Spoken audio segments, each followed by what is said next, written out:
will say everything. Hey, now. I see Jackie Martling is stopping by today. Hey, now.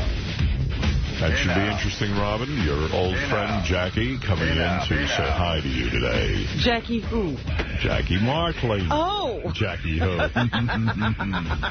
That old friend. Yeah. Let me take a couple of phone calls. We're here live, of course. And let's go to Harris. Harris, you're on the air in Tobyhanna, Pennsylvania. Good morning, Howard. How's everything? Tobyhanna sounds like a Indian name. You know, I would guess so, yeah. Many Indians occupied this land, and then we quickly got rid of them so we could come in and have some fun. And a terrorist attack. Right. Yes. We took them down. Tobyhanna. Tobyhanna. Tobyhanna to you, too. Okay. All right. Howard, yesterday you were talking about your upcoming nuptials. Is Beth going to take your last name? Yeah. Yes, she will become Beth Stern. She's not a Ostrowski Stern? Nope. Not interested in that. What do you have to do with that? Nothing, believe me. I have no say in it. But no hyphen, or is she just Beth Stern? We were talking. I said, I think you want to be Beth Stern. And she was like, ooh. No. Wait a minute. Because I remember a conversation in here. And she said, I was thinking of Ostrowski Stern. Yeah. And you then said, like a hypnotist, don't you want to be Beth Stern? I think you want to be Beth Stern. That's exactly the conversation I had with her in private. I said to her, there's no shame in being Beth Stern. In fact, I think it'd be really kind of great. Oh, my God. And I like that. I like that we'd have the same last name. I'd be proud for you to have the same last name as me. And I don't want to be Ostrowski, so you being Stern is great. And, I don't know. I think she's going to be Beth Stern. I do. I can't tell you for sure, because everybody seems to ignore what I want. It's amazing in a relationship. I am so hard and difficult to be with because I truly believe my way is the only way. I know. I see that in your face when you say, what, Ostrowski Stern? It's Beth Stern. Right. Like, why wouldn't you? And then it can become a pissing contest. But whatever she wants, I don't. You know what? I give up. I realize you're surrendering. If I've learned anything in therapy, it's that nobody thinks my way is the right way. And there isn't a right way. How come there can't be many ways? I can't imagine there could be. I really can't imagine. The guy who taught me the most taught me a good life lesson is Tim Sabian, our program director. Yeah? What did he teach you? Well, when we first got to Satellite, I was in a frenzy. I was like, oh, my God, I have all these ideas for Satellite. I have all these ideas, specials and shows and all kinds of things. And I was frantic because, and I can't even tell you really why I was frantic. I was frantic because I just wanted to show everyone how great Satellite could be. I wanted to show everyone how great this whole thing is, that if they were paying... And I think you also felt an obligation to have something to offer to people who were now subscribing. And Tim came in and said, all your ideas are great, but he said, I got to do it in an organized way. And I go, Tim, that's not the way to do it. You got to do it this way. You got to do it all and get it done tomorrow. And what's the matter with you? You're B-list, you're B... Type B. Type B, I'm type A. All my stuff. Your B-list. Your B-lister. All this stuff. And I said... Tim's not even on a list. Yeah. Tim's off the scale. And Tim, said to me, look, you hired me to do a job. There's an organized way of doing this that I approach it. And if you don't let me do my job, then why'd you hire me? All this will get on, but it's got to be done well, and it's got to be done in an organized way. And I got to do a schedule, and I went, oh my God, this guy, he's a maniac. Schedule. He's showing me schedules. How do I get through this guy to get something done? And sure enough, I finally gave it over to him to organize, and he did a spectacular job. And our channels, as you know, are the most listened to and the most used on Satellite between XM and Sirius. And there's been some brilliant programming, you got to admit. And Tim Sabian is a great, great programmer. And he really showed me that not only is my way not the only way, but it's probably the worst way to do it. And I appreciate that. And I have taken, I've learned a lot from that. Yeah. Even in my personal life. So... He says if it was created by man, it can be solved by man. And he's right. And you know what? If Beth wants to become Beth Sabian, I wouldn't object to that either. I'd be okay with it. They're created by man, we can solve them by man. And I know Tim's grammar's horrible. I know he can't spell, but the guy does have a brilliance. It doesn't matter. He really is. He's a great guy and a very bright guy, and I do give him a lot of credit for... Oh, and he works. He works his ass off. Oh, my goodness. And that's what you need. You need a workhorse, and actually, he's a work elephant. He's the size of an elephant now. Now that his ass is off, he can work on his stomach. All right. If only he could work his stomach I don't think he's worked anything off. He just worked. Greg, you're on the air in West Haven, Connecticut. Yeah, how's it going? It's going well. Thank you. Did Beth go see Iron Man last night? Oh, yeah. Yes, Beth did go see Iron Man last night. Did you get a report? I certainly did. I saw her this morning. And, Well, how was it? She said it's like the best movie she's ever seen. She goes, wow. And she wasn't, like, looking forward to going to see the movie. She said to me, you know I'm going to hate this movie. She was going because Gwyneth Paltrow's in it, and she's a big Gwyneth Paltrow fan. Uh-huh. It turns out Jon Favreau directed this movie. I didn't know that. I didn't know it either. And she said Robert Downey Jr. is amazing in it, and that the movie is spectacular. Oh, I can't Leslie wait to see Bibb, it. who was in our movie Private Parts, she says is probably one of the most beautiful women she's ever seen. She says she got chiseled, and she looks amazing. Is that who Artie did the scene with? Yeah, I kissed her ass, literally, in Entourage. But Beth said the movie is exciting. It's fabulous. She says it is action-packed, and it is just great. Wow. Great. Can't wait to see it. Yeah, I can't wait to see it either. And I got to tell you, it was really weird. We had a bunch of stuff to do yesterday, Beth and I. So at some point, Beth goes out and gets her hair blown out and makeup put on, and because she's going to it's not a premiere, it's a Cinema Society thing. And I'm watching her get all dolled up, and she's having this big night out. And I'm like, I don't like this. I really don't like it. I know she's going to go out. She's going to go out. Lots of guys. What don't you like about it? Just that she'll be lots of guys will be hitting on her. She'll be getting a lot of attention. Hit on and stuff like that. And I guess, and also, I want to see Iron Man. And then, so anyway, so she tells me she's good. I said, what time do you think you're going to be home? She goes, about 10 o'clock. After the movie, it starts at 8 and then it's over at 10. So I see her this morning. I go, so when'd you get in? She goes, about midnight. Oh, had a really good time. I said, what do you mean? I go, how does that happen? So she goes, I went to the after party. And I feel like she conceals that she's going to the after party because she doesn't want me to know. She doesn't want you to feel so bad you can't sleep. Yeah. And, I mean, she could tell me she's going to the after party. What am I, a fucking asshole? Maybe she did make it a last-minute decision. No. She was getting all See, now you're getting mad at something you're assuming, though, you see. So I what was that, Artie? I don't know. It was the funniest expression I've ever seen on a human being's face. It was a guy look, I missed that. I gave Artie Artie, yeah, right. Artie, don't be an asshole, Artie. Wake up.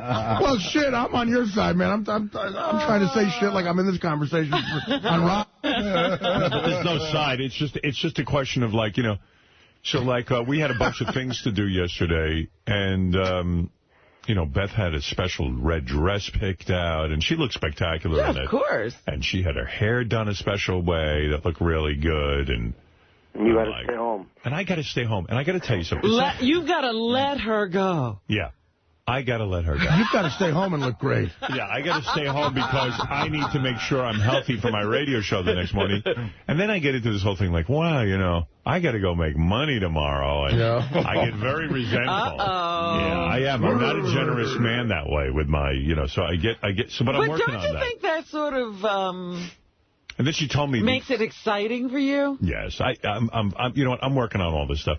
And then she told me the party was star-studded. Oh. Yeah. And this one came over, and that one came over. Uh-oh. And then I feel like she... Now she's taking acid and pouring it in your eyes. And then she also conceals... I'm sure there were a lot of dudes hitting on her, but she conceals that. She doesn't tell you the numbers she got. And then it's like... And then psychologically in my mind, I get like, you know what? I need to go out by myself and have a couple of women hit on me. That's all.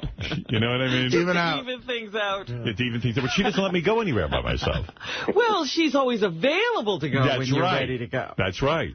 She has time where I'm not available. But then again, she does travel and you don't take that out. You go and masturbate. Yeah.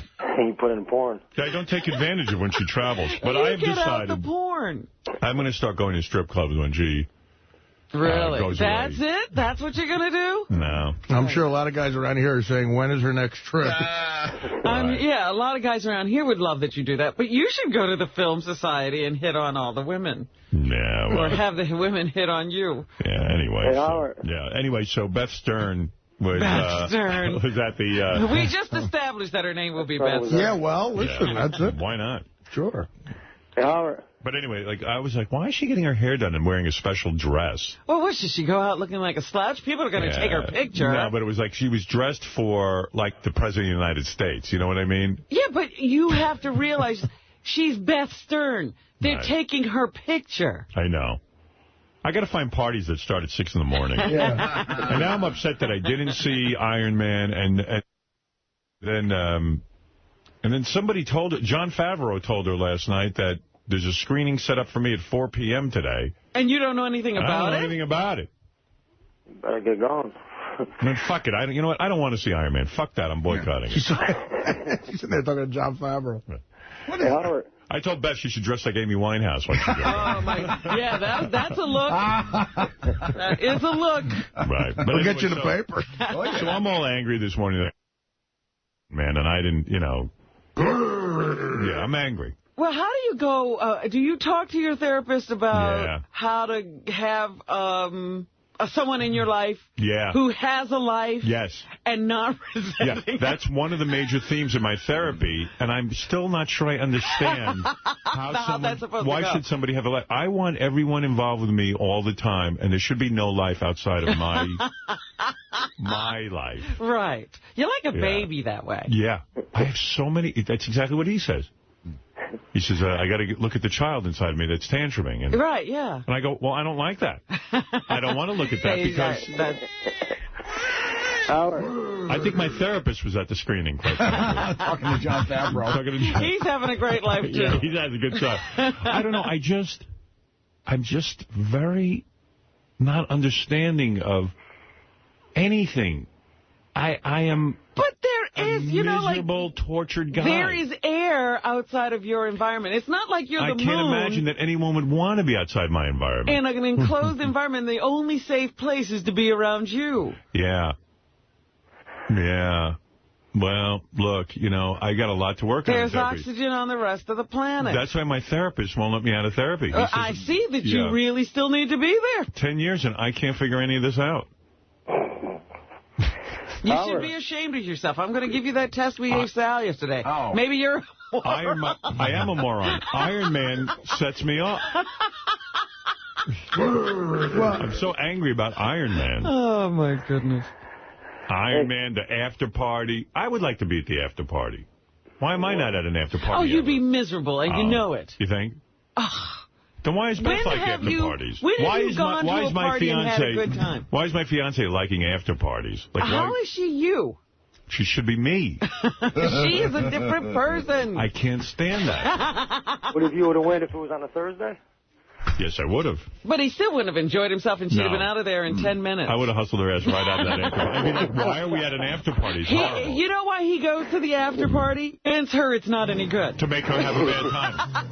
And then like I almost said to her, I'm going to suck it up and go to Iron Man. And I could see she was not really into that. Because, you know what, I would have ruined it for her. You ruined everything. Never would have made it to the after party. That's right. There would be no after party. Remember that you were telling us about that time you drove up to the party? In the Hamptons. Yeah. At some big party. I got her out of there in 5 minutes. Right, yeah. It was a nightmare. If you remember, me and Dana went to go see a Star Wars screening with you in, like, 2002 at the Ziegfeld. I almost left before the movie started. You honestly, the movie ended, the first credit wasn't even up, and Dana and I turned to see what Howard thought, and him and Beth were gone. Let me tell you, I took him once what, to you want to read the credits? Wait a minute. I took him to see the Rainforest concert. Yeah. It was him and 6 other people he bought. Right. So it's the entire row. And I'm standing there looking at the concert, and then when I turned around to say, wasn't that great, the row was empty. He took everybody out. I have never sat through an entire Rainforest concert. You know what I do? That I can see. Here's what happens. Oh, no, it's a great concert. No, it's a great concert. I sit there and I go, if I leave early, I won't have to deal with getting out of here. I'll be the first one out, and I won't have any traffic or like I'll be able, you know, I won't have I can say. I won't have to shake anyone's hand. I won't have to fucking be here when all these people are here. And then I end up missing half the concert. Every concert I miss half the concert because I don't want to be there at the end. I did, and he does it so quiet. I swear to you, I didn't know they were gone until I turned to say, and there was nobody there. And can you imagine how many times in my life I've heard, wow, the encore was amazing. Yeah, and you didn't see a thing. Like I missed, like, Bruce, you know how I always, I'll confess something. You know, I always tell you, in the 80s, I was living in Detroit, and I saw Bruce Springsteen and Bob Seger together. Right. Like they did like the No Dukes thing or something? It was a Bob Seger concert, and at the end, Bruce Springsteen came out. Oh, really? Oh. I missed that. You never saw Bruce Springsteen. Because I was at the concert, and I left, and Springsteen came out after I left, but I still tell people I saw it. It sucks. I've never confessed that to anyone, because I'm so mad at myself. That's great. Because that would have been a great moment. Yeah. But I was there, kind of. Yeah, but you miss every moment. I could have been there, is what I'm trying to say. And I tell people how amazing Springsteen was with Seeger and all that. I love it. And you read it in the paper. I didn't even, I've made the whole thing up. But it did happen. Howard, you have any games this morning? Not right now. No, I do not. I am so sorry for you and myself as well. Mike, you're on the air in Dexter, Maine, Mike. Hey now, everybody. Wait a second. For some reason, Greg's not disconnecting. Hold on, Mike. I want to play a game. Hold on. All right, that's Mike. Now I hung up on Mike. Greg, I can't get rid of you. Well, I want to play a game. You hung up on the other guy? I hope not. Let me see. Is there a guy on hold somewhere? No. Hey, Ralph, you're on the air. I'm sorry. I'm here. You could only find Ralph? Yeah. What is it, Ralph?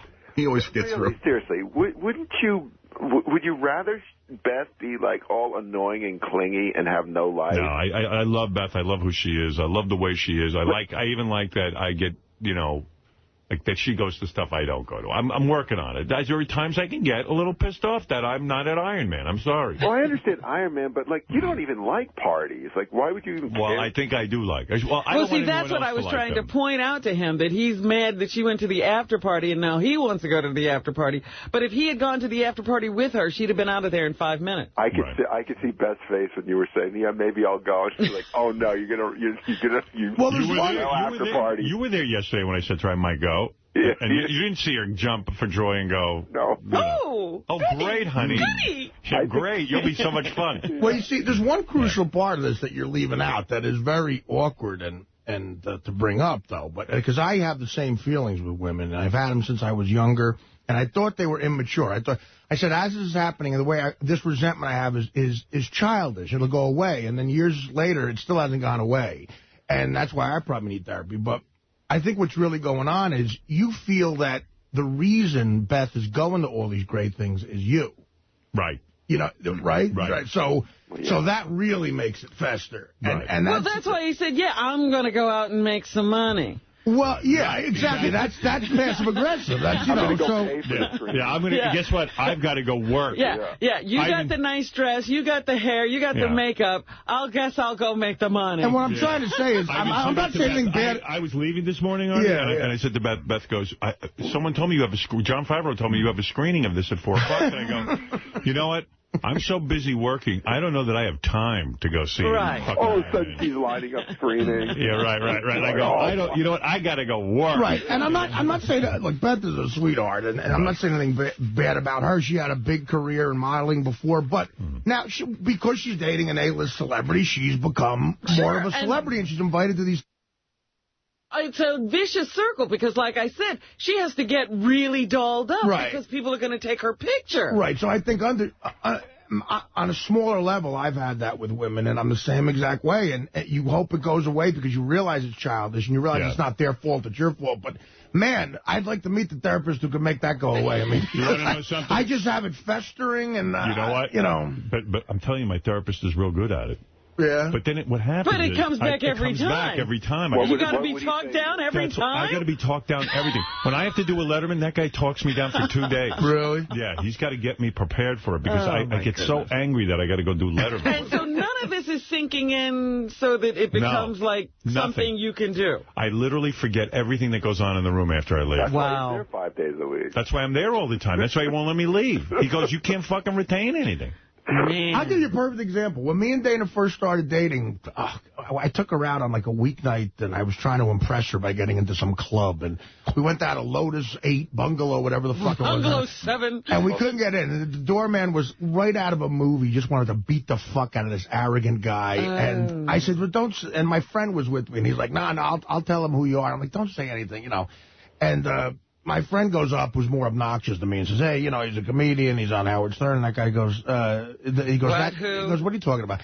And that was even more embarrassing. Right. So we leave, and about a couple months later, Dana goes out with Beth and Leslie. All the girls went out for some reason. And she told me it was a weeknight, and she got home, and she told me, I got to go to work the next day. And the next day she told me she got into the same club we tried to get into. Just walked in. She said, yeah, with Beth with me, it was real easy. Oh. and I'm telling you, it wasn't like as mad as I've been with other things, but I'm like, the reason you know Beth is me, the reason you're not at Bennigan's in Morristown on a Wednesday night is because of me. Right. That's it. Right. And I'm the same as you. I don't want to say that because if that comes out of my mouth, she'll think I'm the biggest asshole on the planet. Right. And an arrogant fuck. And I don't want her to think I'm that way, so I let it fester. And then you're pissed that you weren't even there. Right, But let me ask you something, Artie. Yeah, and then, right, exactly, Ralph. I let it fester, and then later on, she spills something, and I go, what the fuck is your problem? Right. I was going to say, it does come out, doesn't it? Yes, it comes out, and it's not fair to her. It's not her fault. See, but they're working on me about that, and in about 15 years, I might be over it. Oh, God, yeah. Yeah, that's what does me in with every relationship. But you're talking about major shit. You're talking about, premieres and stuff like that. And, I mean, look, she's a good girl. She doesn't do anything wrong. She's a great girl. And I like that she has a good time. Yeah. But no one should have a good time without me. But she should have a good time with you. Right. Make up your mind. No one's allowed to have anything without me or do anything without me. It's all going to be, we got to get out of here with you. Yeah, but believe me, listen, at least I'm working on it. And I can report to you guys that... Doesn't sound to be going too well. See, Ralph actually has a very healthy attitude about this stuff. Like, he called up and said, why don't you love the fact that you have a girl who's not clingy and goes out and does stuff? That's what I'm saying. Isn't it brilliant that she can amuse herself and she's enjoying her life with you and when you have to go to sleep? But what Artie said is very... Here's what I respect you. You are trying to help. I'm trying. And I am choosing to do heroin. Maybe that worked better for me. Man, is that all it takes to get you to do heroin? No, it's been a lot of other shit, Robin. I only have time for this. That's only one small reason. Exactly. What's great about Beth is when you met at a life, and as you've grown with her, her life has grown more, too. It hasn't gone the opposite. She hasn't lost friends, and, she's gained more friends. No, she's busy. She's busy. Yeah. She's busy all the time, and that is good. And some time to miss her. I love her. I know. I like that, too. Well, what do you mean when you say that? That's what I was going to ask you. You were bringing up that stuff yesterday. What does that mean? I'll tell you what it means to me, and I'm sure, that's probably the wrong explanation, too, but go ahead. But that's a very profound question, because I don't think love comes easily to me, even the understanding of love. I'm a very blocked-up guy. But for me, love is that, that you enjoy. And you have such a, you look forward to being with them. Right. And they just complete a certain aspect of your life. They can't complete everything in your life. And I'll tell you where the love thing, I realized I was in love. All right. Okay. Because I still don't get what you're saying. This sounds horrible. I'll tell you what, this is what it is for me. I think it's love for him. This is love for me. This is when it hit me that I could be in love. I felt that, when I'm around Beth, I'm just a happier, a more pleasant person, and I even realized that there are things about her that I would consider, not strengths, let's put it that way, or things I would consider... like about everybody. So you noticed the faults, and you said, I don't care! I noticed the faults, and I said, not that I don't care, I said that I almost love those as well. Like, there's something... Almost. Yeah, like for me, it's a big leap. But I can find an attractiveness about that as well. That I could actually enjoy the fact that she was a person other than myself. And you're not trying to fix her in any way. No. Be quiet, Ralph. But let me finish.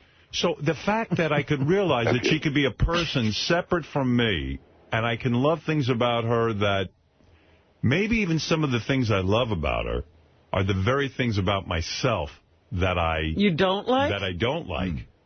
There are things that I do, that, there are things like, oh, that's horrible, and that's disgusting, and this is terrible. I'll say that to myself.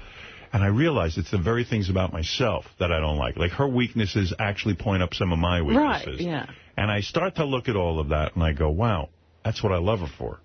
She's struggling just like me. And now I realize that for me to feel that way about a person... Right. Now, when do you discover this? Some of it I discovered in therapy. No. That I'm asking about the time frame. Oh, my You can't discover this in the 2 months that took you to say I love you. I think the initial thing, this is what I was getting into with you yesterday. That's why I asked if you were in love. Yeah, what are you going to say, Rob? Because here's my point. I think the concept of love, for me anyway, changes. That I think when I said to you I was in love with Beth the first 2 weeks, is that lust? Is it just a tremendous attraction? You don't know what it is that's even drawing you in, but you want to be around that person. And then as time goes on, and all of that bullshit wears off, the puppy love, the bloom. Then you start to really see what's behind it. Like, why all of a sudden am I not asking other women out? Why am I not trying to fuck someone behind Beth's back and all that kind of stuff? Like, why all of a sudden am I in this? And then it starts to sort of become a little bit more evolved. Right. So I do think love is possible for a guy. I like where I'm at. I hope. I like this feeling. Yeah. I hope it lasts. You sound like David Coverdale. I do. No. I do. It's kind of weird trying to analyze this stuff. It really is kind of weird, and I know as guys, I sometimes don't even like looking at it because, it's like, what the fuck, man? Right. What am I? What am I, a sissy? What am I, girl? Well, no, but, it's if you're going to be... other generations didn't look at it and they just stayed miserable. Yeah, I think if I'm getting married, if I'm doing this a second time, right. I bet I really know what the fuck I'm getting myself into before I fuck this girl's life up. Right. Oh, my You know what I mean? And I really do care about her. I really do, to the point where I would even say goodbye if I felt that I didn't feel this way. Even this morning I was examining myself after, like, these feelings of missing out on Iron Man and stuff like that. And I was just like, am I really going to be a good husband? And to me, a good husband... You went from yesterday saying, I'm really excited about getting married, to, am I going to be a good husband? Yeah, but with guys, it's a constant debate. Constant. When you sleep. Yeah, but one big thing, people say, are you a good husband? A big aspect, good provider, you'll be that. You're in love with this person. So what are the major categories that you're worried about? Like what, you're in love, it's the right person for you? I believe I am a womanizer. Okay. Oh, my God. Where does he get this notion? Now, listen. I know, but, God, you're the best womanizer. I mean, you're the most controlled womanizer I've ever met. Keeps it under control. And by that I mean is I can get into a frame of mind where, I go into a feeding frenzy. I've seen it. Ralph's seen it. Yeah, but you can control it if you're in a relationship. I want every woman in the world to be in love with me. I do. Well, I do. I can't even understand why there's a woman out there that could be in love with anyone. Like, Robin shouldn't be in love with Jim. She should be in love with me. Right. Well, she is, but she's not admitting that. She's not admitting it. Well, she can't say she's in love with Jim. What am I not admitting now? She would drop Jim in a minute. You're in love with Howard. Yeah. Hey, where are you going, honey? Howard. I'm going to Howard. This is bullshit. He ain't got balls like me. Finally. So I know this about myself.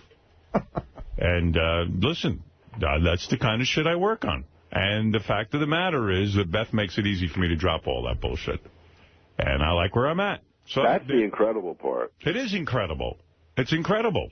Is that she sort of mellowed you out. Like, Howard, a womanizer wouldn't even try to work on it, though. Right. A womanizer would say, fuck it, I'm going to get laid, I'm going to cheat. That Beth Beth was a great girl. Yeah, I mean, they'd have all fucked her and been gone already. Artie, you're so wrong on this. You didn't see him for that 3 months. Yeah, but Ralph, was he cheating on someone in those 3 months?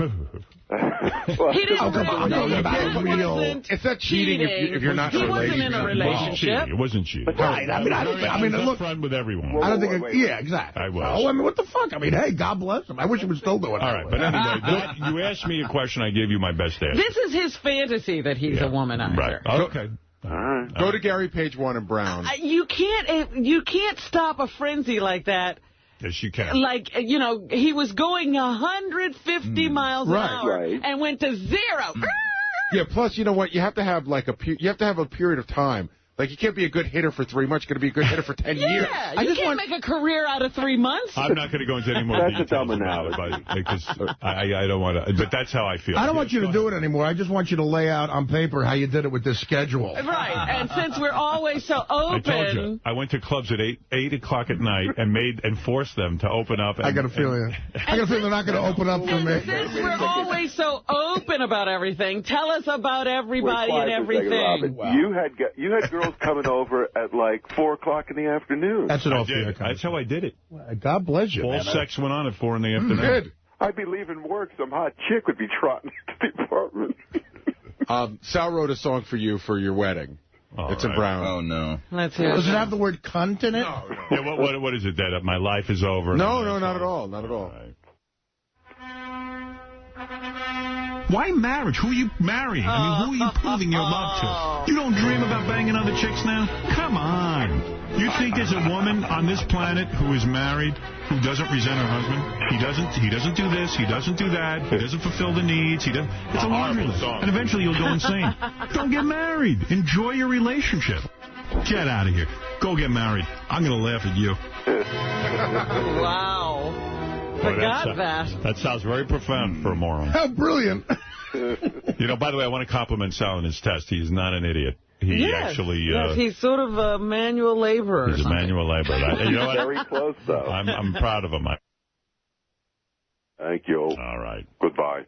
But you don't feel that way anymore. That guy's dead? No, he's under control. No, I'm talking about the guy you just heard on that tape. Oh, that guy? Well, that guy hadn't met Beth. But I'm saying, is that guy dead? Did that guy change his mind? That guy grew. That guy grew. He started to get more in touch with what he wanted. Well, this is what I'm saying. A womanizer doesn't have a what he wants. Well, there's nothing to touch. That guy is my character. Just like you. Oh, wow. Good one. You were playing a character. I don't know who that guy was. That guy's there. He's just, you know, he's... Well, let me ask you something. Did Will get the talk? No. I don't talk to Will. Oh. King of all blacks. Go ahead. Hey, I love my wife as much as I did 10 years ago, and that's serious. But all of that swelling good, her going out, and all of that stuff. Now, if she doesn't take your last name only, she doesn't really love you. If how can you say that? Ostrowski, then she doesn't love you. That's silly. That is like an inner city. Every Italian cousin I have has that. They're like, come on, man. That's like a macho man kind of thing. If she feels she has to, for some reason, maintain the Ostrowski name in her name, but you got to be kidding me. You got to be kidding me. Well, my first wife kept her, she used her maiden name with her, with my name. But why would she want to do that? That's crazy, man. That's crazy. You got to put a stop to it at some point. No, I don't put a stop to anything. Beth has been Beth Ostrowski for a very long time. She's not an 18-year-old girl.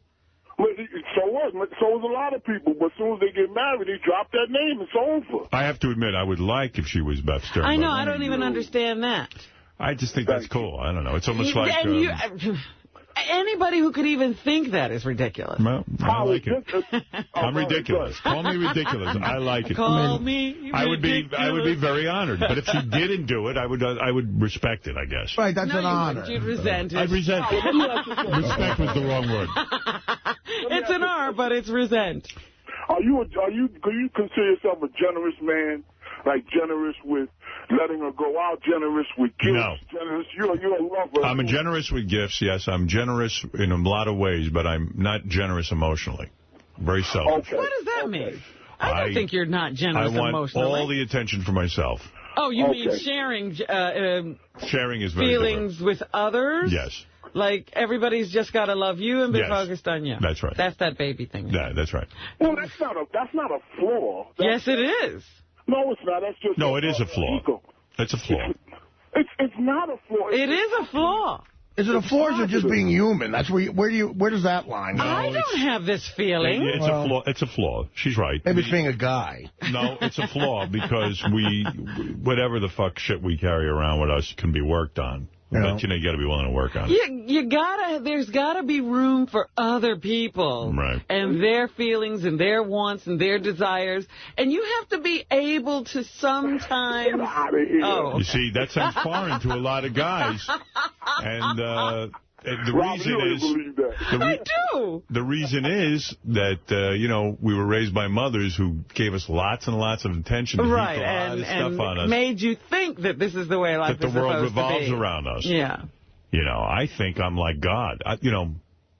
Like, lives change when you walk into a room. I really believe that. Everybody's lucky to have you there. Right. I'm like Jesus. And it's a ridiculous notion that I actually hold on to. At Sirius Satellite Radio, that's kind of true. But anyway. I mean, it's true, and then it's not true, Artie. Yeah. Let's go to Jerry. You're right. Bubba's doing great. Jerry in Detroit, Michigan. Hey, now. How's it going? Hey. I was reading in the paper yesterday that there are 4 states that they filed something with their state, or their state attorney generals filed something with the FCC stating that they want the merger not to go through. Well, Attorneys General? Yeah, again, the Attorney Generals of Washington, Maryland, Connecticut, and Ohio. All right, let me ask you something. Why do you think the Attorney Generals of 4 different states are opposing the merger? Like, why all of a sudden, out of all the issues that a guy would have to worry about in his state, as an Attorney General, it's a pretty important job, and certainly if the office is treated with respect, could be a tremendous opportunity to make life better for people. And you're going to be seen as a laughingstock. Right. Yeah. Why do you think 4 states, out of all the agenda, this has become very important to them? And I'll answer it for you, because we don't have time for you to think. The answer is moolah, money, corruption, because these guys are all going to get paid off somewhere down the line by the National Association of Broadcasters. That's it. It's simple.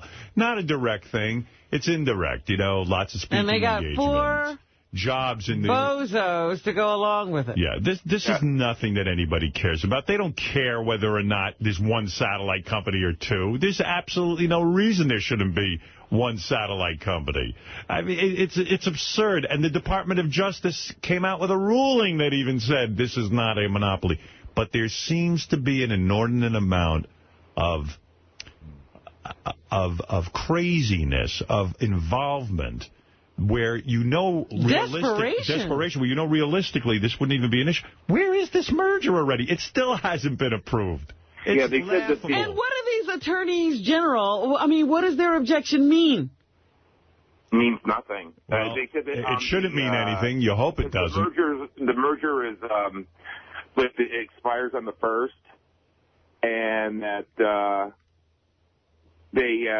it probably won't go through because they had to renew the timeline on your merger. Mm-hmm. Well, it's in a ridiculous... But, I mean, it's already out of the Justice Department. What do the attorneys general have to do with it? Nothing. They feel they're appeasing their state constituents or whatever. Well, no, they're appeasing the National Association of Broadcasting, Clear Channel, Viacom, all of them that have banded together against this. Yeah. Hey, real quick. Yeah. Hey, Robin, did you watch How I Met Your Mother last night? No, I didn't see any television. Oh, well, where were you at Iron Man? Howard, you guys she was under me. It's all about the bro code. And so this way you guys can see if you guys fit the bro code. All right, I'll go look up the bro code. All right, thank you. It's network television's version of Real Guys, I guess. Yeah. I hate when they do that on You know what? I've actually given up on Dancing with the Stars. I'm laying in bed last night watching it by myself. And... Well, Beth is at Iron Man. Iron You're Man. watching. Where was Beth again? You were by yourself? She was in her new dress at Iron Man. But I'm laying in bed and watching this thing, and I realized I had an epiphany. I don't give a shit how well, Christy Yamaguchi dances. Well, now therapy's working. You know what? You have grown. I do see the growth. I really just got disgusted with myself. I turned it off and went to bed, and I deleted it from my TiVo. I don't give a Because I tuned by it for a moment, and I saw some girl whirling around and being thrown around. And I said, what am I watching? And I kept going. You were watching bullshit. That's right. Why am I looking at this? I tell you, it was so fucking lame. I said, I've stopped caring. And again, they drag out the show. Now they get them doing 2 dances in one night, and it's just like enough already. Like what? This is why. Now, could you get that with American Idol?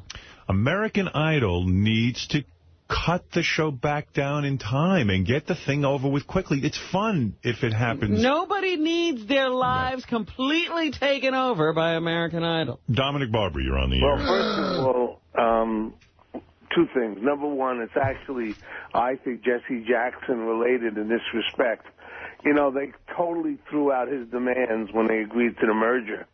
But he's feeling almost out of power totally. If you noticed, he even commented on the criminal conviction in New York as if his opinion was important. He called it a great travesty that his police officers were not guilty. And that, if you look at the states, Washington, D.C., you look at Ohio, these are states that he will have some political power through the blacks. And I think that's what's occurring with their trying to object. It'll mean nothing. Yeah. Jesse Jackson, I would like to see more corporations stand up to his demands and not cave in. Well, you know what? The one thing you can say about the ascendancy of Barack Obama, it has shown the lack of power of a Jesse Jackson or an Al Sharpton. They're just rabble-rousers, and it points up who they have been all this time. Yeah. And just one other thing. Last Wednesday, I had my knee surgery. And, Artie, I have to tell you something. For 4 days, I took this medication for the pain. And good shit, huh? I don't know how you handled it. I have to be honest with you. I was nuts.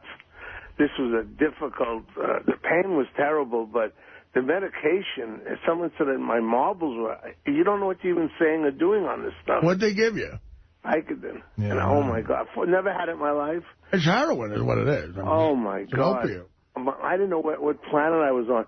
Did you like that, or did you hate it? When you get older and you're in a relationship longer, I'm 63, and Leslie's 20 years younger, and she's been in Europe, and I've been torturing her every day she's in Europe with the kids, because I had to work and coming up with things that, because I'm the spoiled little boy. Yeah, you get angry, right. Well, you got to work on that. That's all, Dominic. At 63, it doesn't change. Well, is that your lesson today? Is it'll be the same? Yeah, I stayed home and watched. I'm in bed last night watching Deal or No Deal. By the way, who else watched Deal or No Deal? I saw it for Star a second. Wars? I saw the girls as Princess Leia. Yeah, Ralph called me up during it. He says, are you buying into Deal or No Deal? They had the Star Wars edition. I said, that's the kiss of death for that show. Well, at first they had the Spring Break edition. I was like, what do they need that for? They're idiots. They always ruin these shows. They drag them out. Dancing with the Stars would be fine if it was just one dance, get it over in an hour, and then give the results in a half hour. Not even. Yeah, the dances shouldn't even be a minute long. Same with American Idol. The show originally aired. Fox didn't know it would be a big hit. They did it for an hour. And then they had that half-hour result show. They had a little result show. And that was it. And it moved fast, and you were done. It was fun. It was frivolous entertainment. They've now expanded it into this extravaganza every week. You can't get through the fucker. And you finally just go, then all of a sudden you just go, you know what? I don't want to wait. I don't want to invest this much time in any show. I'm done.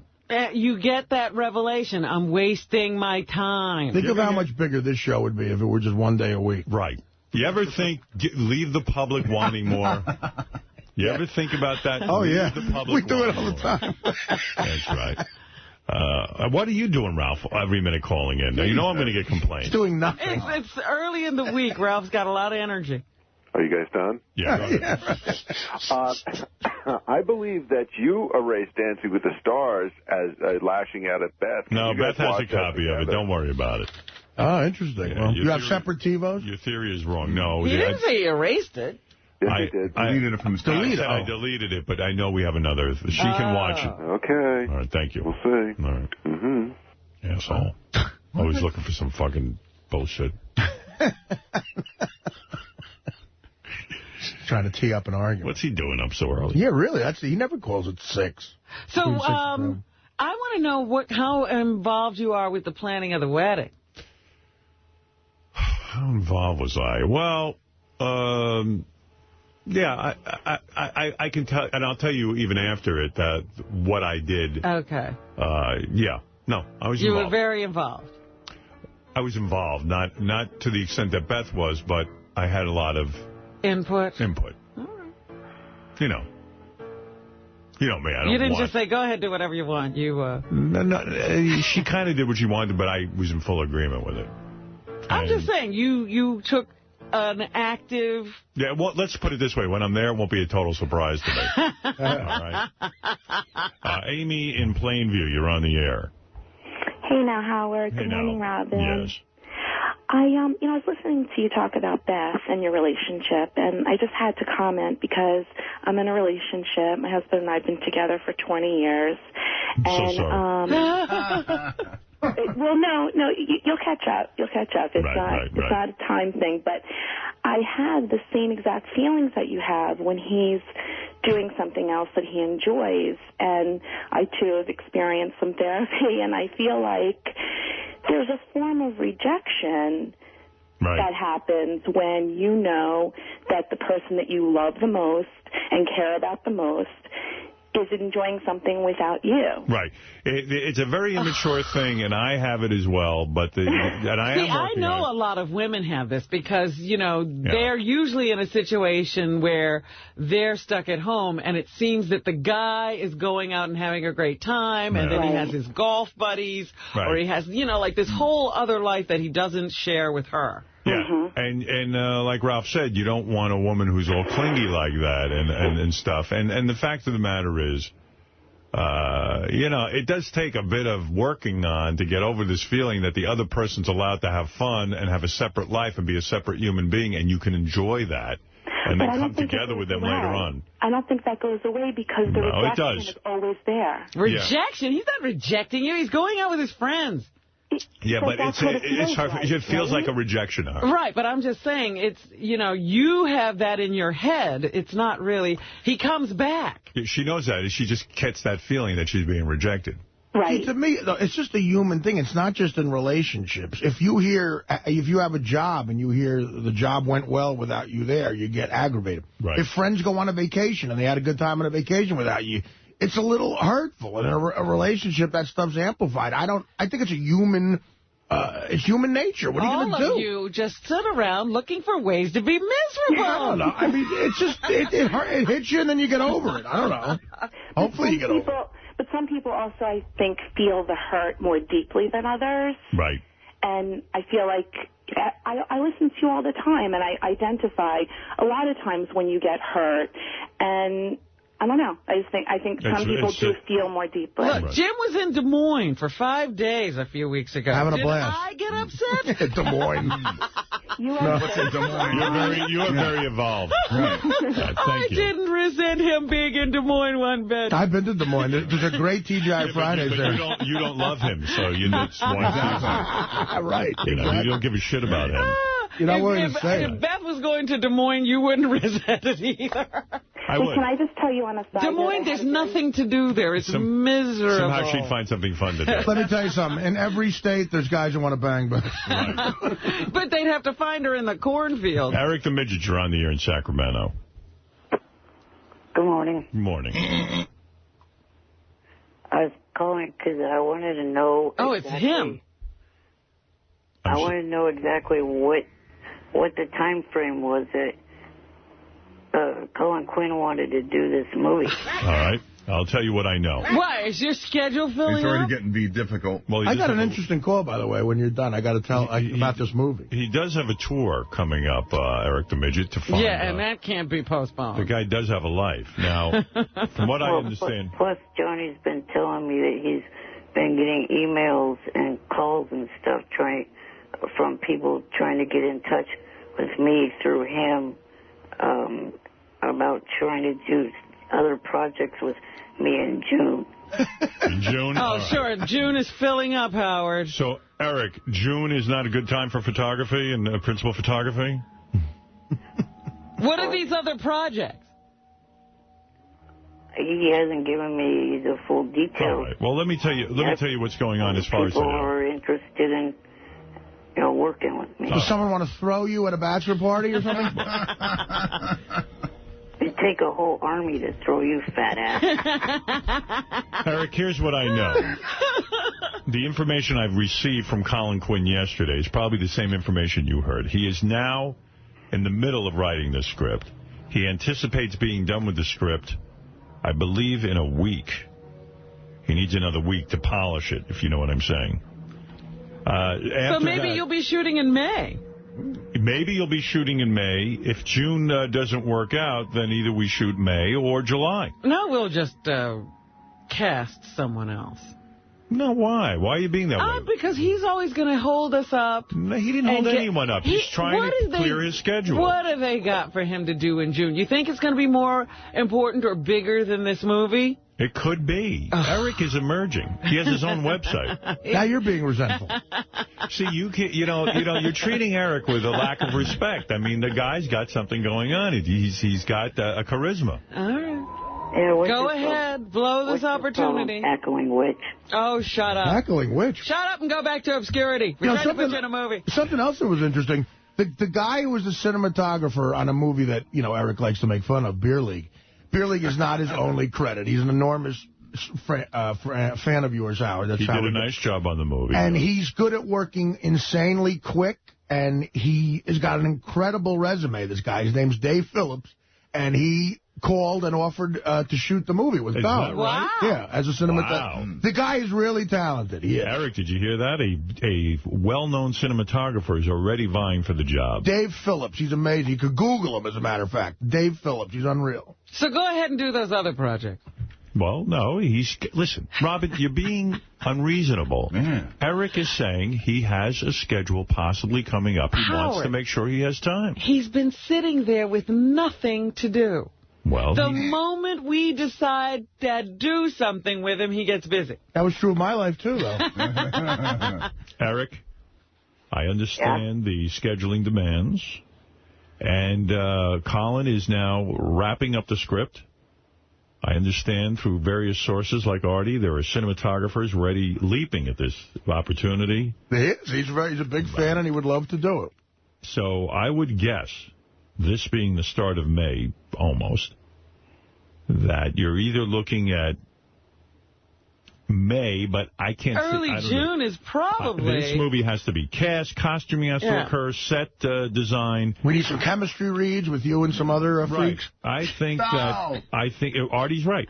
Who do you have chemistry with? Who do you not have chemistry with? I think this is. I think if you're imagining this wrapping up quickly and getting right into production, that'll be a schlock production. I think if you are looking at something of quality, you got to give it time. I would guess June would have been the month. But maybe it has to be delayed to July. And all of these things you need to do, they can't pick another month. No, Johnny says June. No. Johnny figured this all out. June. Well, Johnny's trying to block your success, I think. I sent you some lines for Taxi Driver. Did you receive them? Yes, I did. I'd love to hear some of them. What scene will you be doing? I have not looked at them. Oh. What? See, this is what I'm talking about. You're not prepared with your Taxi Driver? Like a lazy midget. What about, why don't you go get the movie and watch it? You'll be inspired. Have you seen Taxi Driver? I disagree, Artie. I don't think he should see the... Why, because he'd be tempted to his own interpretation. There's no way he could do anything close to what De Niro did. No, he's going to do his own spin on it. Oh, okay. Do you have the lines there, Eric? Not in front of me, no. His own spin, like Travis Bickle with like a French accent or something. Whatever. I gave you lines yesterday when I called. Well, I purposely sent you lines so that you could perform for us today. And why aren't you prepared? Is this how you're going to be on the set? He's going to suck. No. You got to know your lines on the set. That's a big thing. I know that. But why aren't you prepared today? because I did not think that you would be asking me to read right now. Of course I would be. Why would I send it to you? Right, why would he send you the line? Yeah, we're rushing you a script for what reason? Yeah, I wouldn't have wasted your time. All right, listen, Eric, that's as much as I know right now, and the details will be forthcoming. Do you understand what I'm saying? And if you can't do it, I guess you can't do it. I'm sure I can. He didn't say he can't do it. Yeah, but he's looking to, you know... He's got a schedule. Mark some days off a calendar. I don't know why you're being so not understanding. I don't know why somebody runs up and all of a sudden has something for him to do in June. Just real quick. Hey, fucking prick, this prank calling me. Knock it the fuck off. Oh, geez. That wasn't to us, apparently. Was that to you, Robin? No. Eric, who are you yelling at? What? He's a prank calling my cell phone when I'm trying to be on air with you. Is that what happens a lot when you're on air with me, then all of a sudden everyone tries to get in on it? No, whenever I'm either on air with you or doing my shows on the JFSC. There's somebody who calls. Yeah. Well, it sounds like you have a lot to take care of right now, so I'm going to let you go. Sounds like you're very busy. I'm sure either tomorrow or the next day I could read lines for you guys. All right. Thank you, Eric. Okay. Right. Later. Bye. Bye. All right. There he is, Eric, the actor, who is preparing for the biggest role of his life. Taxi Driver, directed by Colin Quinn, written by Colin Quinn. Yes. Principal cinematography done by, what is the gentleman's name? Dave Phillips. Of course, unless Colin has his favorite cinematographer, like a lot of big directors. Yeah, he may have someone he works with all the time. No offense to Dave, but I'm sure there's a line of people who want to be the cinematographer. Dave, I know, is very talented. Right. I'm sure Mike Ganji already has put in a bid, huh? Put in a bid to be the cinematographer. Is that who Mike is going up against? I like to be the cinematographer. All right, look, we've got to take a break. And I will give you this fact. The original Taxi Driver screenplay was supposedly written in 5 days. So Colin should be able to knock this out then in... The 15-minute version should have been knocked out in an hour. And I think this guy actually wrote it in the back of a car because I think he was homeless. Was this Paul Schrader? Paul Schrader wrote it. Yeah. Paul Schrader. Oh, what a Can I say something? Cardinal Egan has... I'm going to leave you with this thought. I just read this in the paper. Cardinal Egan has criticized Rudy Giuliani for taking communion. You know, where they eat that tablet thing? Yeah. Tums or whatever the hell they put. It's a little wafer, and then they take you and give you some juice and tell you it's God's blood. Cardinal Egan said, Rudy Giuliani is a Catholic who believes that women have the right to choose when it comes to an abortion. Therefore, he cannot take communion. Right. And made some sort of quiet little deal with Rudy Giuliani that he shouldn't take communion. I just want to say, in this day and age where we've got some serious problems, and, you know, the Catholic Church is seeing more people leaving the Catholic Church than they've ever experienced in the history of the Catholic religion. People are leaving in droves. And Cardinal Egan's biggest problem is that a Catholic like Rudy Giuliani, a good man, wants to take communion. You should be happy anybody's even showing up for that horse shit. And let me tell you something. You know, for Cardinal Egan to criticize Rudy Giuliani, so outrageous. Where is the criticism of a pope who supported hiding the fact that boys were being raped? Well, he'd have to criticize himself then, because he was one of the guys who was ordered to do that. Do you think the pope should be allowed to take communion? No. I don't think Cardinal Egan or the Pope should be able to take... They shouldn't even be able to give communion. What is the worst sin here? Believing in a woman's right to choose because you're worried about people who are here and who are in real pain? Or hiding the fact, telling priests to go to a different city or town to duck out after they've molested boys? Now, look... And how many priests that serve this communion have fucked little boys? Yeah. Oh, while they were serving communion. Think about that. I mean, look. They had a boy under their robes. People want to be Catholic. Rudy Giuliani wants to be Catholic. I'm all for it. But for this Cardinal Egan to lash out at Rudy Giuliani and bring up something that essentially was private between him and Rudy Giuliani. Rudy Giuliani's faith is private between him and the Cardinal. And what happened to, that confession thing where you don't disclose and all that? What a fucking use. You know, Ted Kennedy takes communion when the Pope came to town. You know. Nancy Pelosi took communion from the Pope. And all of them believe in a woman's right to choose. You know, Catholics are allowed to believe in a woman's right to choose. Cardinal Egan wants to say you can't be a Catholic if you disagree with some of the doctrine. And you know what? If that's the case, if you're going to hold Rudy Giuliani to such a high standard... You better not give communion to anybody. That's right. And you better hold yourself to a high standard. What is this bullshit? I would get my own wafers. That's what I would do. Get your own fucking wafer. I would go up there and put it in my own mouth. I am so angry that Cardinal Egan has criticized Rudy Giuliani. I cannot even begin to tell you. It's awful. It is so wrong. And Rudy Giuliani's a class guy. You know what he said? My religion is a private matter between me, the Catholic Church, and, of course, whatever I have with Cardinal Egan is private. I'm not here to discuss this. It's silly. And it is silly. There are boys dying in Iraq. Don't you fucking worry about whether Rudy Giuliani can eat a make-believe wafer. You want a pope to really make history? What if he shows a little crack in that insanity and says, you know what? In some cases, like that news story I heard more about yesterday after Robin did it. The guy who raped his daughter for all those years and in the basement and fathered 7 children. Yeah, yesterday we thought it was 6. It was 7 kids. One died. One died right after birth, and he put it in an incinerator. Would he be for a pope to go, in that case, you know what, I'm for a right to choose. Like, just rape, like just a little crack in that bullshit, and that would be an historical pope there. Or maybe it suggests to people in Africa that they should use contraception because and they're condoms, dying of AIDS. Yeah, what about that?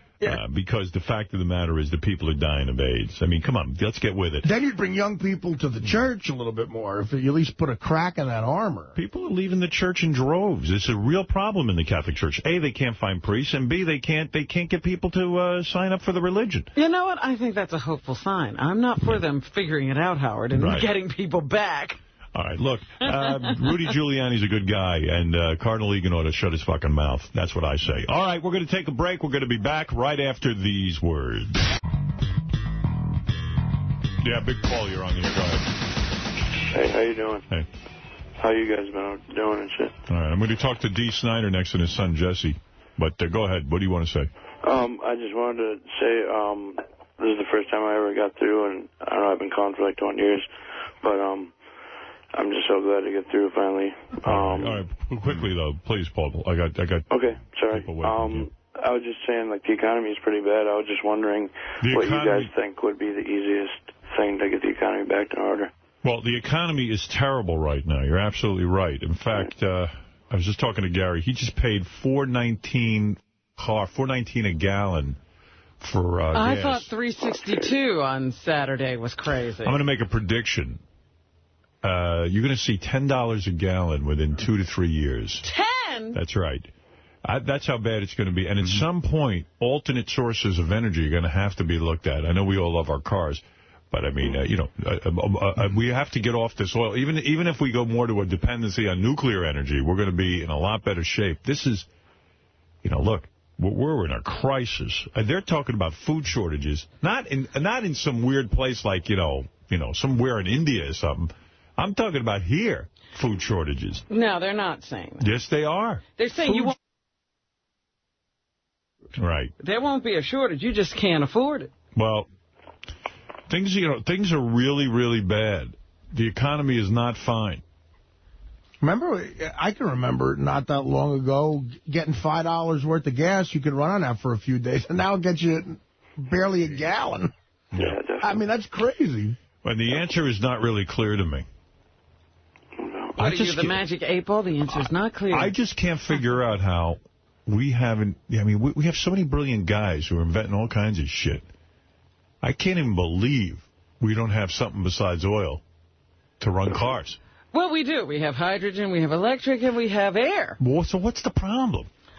It's going. It was always said to me that Detroit was not interested in these alternate course not. Kinds of engines. Absolutely. Well, couldn't they just build new cars with new, and then that would revitalize the industry? Well, then you have to retool an entire plant. You know, it's the same as environmentally sound equipment in your plant. Nobody wants to go through the expense of doing that. D, you know anything about this? I'm just marveling over Artie's comment, $5 worth of gas would get you around for a few days. What was that, the 40s? That was when I remember when I was 19 years old. Artie was in a crib. Back when you were big. I said the 40s. I'm a big fan. Yeah, you know what? It's right. 18, mid-80s, I guess. I don't know. By the way, D is involved with Jesse. Jesse's his son, Jesse Blaze Snyder, and I can't even believe Jesse's like a grown man. It's so weird to me because I just remember being over my house with D, and this little baby was crawling around on the floor. Right, yeah. When I look at him, I'm like, that's Jesse? Yeah, I realize what an old fart I am when I see, Jesse's an old fart. You know what I mean? It's crazy. This is nuts. I must be like grandpa-ish. Jesse. Hey, Howard. How's it going? Hey, now. Jesse, you got your headphones on loud? Yeah, I can hear everybody pretty good. All right, I'm just wondering if they're too loud, because sometimes we get that echo. But anyway, Jesse is now involved in a competition, like an American Idol-style competition on MTV, where the kids of rock stars are competing for a $100,000 recording contract. You use the word rock star kind of loosely. What do you mean? What are you saying? Olivia Newton-John isn't a rock star? Yeah, come on. That's our word. You can't just take it and run with it. There's a pop stars, hip-hop stars. There's only one rock star's child on that show. That is true. Well, it's Kenny Loggins' kid. I got a million things to talk about this show. But anyway, D, is the show not doing well? It seems that it's not the right market share for MTV, is what I'm hearing. Are they trying to end the show fast? Because now they're having a double elimination round. Is that what they're doing? This is what I've heard, is that it's doing great with 18 to 54, which is like the gold standard for ratings. Right. But MTV is interested in 12 to 18. Uh-huh. And their advertisers are not feeling the show's right for their network. Wow. Gee, I never would have predicted that. But anyway, so it's the kids of, as Jesse points out, of stars who are competing for this recording contract. And I'm totally addicted to the show. I watch it every week. And I don't know if it's because I'm friendly with D and I know Jesse and all that stuff. But you're enjoying it. Yeah, I'm enjoying it. Second guess it. The kid that really is the saddest is this kid Crosby Loggins, Kenny Loggins' kid. He looks like Kenny Loggins. His demeanor of Kenny Loggins. He walks around like Kenny Loggins, but he isn't Kenny Loggins. Right. And it's fucking weird. And I think he hates Jesse because he'll goof on Jesse behind his back. Oh, really? No. See, this is the thing that's aggravating the crap out of me because this is being completely conjured up by the editors, this competition and stuff like that. Right. I just went out to dinner with Crosby the other night. Oh, did you? Yeah. Had a great time. I mean, me and him are actually more alike than anybody on the show because unlike a lot of the people on the show, me, Lucy Walsh, and Crosby are the only three people who have been busting our asses, playing out live, to empty clubs for years, really working our asses at making it in music the real way. And, so we've really kind of bonded on that, though we're coming from completely different sides of the musical spectrum. We both have nothing but respect for one another. Oh, really? Because now I have a weird vibe. Olivia Newton-John's daughter is really kind of whacked out. Like she looks like she's had did she blow up her lips surgically?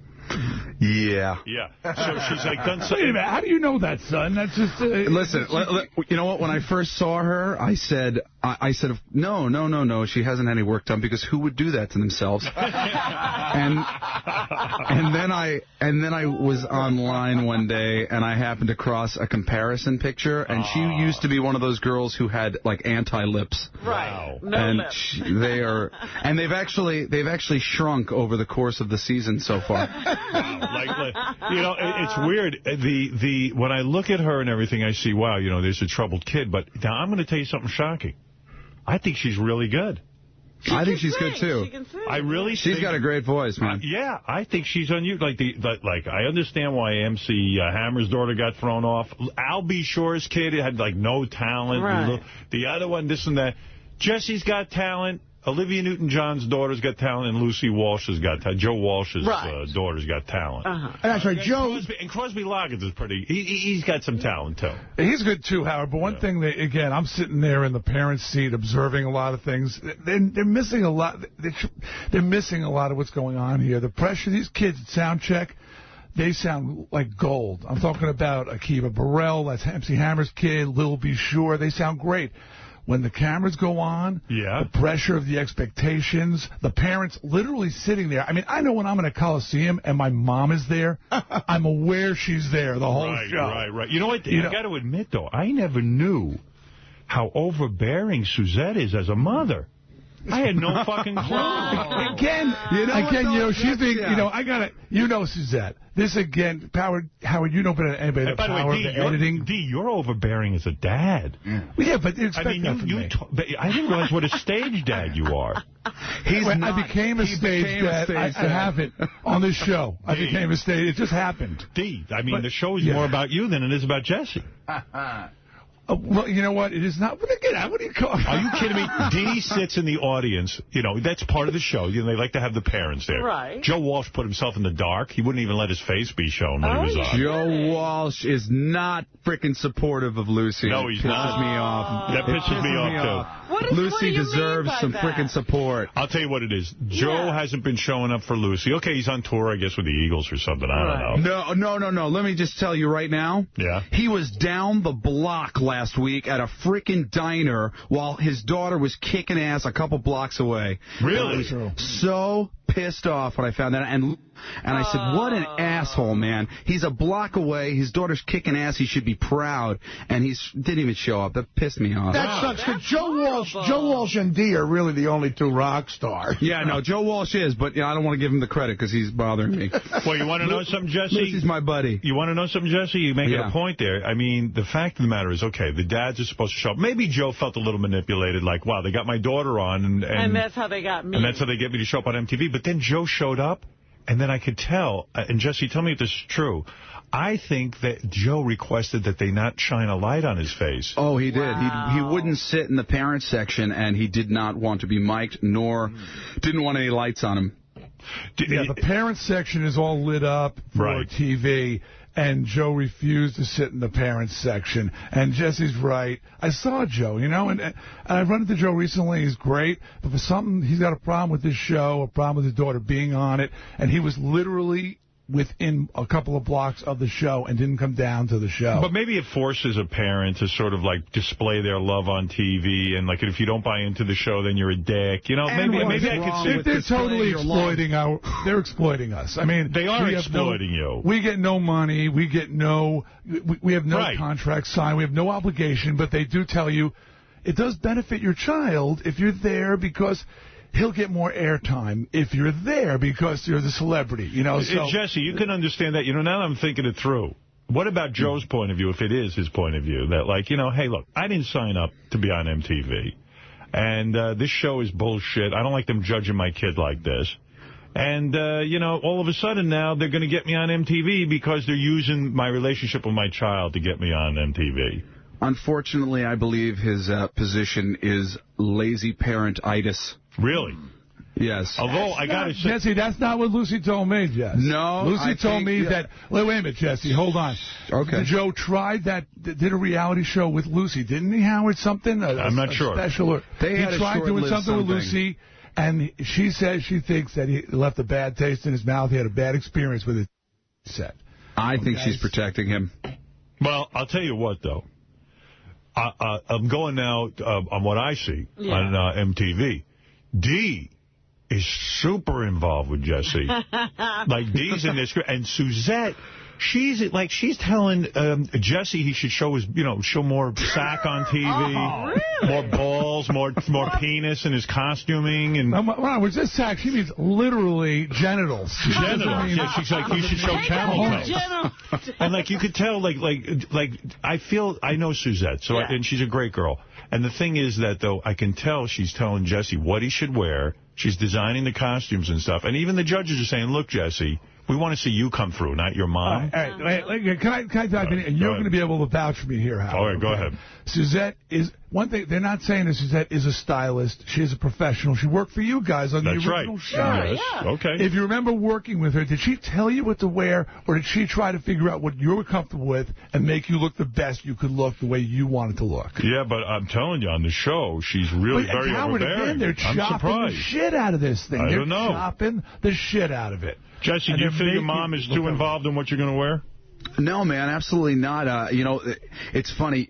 You have to watch this show with your eyes set on the television so you can watch the expressions and the, you know, somebody's about to say something as something cuts. I mean, they really cut up the last episode to make it look like my mom was forcing some stuff on me. But I was laughing. We were joking around. She was making jokes about how he'll wear what I tell him to wear. I mean, it was gags. And you can tell Dee really heavy. Dee really wants Jesse to win. I mean, in a big way. I mean, Dee's out there. He's almost yelling. Why not? Dee's showing up every week. Yeah. Dee's almost like yelling at the judges and stuff. He's like, I tell you, he's a super dad. He's way into his son, I'll tell you that. We're looking for a Snyder family it's more victory. than that. It's more than that, right? It's I'll be honest. You know I'm always honest. Yeah, I definitely feel that I did not get the respect that I deserved in my time. You know, it was sort of written off as a one-hit wonder, which Jesse corrected. I'm a 2-mega-hit wonder, and sort of this is my vindication. You know what I mean? Right. I mean, he's this better looking, awesome version of me, and if he goes out there, it vindicates me in a way, you know? So I got to be honest. Yeah, I want my kid to kill. Jesse is a good-looking kid. Show. Jesse is a good-looking kid, I got to say. Yes, he is. The combination of Suzette and Dee together, it kind of works. Yeah. And Jesse does take his shirt off every fucking time. I'm like, hey, when's Jesse going to wear his shirt? This week. No. The dude works out, I'll tell you one that. Song. Now, Dee, if Jesse becomes bigger than you, wins this show, gets a recording contract, and hits, will you be jealous on some level? Let's be honest. Will you say, you know, I'm a little bit jealous here? You know what? Years ago, Jesse accused me of that. In the first show, remember, I said he has no passion. Right. Before we had the discussion, he said, I don't want to see him become famous because I'm afraid he'll be more famous than me. That's right. But did I really where I'm say sitting, that to you? I think you did. That was the first thing you said to me. Gee, Jesse, what a Sorry, Dad, I was a dick. What a shitty thing to say. But it's true, though. Dee, let's search ourselves here. It would be very difficult for you. I honestly think that I want my kid to be better, bigger, more famous, and more successful than me. Don't you want that for your kids? I mean, I do, but I'm a much more evolved guy than you. Oh. Evolved? That's right. Look at me. Your knuckles are scraping on the ground. What are you talking about? You got a point there. Well, what about that, Howard? I wanted to ask you that. Like, you say what Joe Walsh is, why he might be anti this show. Right. How would you feel? You're talking about judging your kid now. You made it huge in radio. Would you be for a TV show that judged your daughters doing radio? My daughter. That's hard. My daughter has been trying to do some stuff in music as well. Right. I would be miserable if she was on a TV show where she had to be judged. I think Jesse's going through something very hard right now. Right. I think this is difficult. I think he's very brave to do it. I agree with you. It is hard. I would feel terrible if my kid... I would almost feel like it was exploitation. All right, now let me ask you the question. Would you be Joe Walsh or would you be Dee in the show? He'd be in the middle. I would go and support her. You would? Yeah, I would. I would not do what Joe Walsh is doing. But you can understand Joe Walsh. I understand Can I clarify the Joe Walsh thing? Because... he was a block away. All he had to do was stop by and say, "Good luck, Lucy," and then go to the diner, and he did not. You're saying he didn't even have to be. You're saying he didn't even have to be on camera. TV. Right. You just show up and you say, "Good luck." Right. I agree with that. I think I would be supportive. I would say, you know what? I don't like what's going on here. I know I'm being used by MTV. They want to get Howard Stern on there. And in a way, this is the only reason they're putting these kids on, because they're the kids of famous people.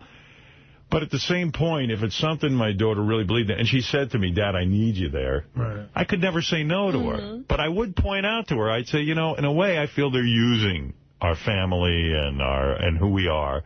Yeah.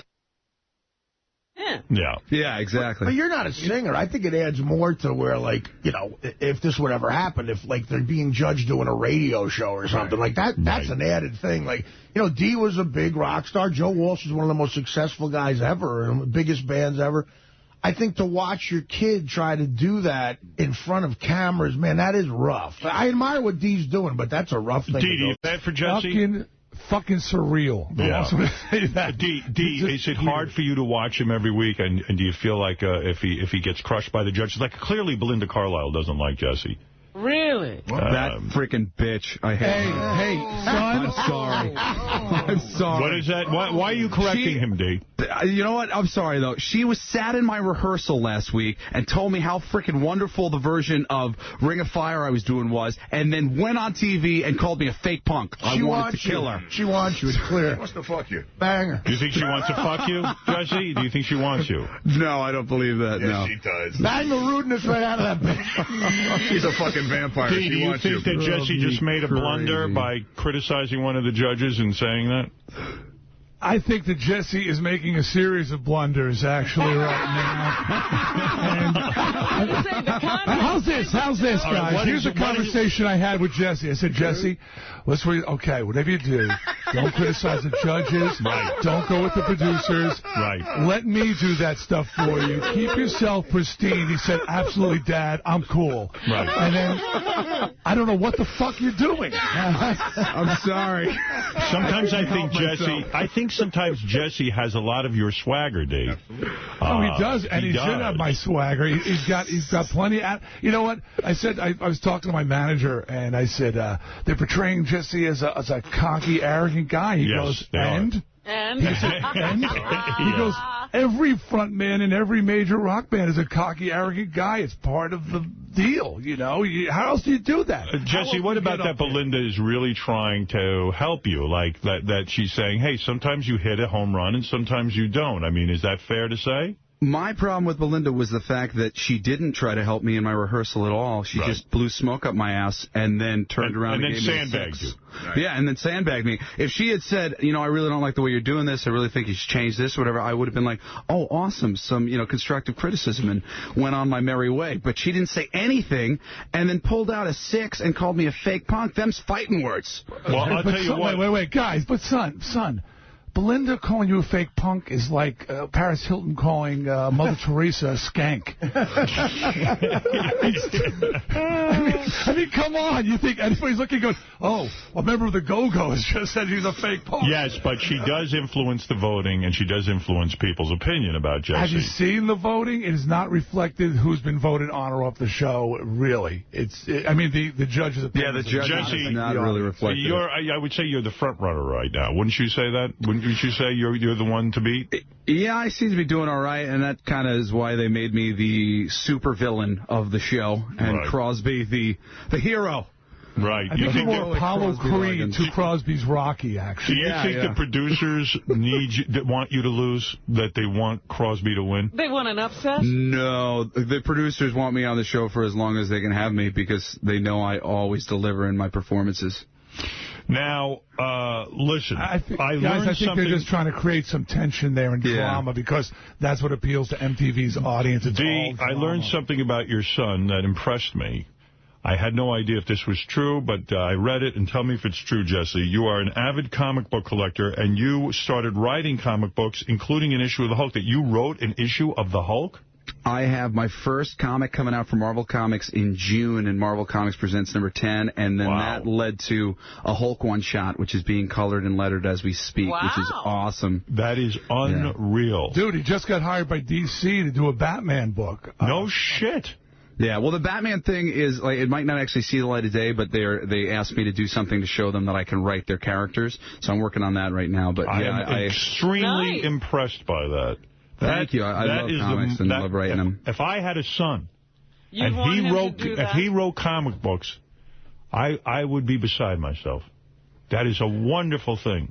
As a former fanboy myself, I'm really proud. I mean, the Hulk's my favorite character. Just to have a book coming out about the Hulk written by Jesse is just amazing. That is amazing. What an accomplishment. And are you, I have to refresh my memory, are you married?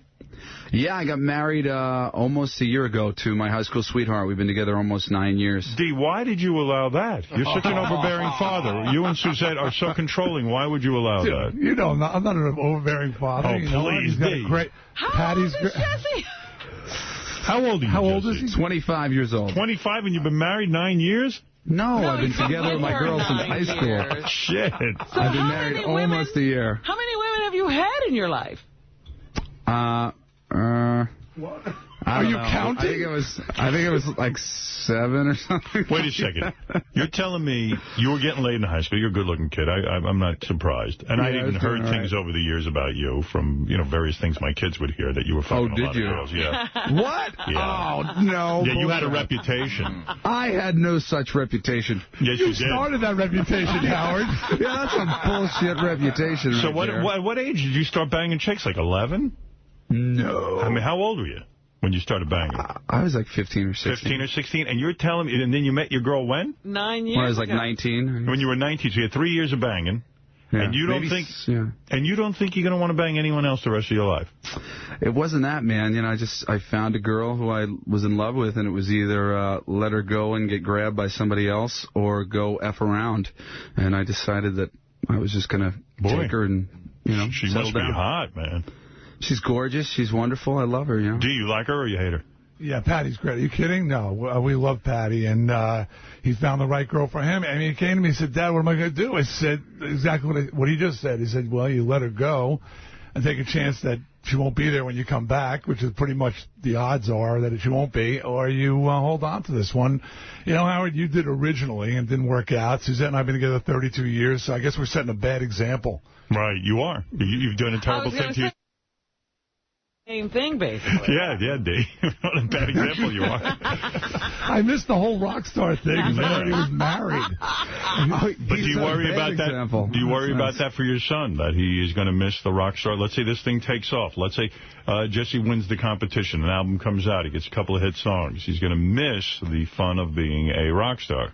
You know what? He's seen an alternate version of the rock star thing that's worked out pretty good for me. And I think he looks at it and goes, you know what? My dad's had a pretty good life. It wouldn't be such a horrible thing to be with someone you love. So, hey, Jesse.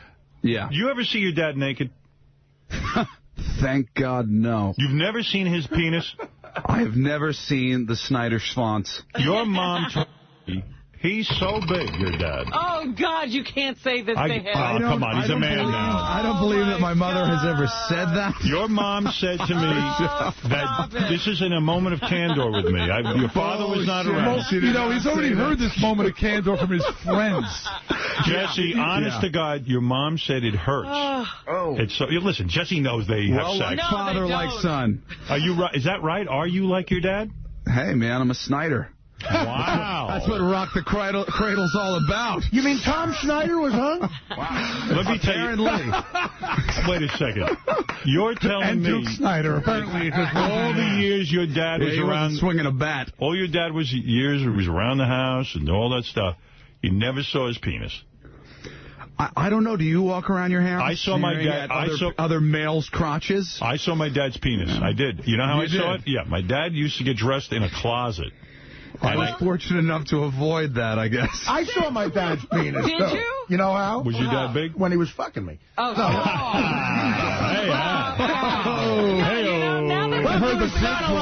Now that we have opened this can of worms. Right. Nice. All right. So is it long D or is it like the girth? Oh, God. The way it was explained to me, that it's long and thick. This is a conversation I had with Howard once. I said, dude, our kids are growing up now. It's getting kind of weird. I mean, Howard, I remember the first time Jesse because you've been talking about this over the years, and he's heard this conversation because his friends came in to school. They actually came to the house and sat him down and said, hey, you know what Howard said today? That's right. And my wife calls me and says, oh, my God, they came over and they literally confronted Jesse with this information. Wait. And that was really tough for a 16-year-old to listen to about his mother. You know what Suzette told me? I'll tell you what, Jesse, this is true. Your mom described it. You know the tennis balls come in? You know what, Howard, total lie, son. And Jesse, I got to tell you, when she told me this, I'm in the kitchen with my ex-wife, and I'm hearing about how it hurts and how big it is, and I'm so humiliated. Yeah, but I'm so humiliated because, of course, I'm the opposite size. And I'm like, oh, my God, listen to this woman complaining about this. I mean, if that's her biggest complaint, boy, she's got a good marriage. My brother Cody had a really good outlook on it. He had a little theory about the whole thing. He was, chatting with me and my brother Shane, and, there's 3 boys in the family, and he said, I got the length, Jesse's got the girth, Shane's got the longevity, so D must have it all. You know what? I'm not saying shit. But we have gotten split 3 ways. I'm not saying shit in case Suzette is still connected with somebody in the family. No, Suzette. Most of them have died off. Suzette is a lovely woman. Let me tell you. You may be killed. Hey, Jesse, was it hard that your mom is so hot? I mean, you had a MILF there for sure. sure. Oh, dude, man, I play football, and, it's one thing when somebody goes, oh, your mom's so hot or whatever, but it would just be like jerk-off gestures, and your mom's a MILF. Mom, I would like to fuck. Right. How disrespectful is that? Suzette once told me that even when you were a young boy, you would spend time in bed with your mom. Not in a sexual way, of course. Although, if you did, that's a good story. But I would even think... We'll talk about that when Dee's not here. I used to be like, wow, I wonder if it's weird for him because he's got such a hot mom. Yeah. Like, if I laid in bed next to my mom, I'd be like, You'd be all excited? Is that what you No, I'd be like, she's got a bush the size of a Taurus. No. Your mom shaves. No. It doesn't work that way, dude. Okay, are you attracted to your mom at all? No. At all. Did any of your friends ever put the moves on your mom? I hope not. Not that I know of. She'd run around in little bikinis. Your mom would like to. Your mom would. I remember when you were a little boy, your mom would run around in bikinis, like bra tops. I mean, little boy. Can we please stop talking about my mom? Up to what age did you nurse? Oh, my goodness. Actually, I never nursed. You never All my brothers did, but I never nursed. Are you upset about that?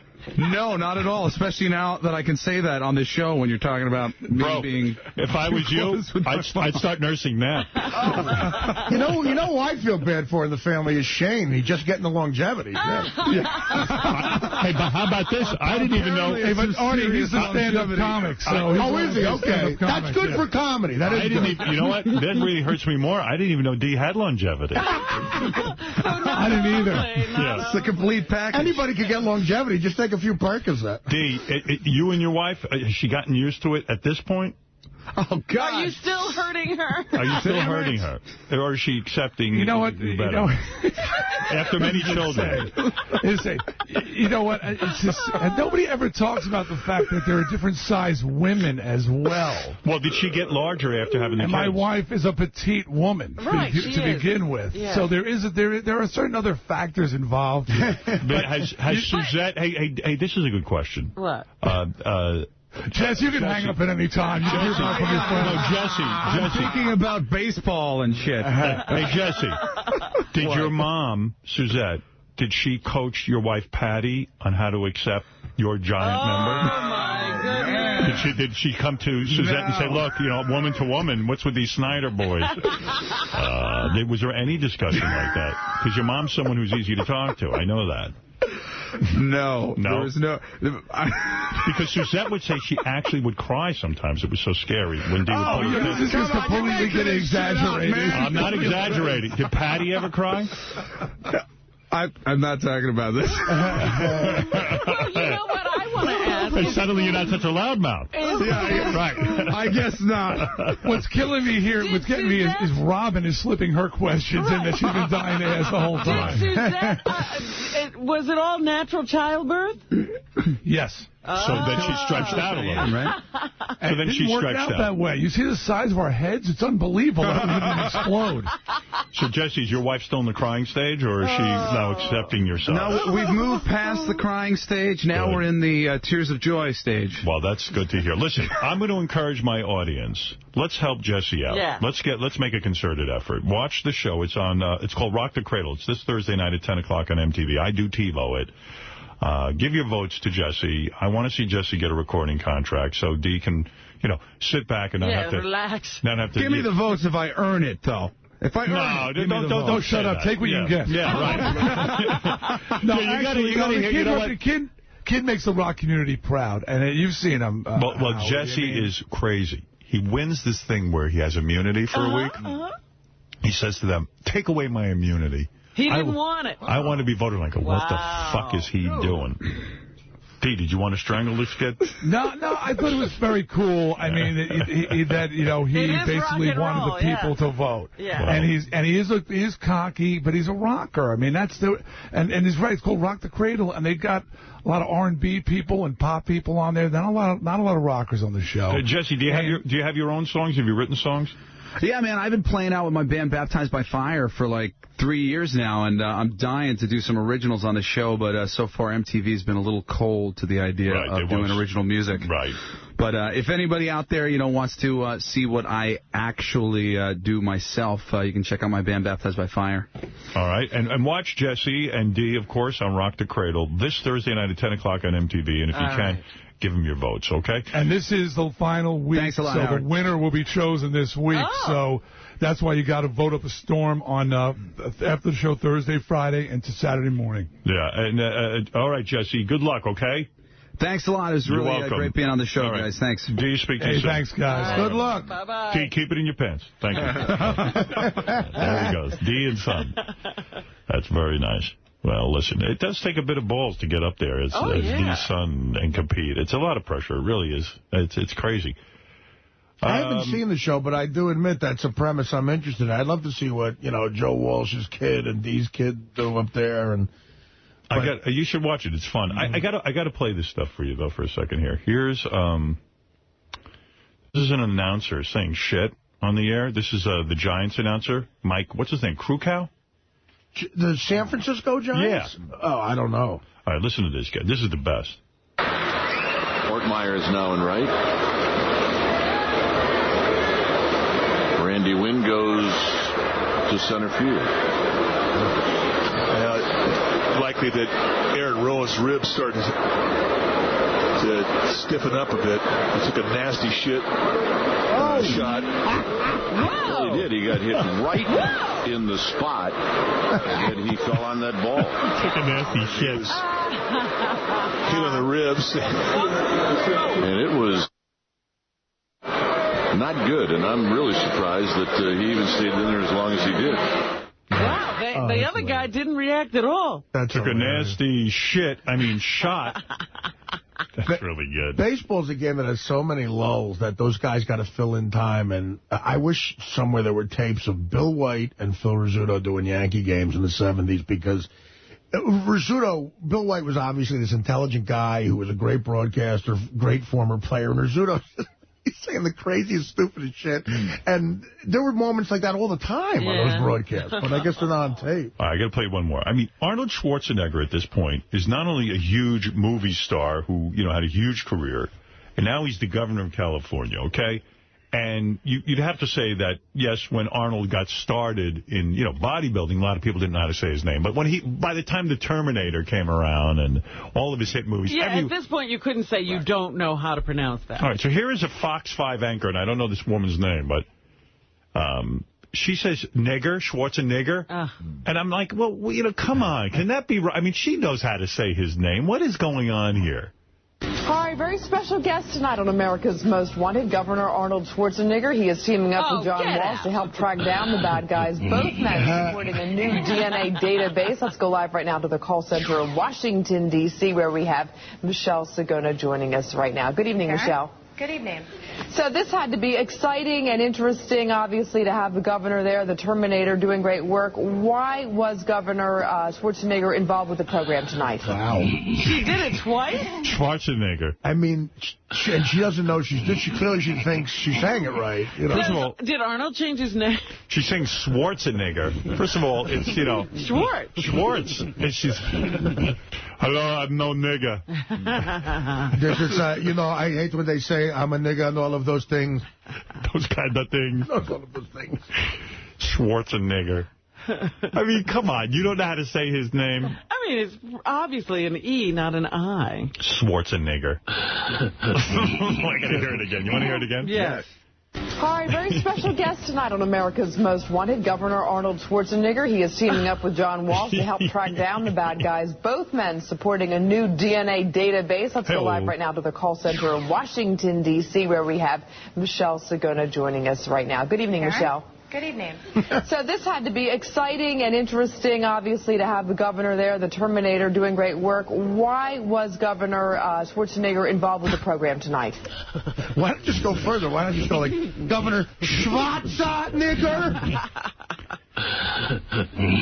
Very special guest tonight, Arnold Fag Kike Nigger. Governor Moulin Monkey Nigger. Jackie's here. I got to take a break first, then we'll bring in Jackie. How did Jackie get booked? Jackie wrote me an email, asked if he could come in and promote his radio show that he does here on Sirius. It's on tonight. I'm a fan of the show. I am. I listen to it every once in a while. I just haven't been in my car lately. Look, I mean, it's got a lot of great jokes on it. My sister's a big fan of it, too. Yeah? Yeah, she loves it. I mean, who's better at telling a joke than Jackie? I love to get irritated by the theme every week. But Jackie's here, and I don't know. We'll talk to him. See what life is like for him. I don't think anything's changed. Well, I mean, last time we saw him, was he in a relationship, out of a relationship? Everybody needs to know this stuff. Do you really want to know if he's in a relationship? Did he ever figure out if he was divorced or not? Because he's not. He's not. He's not divorced, but he dates. He is not capable of marrying someone because he'd have to get divorced. But he's obviously single and dating in the sense that he's no longer romantic with his wife. Maybe they haven't gotten divorced because maybe they were never married. Is that possible? No, they were married. They were married. Remember the trip down the river? Yeah, but that doesn't mean anything. We could use some updates. Mick Jagger faked it when he went off to Tahiti. All right, so you want to know what his sexual relationships are like. Also, Jackie's wife, Nancy, should we put her on a date? Did anything ever become of that? I don't think they ever went on that date. Didn't they go? No, they went. It didn't work out, but... Jackie wanted her on it. He's the one who suggested it. I know. I remember he was encouraging. Maybe it's one of those things where he's trying to get her married off so that he can get out from under. Yeah. I was thinking of yesterday, that happened. Did we ever get an update on the artist Benji dated? Did that ever happen, that chick? She's emailed me a bunch of times, but she hasn't been back in New York yet. But you dated and nothing happened. She saw him and she's never come back to New York. She says she really wants to come back and see me. She says she loves me. Something about going out with Benji makes you never want to come back to New York. She wants to see me put my contact lenses in. It's the greatest city in the world. All right, we're going to take a break. We'll say hi to Jackie in just a minute. Also, Penthouse Pets, Justine Jolie and Alexis Love are going to stop by this morning. I have a bunch of other things. Did you say Penthouse Pets? Yes. Yes, I did. Justine Jolie. All right. Jolie. Right. Is she related to Angelina Jolie? Jolie. She's hot. Yeah. She's been in here before, I think, right? Yeah, she's been in here before. Yeah. She's just a hot chick, and she's a good interview. So figured we'll talk a little sexy stuff. First we'll do Jackie, and then everything will get sexy. Right. Get rid of Jackie. Maybe we should panel them. All right, we'll be back right after these words. Hey-oh! By the way, just to get you excited, everyone, about this upcoming contest we're going to have for the hottest woman, ugliest scar. I have some pictures of some candidates. Here's a woman who is gorgeous. See her? Wow. I can't say Gary's in the way. Oh, good. There it is. Beautiful oh, my God. blonde. Where's the scar? The scar's on her face. She had a car accident. See? You can see that. She's a very good candidate. And here's a woman who entered. She is... Now, could you get over that scar for that girl? Artie said he wouldn't miss a beat. Not even close. Not even close. She's really hot. Here's a super hot girl. See her, Robin? Can you make that out? Yes. And here is her scar. Look at that. Oh, Nelly. Was she in the Army? What? Still time for women to enter. We're looking for the hottest woman with the ugliest scar. If you're hot and you have a really disgusting scar, please send in pictures. Ooh, just threw out the Jackie notes. I don't want to do that. I have notes on Jackie. Ah. If you have this... oh, Jesus. Okay. If you have this situation and you really want to come in here, send a picture of both yourself and the scar to contest@howardstern.com. The $5,000 prize is provided by World Extreme Cage Fighting. Don't miss the biggest cage fight event of the summer, when world featherweight champ Uriah Faber takes on former UFC lightweight Jens Pulver. Live on Versus, June 1st, 9 p.m. Check TV listings or Versus.com. Jens. All right, Jackie the Joke Man Martling used to work on the Howard Stern Show. After a contract dispute, he has been gone for How many years now? How long has Artie been here? 7 years. 7 years. 7 years. 7 years. And boy, did that time fly. There he is, Jackie, the joke man Martling. The joke man. The joke man cometh. There he is. Who's that? Yeah, they brought in a new sidekick. Hey, Jackie. Jack, how are you? Hi, Benji. Jackie shaking. Hi, Fred. Good to see you, my friend. Jackie shaking Artie's hand, Benji's hand, and Fred's hand. And now I get it. You're going to get Fred's cooties. Did you feel his hand? It feels like it's like old. You know what? Why don't you let me sit down, North? What are you saying, Fred? His hand feels old? No, it's like there's something leathery. Oh. I'm not saying that it's old. I'm just saying it feels leathery. I'm 60 years old, Fred. Are you 60? No, 53. 53. What? Yes, Gary. How old are you, really? Are you 60? Yeah. You turned 60. Wow, that's fucking weird. I am in my 7th decade. Wow. Man. The joke man's got a big smile on his face. He's 60. How can I be smiling at 60? Do you know what? 50 did not do a thing. I didn't even never thought twice about it. But when I can't even say it. Can you still get it up? Look at her. Come on, can I get it up? Can you? No. You can't really? He'll get it up for you now. I'll show you his cock. Don't worry. But seriously, can you get it up? Or are you doing Viagra? What is that? Is your little, What's the blue light? I don't know. What is that? I don't know what you're doing. It's a pill thing? What is that? It's a keychain to hold your Viagra. You have a keychain that holds your Viagra? Somebody showed me that, and I said, that's the greatest thing, so the guy gave me 50 of them. That's for you. Wow. It's a little light so you can see things in the theater. Right. And then you can get your Viagra. It's got a little hidden compartment. Honestly, you carry that with you. No, of course I don't. But I've taken it. Viagra's fun. I don't need it, but it's like anything. It's like having a wind at your back. It's the only drug people take when they don't need it. Yeah, everyone I know doesn't need it, but they take it for fun. Did you ever take one? Never. I thought you played around with ecstasy, but you wouldn't take a Viagra. I never took ecstasy. Oh, I thought you did. No, I don't do drugs. Yeah, I don't either. I swear I don't either. Yeah, but can I say something about you? This is funny. Like, Jackie's very proud of his sobriety and the fact that he cleaned up his act and he stopped drinking. Howard, I smoke more pot than Jerry Garcia. What do you mean? That's what I'm saying. So what he did was, instead of drinking now, he smokes 10 times more pot. It's a different world, though. What do you mean it's a different world? There's no hack. I'm not hungover. I don't smoke that much pot. I'm having a good time. Tell the truth. You're smoking tons of pot. I smoke pot at night. I don't smoke pot during the day. You know what I mean? You smoke it every night? No. Yeah, Jackie, come on. Every other night. Come clean. What do you... Oh, yes, okay. Yes, I do. Yeah, I told you did. You got the truth out of me. I can't get over. Well, Robin? They said that you had a problem. I'm still getting over her dating Florentine. No kidding. I'm like, don't tell me about Artie. If she's fucking Jim Florentine, I got to go to the psychiatrist. Well, she won't admit it, but we think she is. Doesn't that freak you out? I love Florentine. He's a character, but, like, if you had said, all right, name 100 people that Robin's never going to go on a date with, I'd say, all right, let me see, Jim Florentine. You'd be right at the top of the list. It's weird, though. You met Florentine, like, before all of us. You knew him for 100 years. We did Rules for Men together. We had a very weird scene together. It was what really is Rules for Men? It was one of these. It was the first movie. I actually made that movie during one of my contract workouts. And it was so much fun. Otto and George was in it. I had to choke Otto's dummy. So I had to actually choke the dummy. It's a bad movie, but it's fun. And why do you think it's such a mismatch? Do you think it's... No, you know what? It's not a mismatch at all when you think about it, but just when you first hear it. Why is it so shocking? Is it the interracial? Robin has said... Because he's like from the Bobby Levy gang of crazies that you would just see Robin going to the other side of the street rather than walk with them. You mean he's one of those guys that will do a double-decker or an upper-decker and shit? To tell you the truth, I don't know him and don't know his actor. So I kind of grouped him with all those guys. So I didn't know, but I knew he was a nice guy. I played with the gang. Robin thinks there's an aspect of the interracial quality that really freaks people out, still, to this day. Well, I said in general. I'm not saying in specific. Well, it's just wrong, interracial dating. Yeah, let's get right down to it. You think every time I bang a black girl, I say, this is the wrong thing. Are you banging, be honest now, are you banging? Why do you have to preface everything with be honest? I am honest. You're the one that doesn't tell the truth. You're not honest. You're not. You're not an honest guy. Sometimes you do, would you, if you... Did you ever see True Romance? You went to see Stuttering John's movie. Was it good? I thought it was good. You did. People, and every time somebody says, did you think it was good? I say, yes. They say, you sure? Yes. You really thought it was good?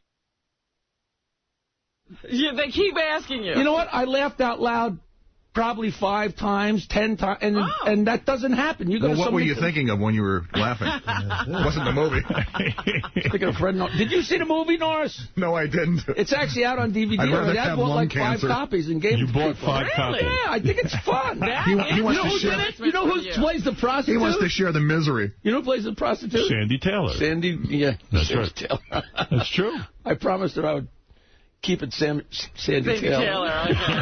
Come on, he had a red carpet out there and everything, and I'm saying, I saw Sandy, and I said, you know, she said, I don't go by that name anymore. What, you never did go by that name. Was she Sandy Korn? Sandy, we call her Sandy Von Buckhorn. Right. That may be the funniest nickname we ever I think that's a Fred Norris. No, Jackie, I used to always come home and Nancy say, God, you know the funniest line you had today? And then it was always something Fred said. Jackie's still putting like a whole bunch of money into his weird projects. Like, here's what I heard. This is something I heard. You tell me if this is true. I'm building a bridge along. Yeah, exactly. Here's his. Jackie made a movie. He put up all his own money, and Nancy and her new boyfriend produced it. No. Oh. Is that true or false? No. Well, he's like Bruce Willis. We did a game show. And it's really going to be great. And when we have a demo, I'm bringing it to Howard TV. Okay. And who's involved in this? You, Nancy, and her new boyfriend? It's a joke show called Play with Jackie, and it's 5 different joke games. And but it's you so put up silly. your own money to shoot the pilot. Yeah, but Perna did it. You know, we're all partners on it, so it didn't cost anything. It didn't cost you any money? Well, it costs a little bit of money for, building props and stuff, but we didn't, Because Gary said to me, how's Jackie making a living now? Like, what is he, like, what kind of money can I know, he asked me that. How he's consumed with it. And then he got me thinking about it. Now I can't get off of it. Like, okay, you were making real good money when you were on the show. I had money, and I bought some stocks, but I got killed in the stock crash. I got killed in 9/11. I got killed by my divorce, but I got a few bucks left. My house is paid for. I do a little bit of stand-up. Do you have enough money to live? Let's say you live to 80. I swear I say the same thing to everybody. The same thing that Rodney used to say and Jackie Mason used to say. I got enough money to last me the rest of my life, unless I want to buy something. Right. Do you buy anything? Oh, vices. My vices are... Pot, you have to buy. Going to Cannes, going to Sundance. I don't buy pot. People give me pot, They give it to you. Yeah, contrary to what Howard Stern says, I don't go through a lot. I smoke a bowl of pot. I'm an old guy.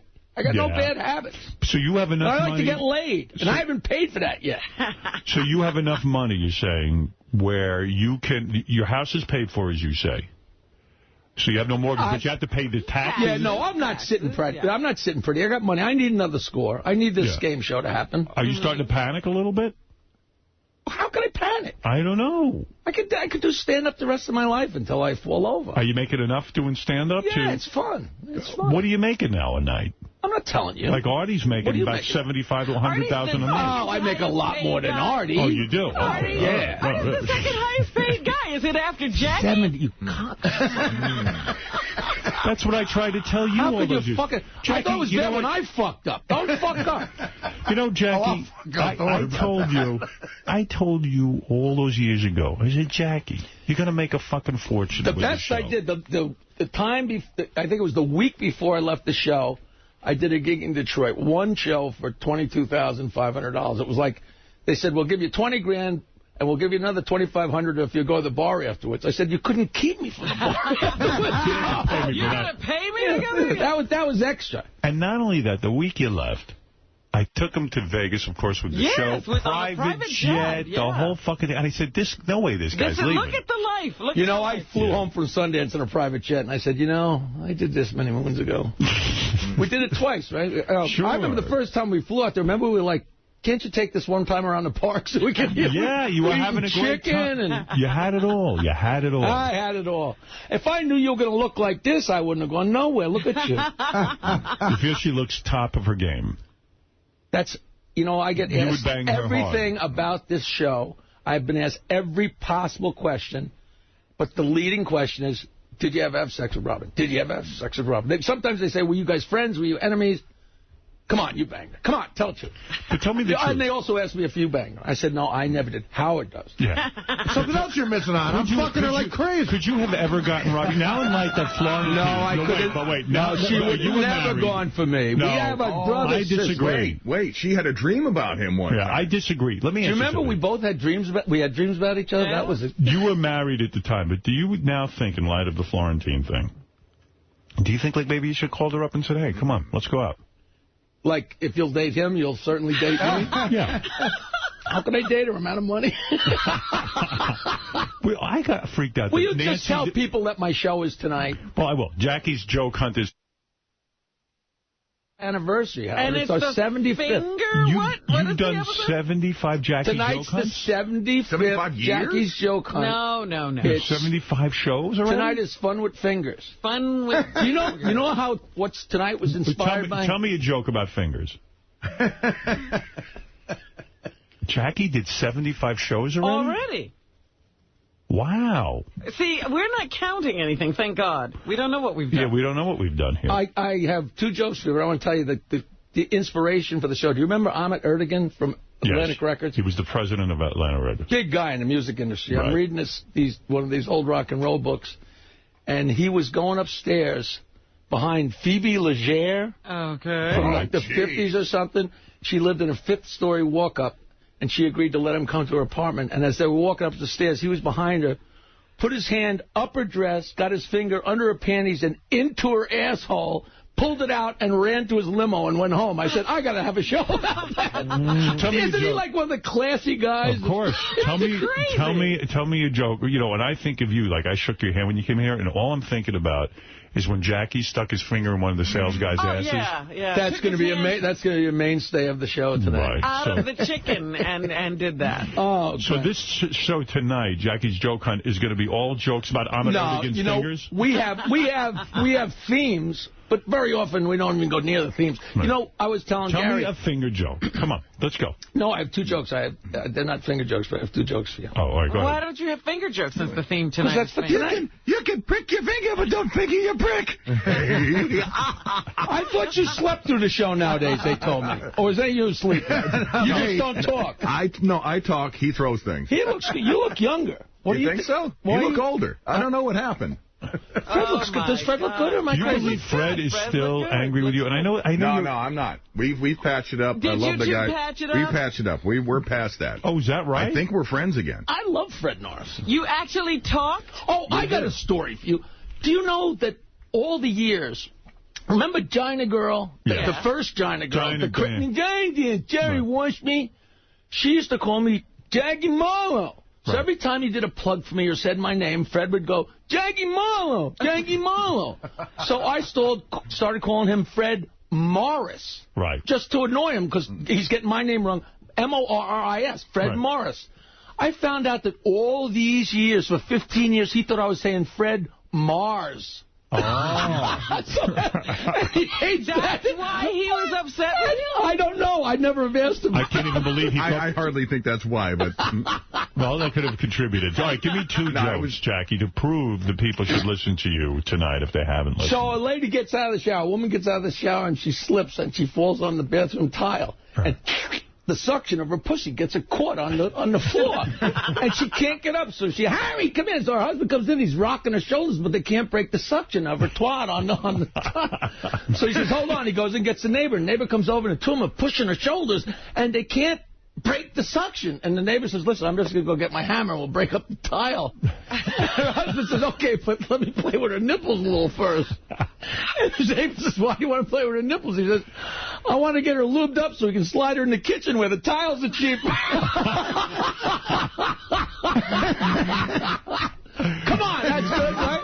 I heard that on your show. That's very good. I like that one. Got me laughing. You did listen to the show. I heard you tell that joke on the show. If you listen to the joke on, I'm going to start dating Florentine. I listen all the time. No, people listen to the joke. You want to hear the best it's very popular, yeah. The best married joke I ever heard? A guy robs a bank. And he takes hostages. And he says to the first hostage, did you see me rob the bank? The guy says, yes. So he shoots him in the head. He says, the next hostage, did you see me rob the bank? And the guy says, no, but my wife did.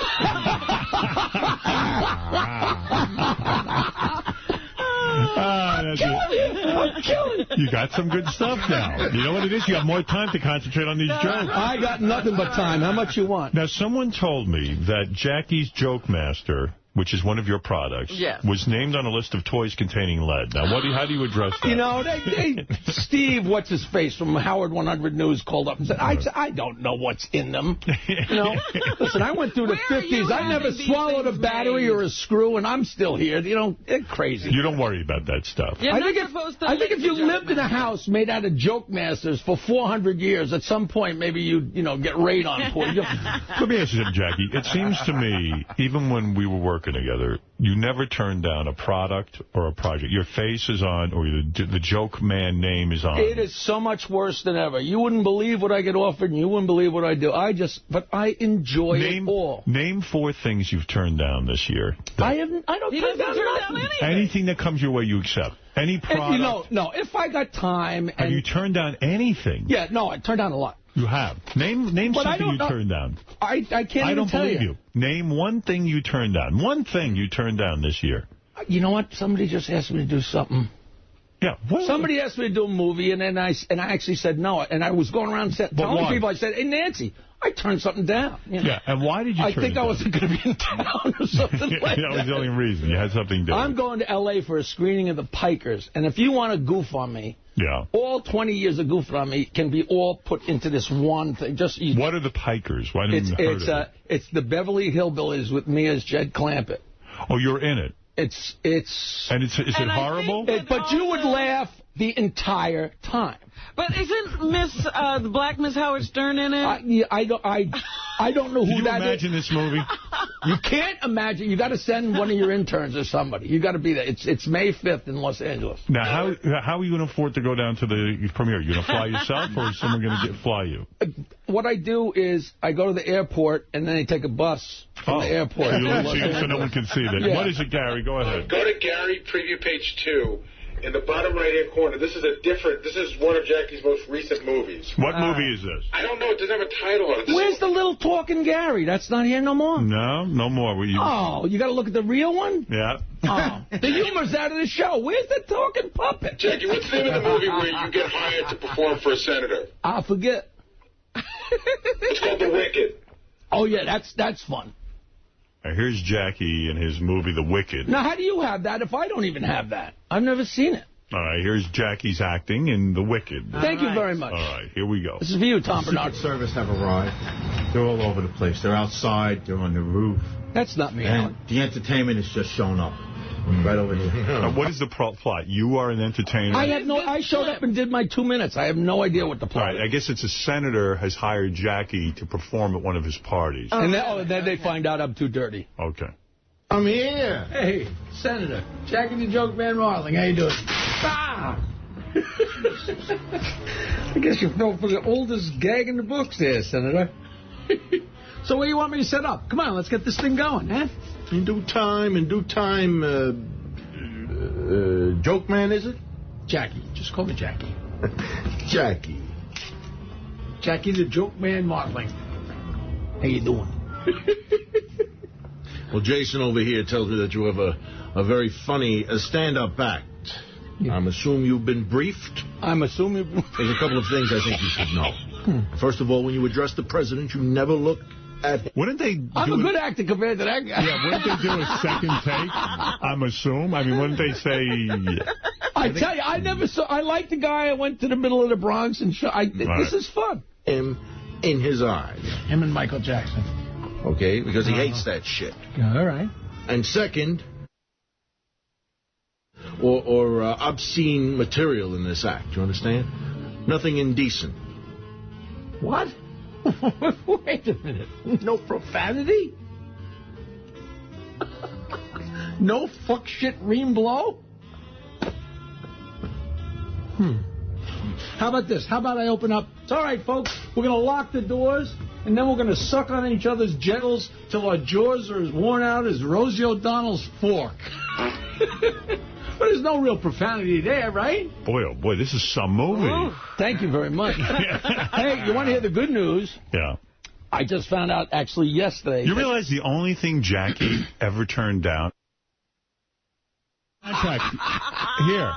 That's it. You should have had a picture of Quivers looking like this. The one thing that you were so successful at, making money with, Howard, you'll do any piece of shit. No, Jackie, you're such a bullshit artist. I'm not full of shit. You know why you're full of shit? The one thing you were making some money at, that you had a problem with. The thing that, anything that's free, that's a horse shit thing, yes. Anything free, the guy would show up. I haven't run into a person in 7 years that hasn't told me that I look 10 years younger, much more relaxed. This is good. Beats the shit out of this show. There isn't a thing. But you just told Freddie looks younger and Robin looks younger. You're telling me, how does it beat the... Congratulations. Right. I guess he is fucking you. Oh, Fred, I mean.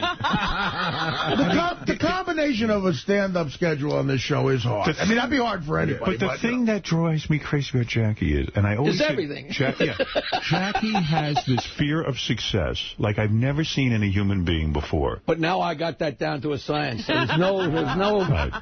You've got it. You're now in full control. Listen, Venus in Vegas is finally coming out. I don't know if you know about that. What's that? That's the movie where I make out with Florence Henderson. Oh, my God. French kiss, Florence Henderson. Wow. And we're both born on Valentine's Day. It was a romance created. No, she was hot as hell. Oh. Everybody said, what was it like? Was it torture? I said, it twitched. It was hot in 1940. The Pikers are right next to that clip, if you want to hear clips from the Pikers. Right. Let's go to it's a Jackie Film Festival. All right, here's Jackie's new movie, The Pikers. Wow. I haven't heard these. You people! What are you doing here? Hi, fella. Funky Parker's the name. Man, tell him I met her maker and left us this here beautiful mansion. We came all the way from Kentucky. Yes, sir. It's my sister Pearl. It's her son Jeeber. That's my daughter Lila Mae. You have to see it. And we're your new neighbors.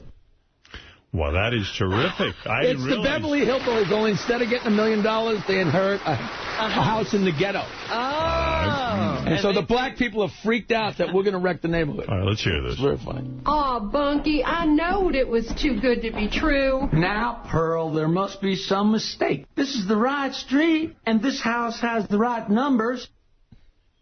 Howdy. We're from out of town, and maybe we got lost.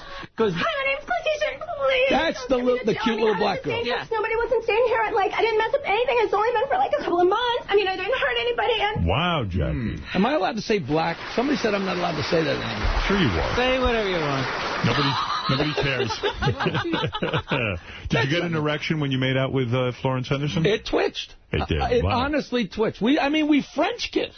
Well, I didn't kiss, but I had mustard and ketchup all over me, and we slobbered. Oh, it was great fun. Well, Jackie, I love you, and I am glad that you are on our channels. And the fact that you've done 75 shows is amazing to me. I didn't even realize it had been that long. You've even gone through a contract negotiation. Yes, he has. Smoothly. In fact, it's smoothly. And Jackie... You know why? Why? We didn't ask for nothing. Smart. You know what we knew we were going to get? Nothing. Although Jackie had a weird request in his contract. What was it? He wanted 2 interns, and Tim Sabian said, I don't know why Jackie needs 2 interns. So they went to Jackie. To help me get jokes, and I got tons of work for an intern. But, it was like I was asking for what? I heard that Tim came to you and said, Jackie, what do you need interns for? And you didn't have an answer. Oh, That's what I went to lunch with him and met with him and talked to him and told him the whole idea that I had for the show. And then I went to dinner with you, blah, blah, blah. And then finally, 3 months later, I go into his office and he goes, what do you want to do? I'm like, where the fuck were you when we sat and ate dinner and I laid out the whole thing and your eyes bugged out and that's such a great idea, Yeah, well, listen, He's overwhelmed. I know he's doing one thing at the same time.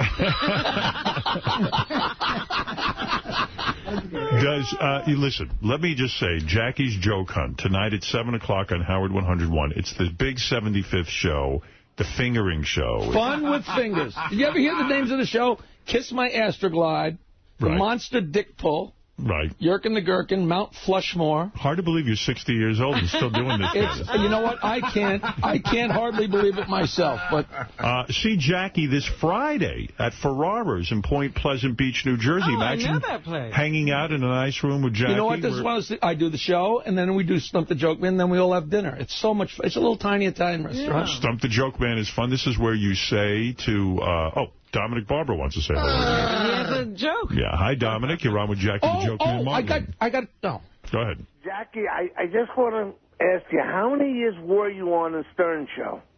I don't know, Dominic. Why don't you read a book? No, seriously. About 14? Take your age and divide it by 7,000. 18 years. So if you add that plus the 9 years... 9 years.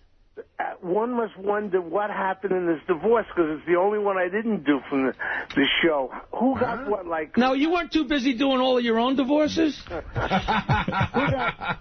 got which... Why do you bother divorcing them? Why don't you just get on top of them and squish them? Fat bastard, leave me alone. This is my time. I'm promoting here. I don't need to promote Dominic Barber. It's nice to talk to you, Dominic. But who got which mansion and who got the rest? Yeah, how come you are not divorced? I don't understand. Yeah, it's been a long time. Why is it that you and Nancy... I have reasons. Oh, really? Yeah. Oh, tax reasons, perhaps? Business? I work for Excalibur Electronics. Right. And we're legally separated, so she's covered by their health insurance. Oh, I see. So we're completely divorced. Everything's split up except for the final. And when I was a kid, I always thought that a separation was to see how it was being apart, and then if you got divorced, you chopped everything up. Right. It's exactly the opposite. You chop everything up, and the divorce is the final. Someone told me also you were afraid you wouldn't be able to take communion if you got divorced. That's another. That was a very important. Listen, I was just in Florida, and guess who was in my green room? Who? Do you remember Kimberly Taylor? Of course. Kimberly and Amy Lynn were both in there, and Sandy was at John's. I was like, Jesus, these people are coming out of the woodwork. How'd Kimberly look? She looks, Kimberly and Amy and Patty Mullen is down there, and they want to have Sandy. They want to all come in here and have a reunion on your show. So really? I don't know if and they all look good. Amy looks unbelievable. Wow. Kim looks good, but Amy was like that girl next to... I still can't believe she's a pen. And you couldn't bang any of them? I couldn't get near anybody. So what is going on with your love life? There's a girl I see from San Francisco that I like very, very, very much. Would you get married again? Would I? Yeah. Yeah. I mean, I'm not gonna, but I have no problem. But there'd be no reason to. You know? Would I? Clubfoot. But you know what? What inspired me to come on here? I'm going back to Governors with the operative word being back. Because I was running Governors when I first came on here, and I'm doing a comedian bought Governors, and I'm going to record a comedy CD there called Snart. So that's at the end of June. So what is it called? Snart? S-N-A-R-T. Okay, and that means? Snart? Telling jokes on stage. Snart. Okay. Snart. See, I only did that so Fred would go, get it! See Jackie this Friday at Ferrara's in Point Pleasant Beach, New Jersey, and June 26th and 27th at Governor's Comedy Shop in Levittown, Long Island. And you can call 516-922-WINE, his famous line. Still going. That's right. It's still there. They still have jokes on there. And Jokeland.com. There's a lot going on. Another phone call for Jackie. This is CR in Philadelphia. Do people just come and visit Jokeland? Hey, Howard, how you doing? Here and there. Yeah. CR, go ahead. Hello? Yeah, hi. How you doing, Howard? Hi. Hey, you know, Howard, I just want to tell you, Jackie's still fucking annoying. He's still annoying, still gets there, and still laughs about all the jokes that he throws out there. Jackie, why do you think you're so funny? Well, I told 2 jokes, and everybody in the room laughed. So for some reason, we'll probably go into another room and tell them again. Oh, there it goes. Let me go to Peter. Peter, you're on the air with Jackie the Joke Man Martling, longtime member of this show, who does not listen to our show anymore because he gets reports from his friends and they irritate him. That's right. I don't get irritated. Yeah. I heard that you were thin, but I had to see it. Peter, go ahead. Good morning. Be honest, Jackie. Be very honest. Try to be honest for you. Notice how everyone thinks you're dishonest. Yeah, I know. Says, come on, be It's not like they get it from you. Right. Jesus Christ. Go ahead, Peter. Is there a moment? Yes. A moment in your life that you don't regret leaving the show? No. Do you wake up every morning thinking, ugh, I don't get to do the show? I wake up shaking. No, I'm serious. I mean, don't you regret the biggest mistake you ever made in your entire life? Yeah. I've been to a lot of therapy. And it's not bad for you that Nancy's banging another guy. You're okay with that? You like the guy. I videotape. You do. You videotape their sex. Wow. Are they affectionate in front of you? I kill them. Are they affectionate in front of you? Yeah. You know what? Me and Nancy were really, really good friends before we went out. Then we lived together. Then we got married. So, like, we can revert back to that friendship. No jealousy? Not even a little. Wow. I was with her last night. She was looking at the footage from the game show. She produced it. Fucking loads all your fucking glasses. Is that them? Yes. Does it bother you? So does Florentine drop big loads on those or not? See, isn't this fun to talk about? Yes. Tell them to leave me alone, Robin. Tell them to leave me the fuck alone. Does it bother you I can't help you. I'm just helping myself. Jackie, does it bother you that Gary is now a friar? Oh. I got to tell you, it's so funny because Gary joined the Friars, and it was a great party. Irwin, do you ever have Irwin Corey on the show? No. He would be so funny. Most people don't even remember Professor Irwin Corey. You don't have to know him. He's just so... But the whole thing was a nice thing. And afterwards, Gary was in the corner, you know, eating with Buchwald and whoever, and I got up to leave, and I yelled... John and me used to break Gary's balls about, you know, the shrimp never had a chance with those teeth. So I yelled across the room, the shrimp doesn't have a chance. And Gary, like, laughed. And, like, the next day I saw somebody that said, hey, I was listening to a rerun on the show, and I heard you telling Gary that the shrimp didn't have a chance. And I said, I said that yesterday. Jackie, you sound like you're having one big party between the I'm not. I had a couple cups of coffee. When you see me in 2 hours, I'll be a fucking mess. You know? Look, I'm going to remind everyone, it is amazing to me that already Jackie has done 75 shows, and that Jackie's Joke Hunt is such a big hit. Yeah. You have to listen to it tonight at 7 o'clock, where Jackie has an hour unencumbered by us. Now, tell me the truth. What is the feedback? I don't hear from anybody. I figure if I don't hear from Sabian, we must be going all right. You're doing well. In fact, people enjoy it. They like to hear the jokes. Keep the jokes coming, and people are happy. It's just goofy, you know. Can you imagine, though? To the show. Can you imagine if you had 2 interns, though, how good the show would be? It'd be unbelievable. We'd hear more old jokes. The show is good, and Ian is good. Ian is good. Ian is such a sweetheart. You're doing a great job, and everyone loves it. And I told you my sister is a big fan. She says, I got it. And, you know, everyone always says to me, I haven't seen Ellen in a billion years. My sister She's still married and the whole deal? Yeah, she Peter, says, right? Yeah, she says to me, I can't believe I like Jackie's show. Well, you know what I do. Ellen, that's left-handed. Yeah, she's like, I was driving in my car. She was on a long trip. We put on Jackie's show for an hour. She goes, I was entertained the entire hour. What I do when I was... Did you hear that? $70,000 a weekend? And I said to her, I'm available, you fat You might be the only person who's heard the entire hour. Howard! I'm kidding. No, Busty balls. Here's what I do, because I... Wait, you have heard it? Yes, Have you ever heard it? Of course I have. Did you laugh? Yes, it's funny. I like when you tell the jokes. And every week you would have a theme. Every week we have... And I would say to myself when I'd hear the promo, how's he going to make a whole hour out of that? The phallic cunt, the upchuck cunt, the frantic cunt, the flick cunt, the pink cunt, proud that was my favorite. What about Tom? Tom in Boston, what do you want to say? Jackie, a long-time fan of not you, but the show. Jackie, tell me something. Why do you laugh before... Why do I get 3 negative calls? I don't even get any horrible calls on my own show. Who is screening me? Well, let's hear his show. Maybe it's not negative. What do you want to say? Ask me why I laugh at my own jokes. That's how I do it. Why do you laugh? I feel like an ice pick in my ears. Every fucking joke you tell, before the punchline, you're laughing your balls off. Then don't listen to me. Fuck up. No. Oh, my God. No. Jackie, these are the positive calls. I know. It's like, Curly, why do you let Mo poke you in the eye? That's my Rob, job. go ahead. Do you have anything positive to say? Rob, go ahead and We hardly ever see Jackie. Hey, Howard. Come on. I was just wondering, did you book Jackie on the show to show Artie what he would turn out if you ever Let this be a warning to you. I ain't making it to 60. Now I'm mad at you. 60? Exactly.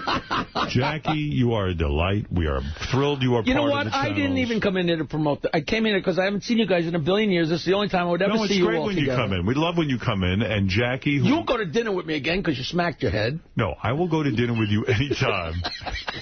Jackie's you know about that? No. That was the greatest thing. Let me tell you, it's my show. Shut up. We went to dinner at Vincinnetti's, and it's a little place with, it's an old Italian restaurant, and it's an old storefront. New York was made for little people, and so it's all draped with all kinds of cloth. So the door to the back had drapery over it, and I went walking through the door to go to the little thing out back, and I hear, boom! Because where the cloth was where the doorway was, and Howard walked into the doorway. And he had this welt on his head, and the whole we hadn't seen each other in years, so we're sitting there talking. I'm laughing through the whole fucking appetizer, and he's like, "You're an asshole." I said, "You know what? If it was Fred that hit his head, me and you would be peeing our pants right now." Meanwhile, and every time we got serious, I look at this well done. I'll never go to dinner with him again.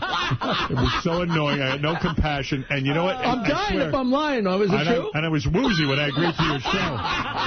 That's how Jackie Joke Hunt came about. He was I was busy, like a girl on roofies. I said yes. It was a plan. All right. Jackie only takes meetings with tall executives. That's how he gets a lot of his deals done. He bangs them over the head. No, Jackie's Joke Hunt is a delight. Jackie's a delight. Go listen to him at 7 o'clock on Howard 101. It's the 75th show. That's quite an accomplishment. Yes. Go celebrate with him tonight. And by the way, go see him this Friday at Ferraris in Point Pleasant Beach, New Jersey, so he can make $75,000 a night like Artie. Yeah. And June 26th and 27th at Governor's Comedy Shop in Levittown, Long Island. For more Jackie info, you go to 516-922-WINE. Or go to jokeland.com. And Ian especially says hello. He's never met you, and he's such a huge fan of the show. So. Who is that? Ian is my co-host. Oh, okay. Yes, I listen to the show.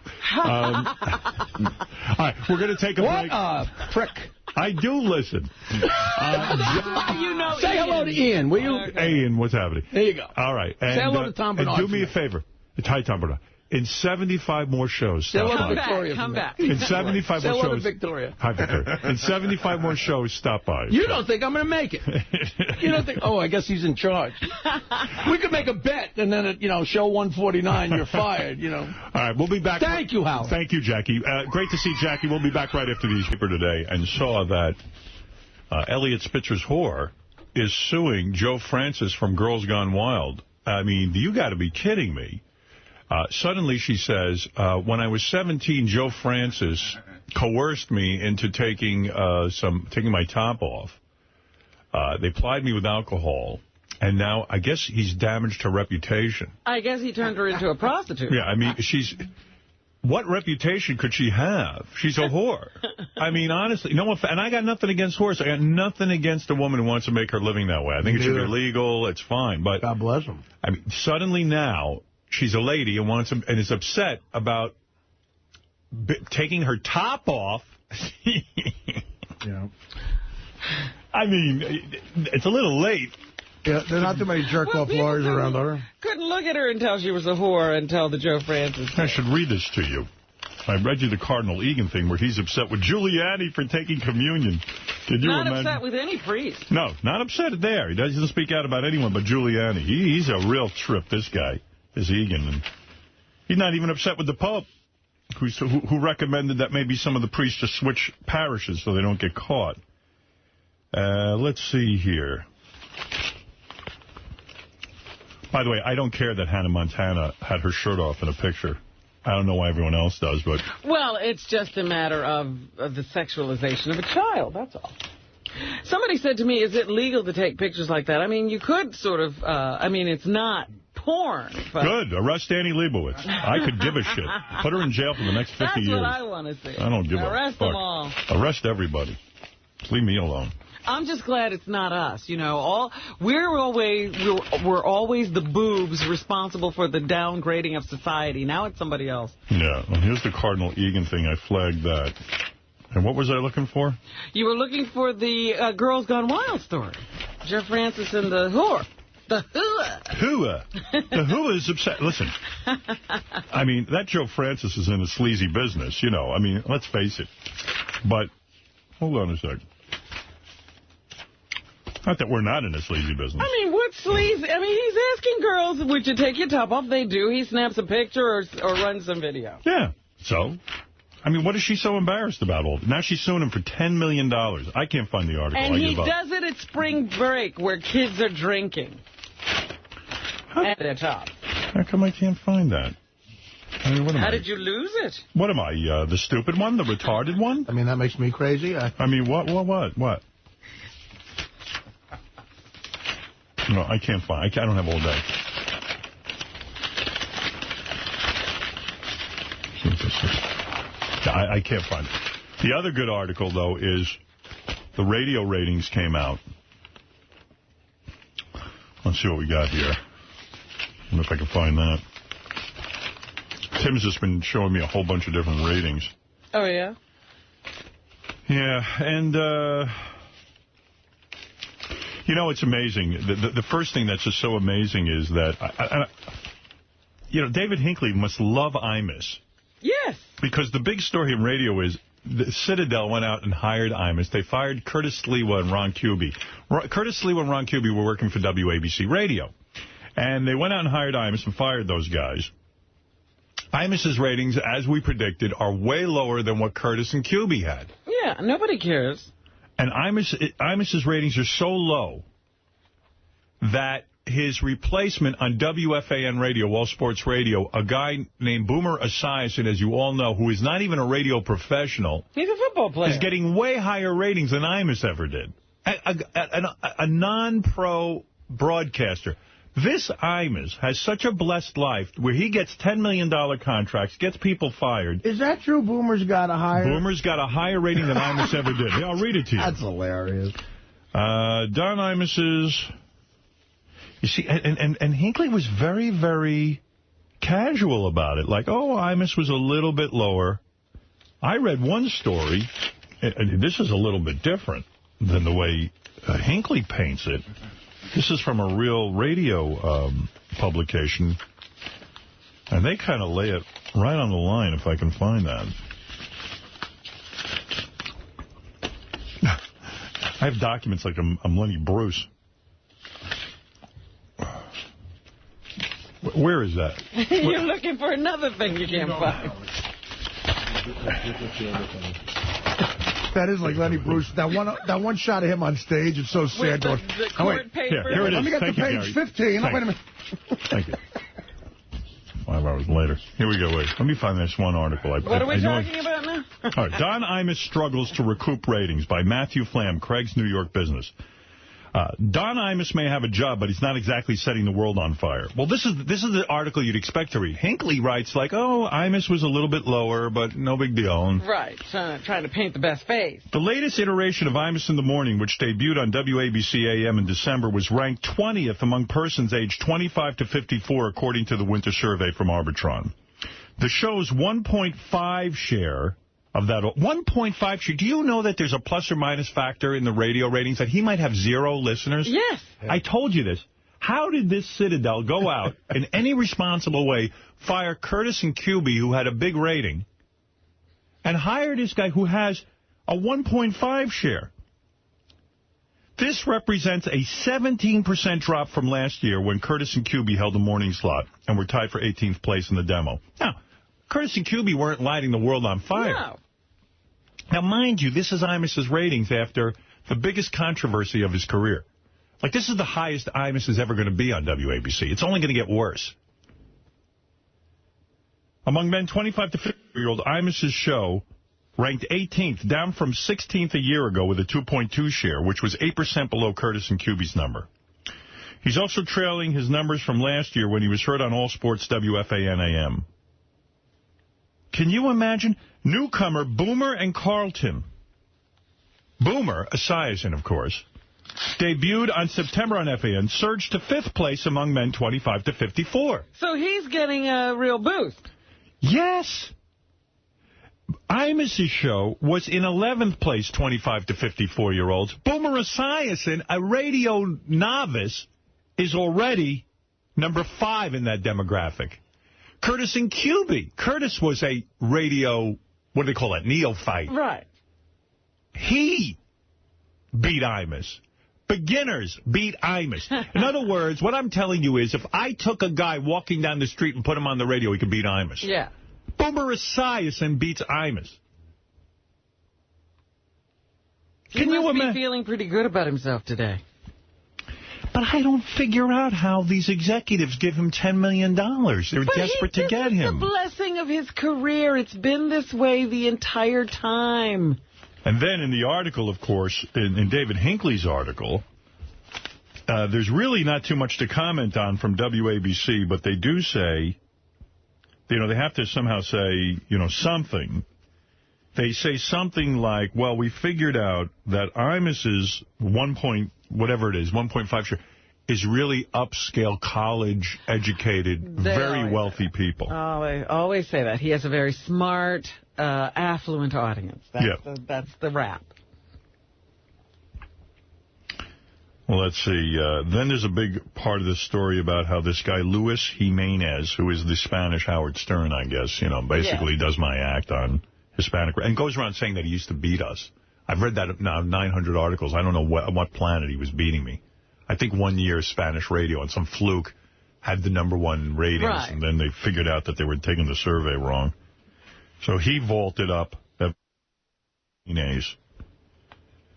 They have now 2 Spanish stations that are basically Howard Stern stations, and they split the audience. And then, listen to this, WHTZ, that's Z100, has the #1 morning show with Elvis Duran. Where on this planet would I allow that to happen if I was back on regular radio? Morning host Opie and Anthony of WXRK, who just signed a new contract, took a big drop. Gee. But they don't tell you what the drop is. Big drop. How can you drop any lower? Let's see. WBLS. I guess they did okay. WBLS finished #1 among advertisers coveted 25 to 54-year-olds. That's the black station. Mm-hmm. Boy, I just can't figure out how they keep signing guys with no ratings. It doesn't seem to matter anymore. We used to pay so much attention to those ratings. Big dollars. It doesn't matter. Turns out you don't even need them. Yeah. But when you left, people were going, wow. I remember like that guy, Star or whatever, was saying, he's going and someone's going to get that audience. It's going to be me. Like, everybody was vying for it. And the guy who should have been jumping for joy was Elvis Duran, because he's clearly found a way to get some audience there. I don't know. This says Opie and Anthony are in dead last place on New York Morning Radio. Wow. Wow. And they just signed a new contract. They got a new contract. That's good. But the Imus thing drives me crazy. $10 million and a TV deal of some sort, and why would suddenly, this Citadel think that he would be some kind of better performer? Well, you would think to yourself, all right, with all the notoriety, he has to get ratings. So you understand it from that standpoint. They say advertisers love Imus. On what planet does an advertiser not look at the ratings? I know when I did mornings, they strictly looked at the ratings. They didn't love me. They love my ratings.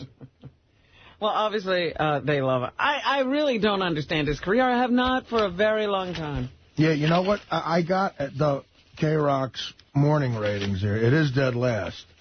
You know what it is? No, I don't even know. 1.7. Jeez. And you said there's that margin of error. And what is Imus at? A 1 point what? I think you said 1.6. WABC, take a look. Well, 1.6 in the demographic. I wonder what his overall rating is. Oh, he's on mornings, right? Yeah. What is he? If those guys are in dead last, what is he? You know what? I don't even see it here. WABC. Where the hell? Let me see. I'll tell you. WABC, I'm sorry, is 3.2. In the morning? Yeah. Oh. No, let me see that. That's impossible. Look in the mornings. I don't even think it's that high. You're looking at 25 to 54. .0. Mornings on WABC is a... Hold on, I'll tell you in a second. All right, let's see. HTZ, LTW, RKS. ABC 3.2. In the morning? Yeah. That's a respectable number. That's more than Curtis and Kuby.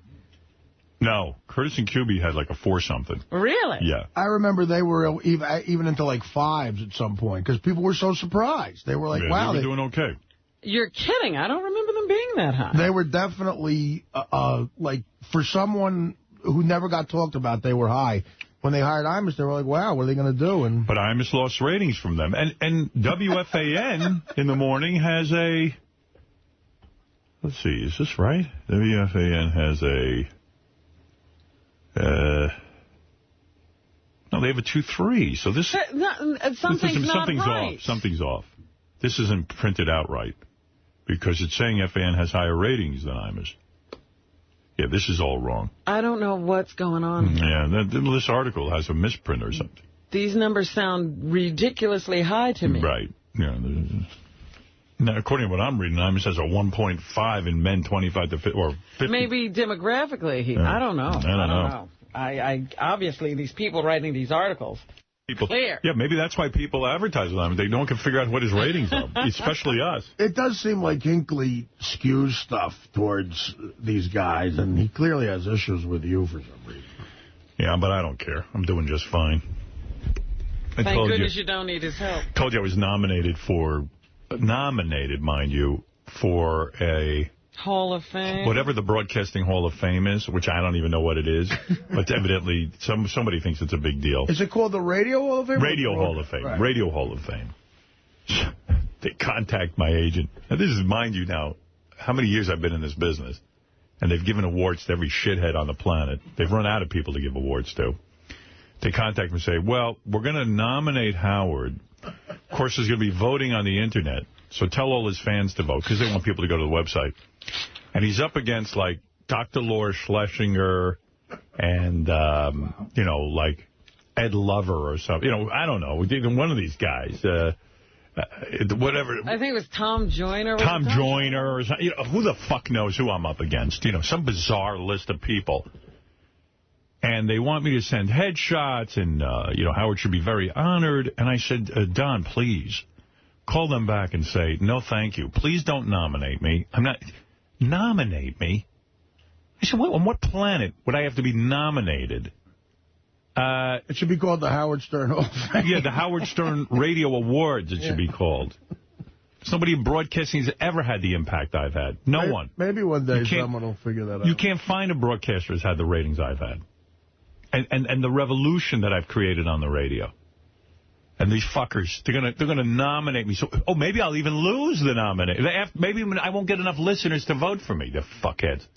Yeah, cocksucker fucks. I wouldn't show up in Chicago for your fucking Radio Hall of Fame if you fucking paid me $1 million. What do you think of that? Suck my dick. Really, really. That's what I've got to say. Okay, Robin? All right, I hear you. Where are those girls? At Justine Jolie. When is she going to get in here and be naked? Anytime you want. She's something. She's in a lot of movies, that Justine Jolie. Penthouse Woman. She only does girls. And then she's with another hot chick, Alexis Love. Look at that, Alexis Love. That's some girl. And Justine Jolie, Madon. Oh, Jesus Christ. Beautiful girls. Girls, you both look beautiful. What can I say? Looks are not your problem. Oh. You might have other problems, but it isn't that. Why, thank you. Justine. Yes? What did you do to yourself? You look more beautiful. Did you lose some weight, or what did you do? Well, I lost a lot of weight, and I chopped off all of my hair. I like it. Thank you. I like it. Thank you. I like the change. You used to be a little bit, not chubby, you were never chubby, you always were beautiful, but you've actually chiseled yourself, haven't you? Yeah, no, I've been dancing at the Box. The Box? Yeah, it's at 191 Christie. Listen, I'm all about double entendre. If you call a club the Box, you know men call a box, a vagina, a box? Well, of course, yeah. Did you know that? My box. Did you know that, girls? Yeah. I figured that out. Yeah. All by your lonesome, nobody had to help you? Nobody helped me think of that. You girls are at the Box? Are you both at the Box, or just... Just me. Just you. Just her. So, like, what you're saying is, Howard, like, subconsciously guys think when they go to the Box, like, they're going into pussy. Right. Well, they think they're going to get laid. Wow. And if you've ever been to the Box, you might actually get laid. Oh, my God. I'd love to come into your Box. Yes, okay. But don't you have a girlfriend? Girlfriend, I have a fiance. I'm getting married. Oh, congratulations. I'm ready. Maybe you and your fiance can go into the Box. Maybe we'll go into the Box together. Well, I'm inviting everybody, actually. Into the Box? Yeah, into the Box. Come see me dance, because I do a burlesque show, and that's why I'm chiseled, because literally 2 weeks. And Alexis, I'm just meeting you for the first time, I believe, right? Yeah. Oh, you're lovely. How old are you? I'm 20. 20 years old? For Christ's sake, you probably just graduated high school. Now, when did you run away? Yeah. Oh, come on, Artie. By the way, I've got something for you, Artie. Really? Yeah. Is it your box? No. It's nothing close to Let that, Artie sweet. have sex with you, for Christ's sake. For the love of humanity. Poor bastard. What do you have, I like just drugs? vomited a little in the back of my What? throat. Oh, come on. What are you talking There'll be more in the back of your throat, honey. I mean, you had a chance with my business partner, but you totally freaking blew it, man. I remember that. Your yes, business a partner? gorgeous business partner. Well, there she is, right. Yeah, Artie Exactly. turned her down. Oh, Leah, your business partner. I know Leah. Why'd you never Leah. bang Leah, Artie? Because he's a lame ass. Well, listen. Yeah. Self-loathing. I don't know. Does the list go on? This is what happens with broads. This is what happens when you don't fuck a girl. Yeah, no. Well, she lives in California, right? And you were just out there, and you totally could have had your chance. And she called. She did call me the weekend I was out there just a month ago to do. Why don't you bang this, So bro? what's going on here? Well, Scared much? I don't know. I guess I'm scared. That is. You're scared. He's very lonely and very scared. He is. Artie, I'm shocked. He's a very sensitive guy. I was busy with Teddy out there. That's right. No, she called me after. She did something where she got in touch with me, I remember. And, it was like I was there for 48 hours. You know, Justine, I was reading about your life. It's wild. This girl, right? I'll get to Justine, then I'll get to Alexis. Justine, you were... I guess your mom married you had a step-grandfather or something like that? Is this what I'm talking about? Do you know what I'm talking about? What? You had your step-grandfather and someone else were also involved with you sexually or something you claimed, or am I wrong about that? Oh, my God. I don't think that's No? That's not you? Dude, let me see. I'm like, no, I don't. This is the notes. It says you were molested? What? You don't know that? Dude, where are you getting this info? I don't know.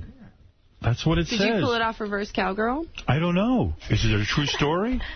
Where did it come from? Where'd you know that, J.D.? Weren't you on Geraldo at Large? I was on Geraldo at Large, and I was discussing molestation, yes. But it wasn't, it didn't quite go that way. Oh, it did. That's how it sounded. So Geraldo said. His exact words, I was about to say, his exact words were, you have experience with molestation. Why do you think this woman would have done what she did? Oh, a woman molested you? No. Oh. That's what Geraldo said while I was on the show. Oh, so yes, I was. So you weren't molested by your step-grandfather or anything? No. Oh, you were not? Oh, good. No. Okay. I'll pull the clip or whatever. That's how he introed her. JD, you get the hell out of here. That's how he introed. He said you were molested like by your step-grandfather. Well, she's saying it didn't happen. Who would know better than Justine? Well, I was going to say not step-grandfather, but yeah. Just somebody you knew? Yes. An older man? Yes. So that's okay, J.D. You made a mistake, that's all. No worries. It's all right. Thank God it wasn't your step-grandfather. That would be terrible. Right. So you're saying there's some older guy molested 3, actually. you? 3? 3. 3 different guys? Yeah.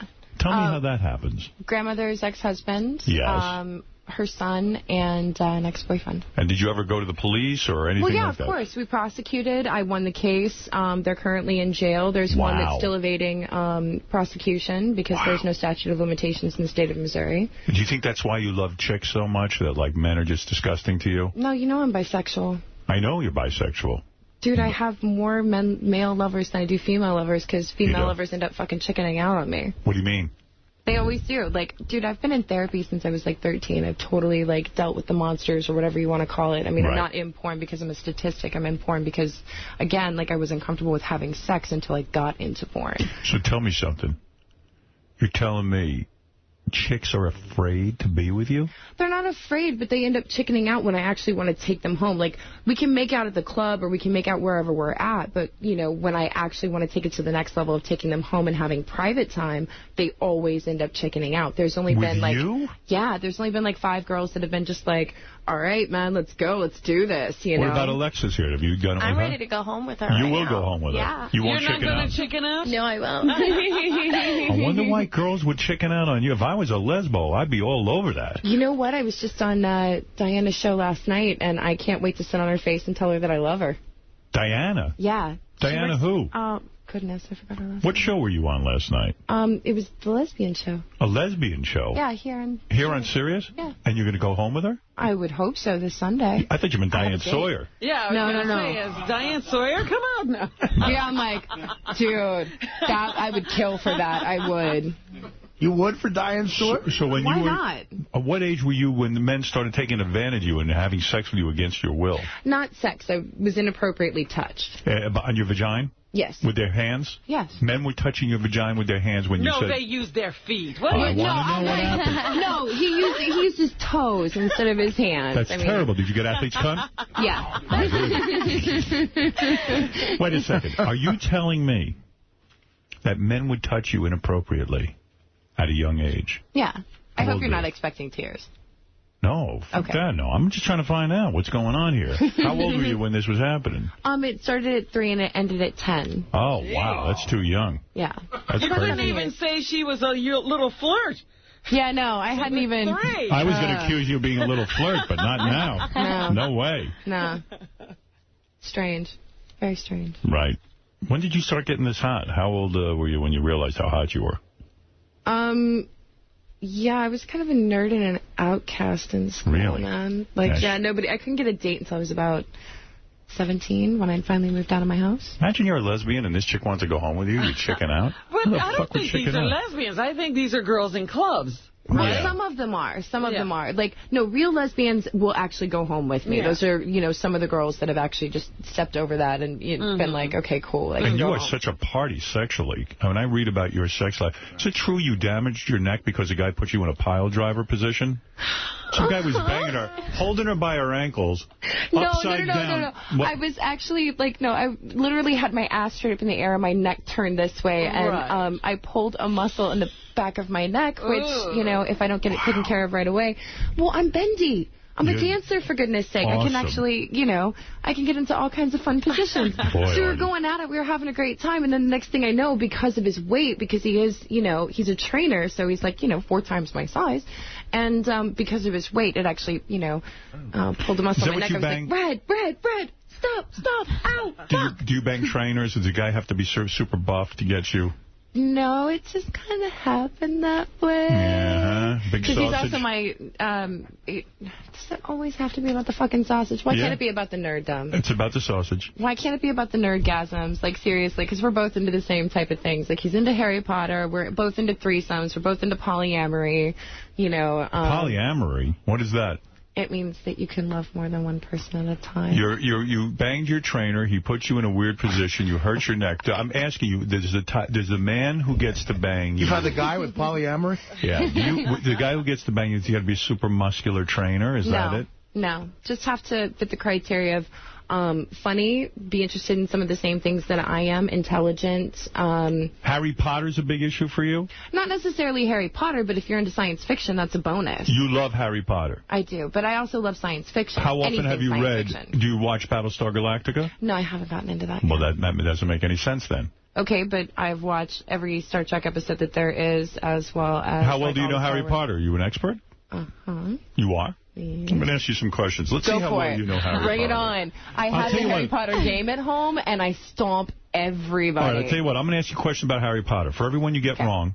I got to take a piece of clothing off? You have to be nude, and Artie will spank you each time. Oh, fuck, no way. That's it. That's the stakes. Oh. And everyone you get right, I'll give you a fantastic plug. This ain't the view, honey. All right. Are you ready to play? Bring it. Remember, you get one wrong, the clothes come off, and Artie begins the spanking process. And let me tell you, no bruising. What are you talking about? He's well, you got to tell me. You got to tell me if it's too much. No, all right, no bruising. No. No He's bruising. going to whack you. Yeah, I'm like, no bruising, dude. All right. Fair enough. You ready, Artie? You get 2 questions wrong, I get naked. Yeah. No, please. Anything but that, please. Well, you're real negative about Artie since he didn't fuck your friend. Yeah, I mean, Jesus. All right, here we go. I should fuck her friend. What color are Harry Potter's eyes? I'll give you a multiple choice. Green. That's correct, green. Sit down. All right, I'll she plug. doesn't even want a choice. To purchase Penthouse Pet, Alexis Love, and Justine Jolie's hardcore DVDs, go to penthousestore.com. All right. What about JustineJolie.com? And wow, she threw go that to in. JustineJolie.com. Very All right, smart. fair enough. You got one right. You get a good plug. Okay. Thank you. Who wrote the Hogwarts textbook, Fantastic Beasts and Where to Find Them? Ooh. Fantastic Beasts and Where to Find Them. Hang on.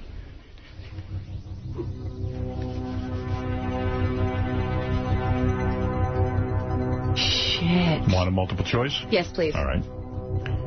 William Shakespeare? Mm-hmm. Albus Dumbledore? Mm-hmm. Newt Scamander? Mm-hmm. Kenilworthy Wisp? Newt Scamander. That's right. Whoa! William Shakespeare's in that group? What happened? All right, Right? come on, Willie, you all right? Okay. Well, Albus Dumbledore couldn't have wrote it.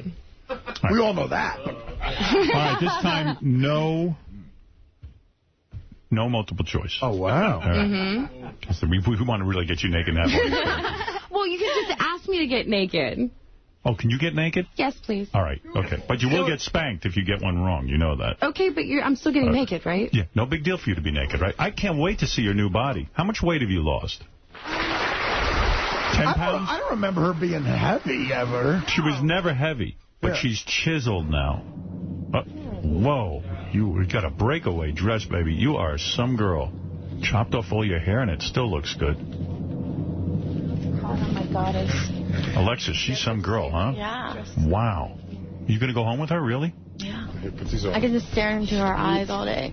You're total lesbo, too, huh? Yeah.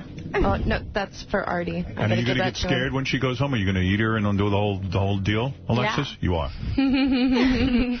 Take some more stuff off. Take that bra off. You got to be kidding me.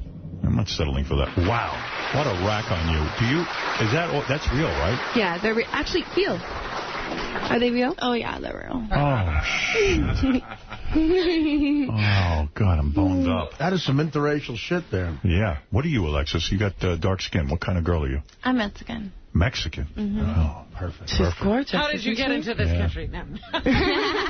So we know she's a good runner. Yeah. Oh, you look good. You look real good. Why, thank you. Can I steal your fiance for a couple of hours? No. Damn. Because she'll run off with you and I'll never get her again. How many children are in Ron Weasley's family, including Ron? 7. That's right.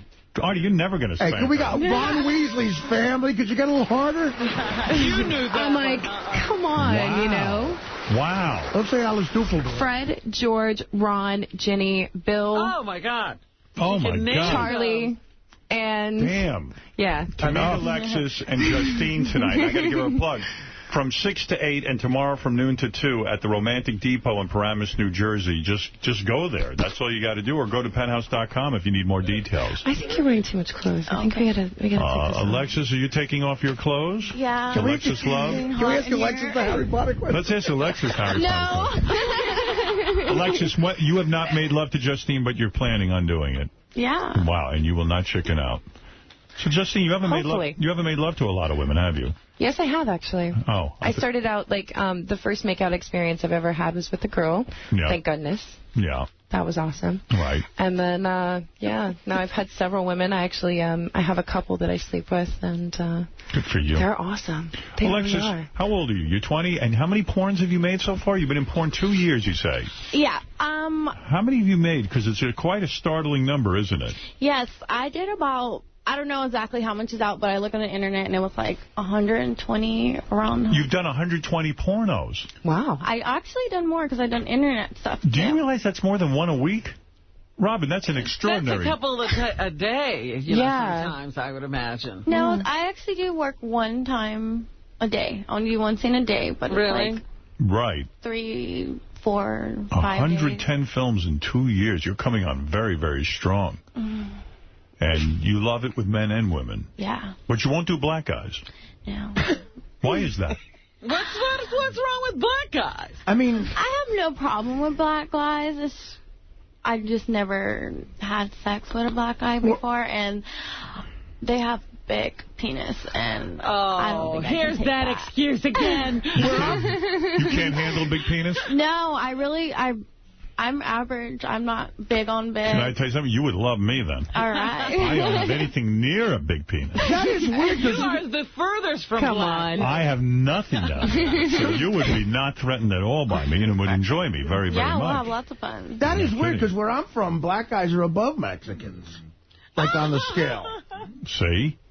You're not allowed to say no to a black guy. Yeah, black guys are allowed to have you by the, the racial... And you say in porn, you come all the time, right? You 50% of the time, you actually have a real orgasm. Yeah, I work with a lot of the same people, and we just have that connection, and it's really comfortable because we worked together before, and I just enjoy myself. And you're saying you would like to go home with Justine Jolie and have real sex, not even on film. Yeah, just real sex. You don't get enough sex in your movies. You're saying this, you would like to really be with her. Yeah. Is it like you have to work 4 or 5 days a week because you really need it? You like to have sex? I love it. I love it. Yes, and okay, let's get back to the quiz. You both are naked, and you can't keep your hands off each other, can you? Well, I just, she's got great soft skin. I can't really keep my hands off her. So today, will you go back to the hotel and have sex with her? Hell yeah. Yeah. You've already made plans? You've discussed it? Yeah. We've got a good 5-hour break. I'm just going to take this off. Right. So Did you two just meet? Yes. Oh, we're seeing the love affair. Wow, you just took off your top. And you, too, have beautiful breasts. Oh, my good Lord. I'm sorry, my hands are cold. Are you real turned on right now, Justine? Like, you can't wait to get back to the hotel with her? No, I really can't. Like, I kind of didn't sleep yet, so... All right. I'm kind of raring and ready to go. I had a horrible lay over the weekend, so I'm dying to actually have a good one. I have a boner now. I'm describing to the audience that the two of you are rubbing each other while you're talking, and you're both nude, and it's very sensuous. I have to say, you make a beautiful couple. Why, thank you. You really do, and maybe this is the start of something. Do you think you'll just do it this once and then disappear from each other's lives, or do you think this could become a relationship? Well, she lives in L.A., dude. I live here. Yeah. We'll have booty calls here and there. Exactly. Whenever we're in the same city, just call each other up and, Fantastic. come over. Yeah. Isn't that nice? Oh, yeah. Oh, yes, and what do you think you two will do to each other? What's your fantasy, Justine, when you go home with her? What's going to happen? You're going to rip your clothes off, or is it going to be a slow process? How's it going to go down? Well, first it'll be a slow process, gently kissing all the way up from her ankles, all the way up to her boobs, and then to her lips. Will you go right to the vagina, or you'll wait a long time before you get there? No, you can't just go diving in for the muff first, man. You gotta, So when you say you're going to kiss her from her ankles, you're going to, kiss everywhere? Still leave her panties on, go over the panties, go over the bra, kiss her beautiful soft lips. What's that like? Oh, yes. That's what it's like. Right there. That was just lovely, soft and wet. And then work your way down gently. So you'll be the aggressor, you think? Yeah, I'm always the top. Yeah. And Alexa, do you think you'll be doing what do you think you'll be doing to Justine? Licking her boobs and her pussy. Are you good at licking a girl? I mean, you can give her an orgasm? I think so. Well, we're going to find out, aren't we? Yeah. You notice that Alexis has a Gary thing going on with her chompers. What do you mean? What's going on? Her teeth are too big for her mouth. No, they're not. She's sexy. I know, she's real sexy, but her teeth are kind of huge for her mouth. Look at that. No, I like that with the big lips. She can barely get her lip over her teeth. You're kidding me. You've got to be fucking... You're mean today. No, I'm not being mean. She's sexy. But I'm saying... Are you just aggro with women since you got dumped? Yeah, I know. Dumped. Wow, I think she's hot. But no, she knows that. You got the kind of lips that every woman goes People are going to the doctor to try to get. I agree, yeah. The lips are good. The you teeth. are way hot. Oh. Even the teeth are hot. Yeah. No, it's because I have my Invisalign in, so... Oh, that's why. Oh, you got braces on. And that's going to correct that. Right? Yeah. Then you'll be perfect, because the rest of you is perfect. All right. And she's not perfect already? I said she's perfect. Thank you. I got my vote as well. Artie doesn't get women. Do you see? Yeah. And I can see why. Like, you got braces. No, I give them the tough love that they can't get from their penthouse pet friends. She's 20 years old. She just got out of high school. She's got to get braces. Right then, so, I mean, everything's fine. Okay, who says we need tough love? Yeah, exactly. Yeah. Well, clearly you do. You two are really... You like being alone. Artie feels you two are too hot and you need to be brought down. You need to be taken down a notch. I was about to say, what, are you the neg now? Like, you have to give the negative compliment so that you can feel better about yourself, or what? I don't know what the neg means. Well, it's a pickup artist called the neg, and he uses a backhanded compliment to pick up women, such as, your nails are very pretty. Are they fake? I was in the middle of something. That's what I am. I'm sorry, the quiz. I apologize. No, forget the quiz. So you're back in the hotel, and Alexis, you say you're good at going... When you're with a woman, you go down on the woman. Yeah. And mostly they have a orgasm. You're saying you're very good at it. And that's what you're going to do. How long do you think this will go on? How long do you think you'll be down there licking away? Like a long time. You think for a long time? Yeah. You do. Justine, you too? Like, does this go on for hours? It can, yeah. It depends. Like, you know, I would like it for it to go on for hours. That's what I'd prefer. Do you think there's any emotional attachment, or is it purely sexual? You're both using each other for your beauty and just to get off on each other. Would you say that? Well, there has to be some kind of mental connection. Otherwise, you kind of can't really reach an orgasm. I see. So there is a mental connection between the two of you. Mm-hmm. Well, I'm going mental watching you. Oh, wow. I tell you that. All right, you ready? Yes. Artie's going to spank you if you get this one wrong. Uh-huh. All right, here we go. Let's If you guys see. keep rubbing each other, I'm going to explode in my pants. No, you're not. Does that turn you on at all, Robin, watching these two rubbing each other while we're talking? No, I'm reading the paper. You're kidding me. Why? Because you're embarrassed? I love you. That is awesome. What's the By problem? the way, what are you reading? What article? It's about Roger Clemens' affair. Okay, fair enough. Even better. All right, quickly, who is the Grand Sorcerer? The Grand Sorcerer? Who What? is the Grand Sorcerer? There's a Grand Sorcerer? I'll give you multiple choice. Sirius Black, Lord Voldemort, Albus Dumbledore, or Professor Snape? Grand Sorcerer? I think somebody got their information wrong. No, this is a legitimate Harry Potter quiz. I would agree with her. Lord Voldemort. Who said that? Who said Lord Voldemort? I did. Oh. Lord Voldemort. It's wrong. Good. Really? Artie, get over there. Okay, but who was it then? Albus Dumbledore. The Grand Sorcerer? He's the Grand Sorcerer. Skip that. You skipped it. All right. Artie's coming over. Now, you bend over that thing. Artie, hold on. I'll get some mics over there. What are you on, hard A and B? Okay. Oh, you are so bad. You're lucky you're going back to the hotel with that. Oh, my God. What's happening is Artie's I going just heard footsteps. I was about to say, racing why in front can't, of- you know, I know, that what the hell just happened?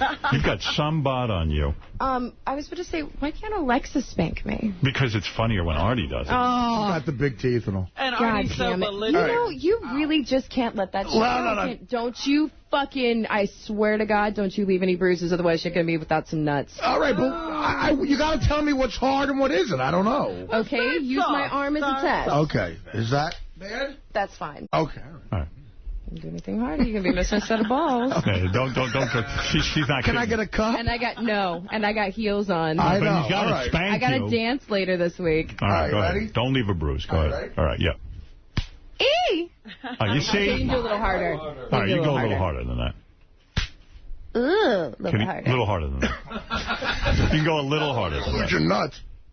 Ooh, okay, that's perfect. That's Yeah. All right, next He finally question. actually grew a set of balls. Yeah, right. Wow. Well, you don't like him, do you? What do you... I know, she's mad at me. She's mad at you because you didn't Well, bang her if friend. you'd humped my fucking business partner, it wouldn't have been a problem now, would it? Who knew?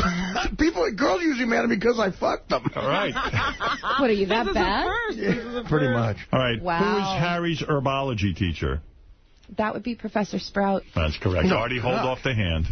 All right. Go to penthouse.com for details about the big, and to purchase Penthouse Pet, Alexis Love, and Justin Jolie's hardcore DVDs. Go to penthousestore.com. All right, one last one so Artie can get his hands on you again. Tell you what, Why can't he just spank me again and we can still do the quiz? how about Artie gets to feel up your boobies No. if you get this one wrong? I don't Yeah, know. come on. I would feel violated. Yeah, that's why it's a... Oh. Come on. The girl who got a pile driver. Oh. That's right. You're Yeah, gonna- you wish you could do a pile driver on a girl like apparently I do. I do, too.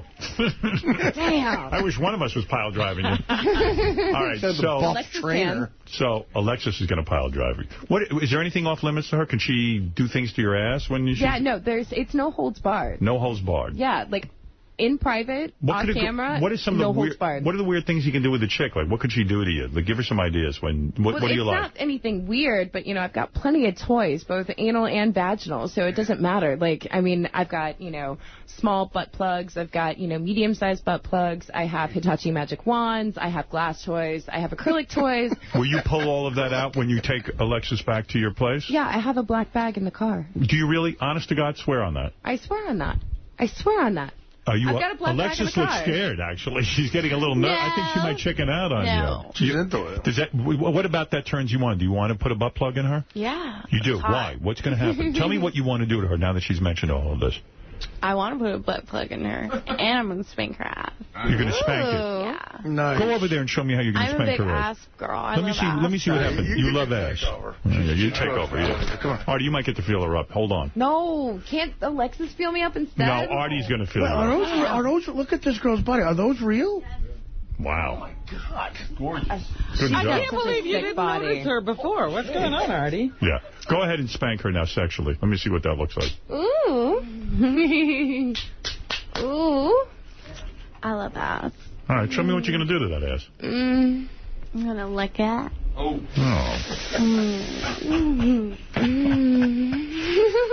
Look at Gary with that boner. Oh, he's got a boner? Yeah, he knows it. Oh, no. Dude, I don't have a boner. So that's good what she's doing? Why is it so good? What is she doing that's so Well, great? it's just because she's massaging the skin first and getting the skin warmed up. Yeah. And also the muscle underneath. And right. As soon as she gets it nice and warmed up, she can spank me as hard as she wants. And the fact that she's not touching your most private... Artie, this is a technique you need to Ooh, and now perfect. she's using her nails to run over my skin lightly, which just kind of gives me the chills and just makes me want to do it even more. Should Artie have done that? Should he have rubbed his hands on that? No.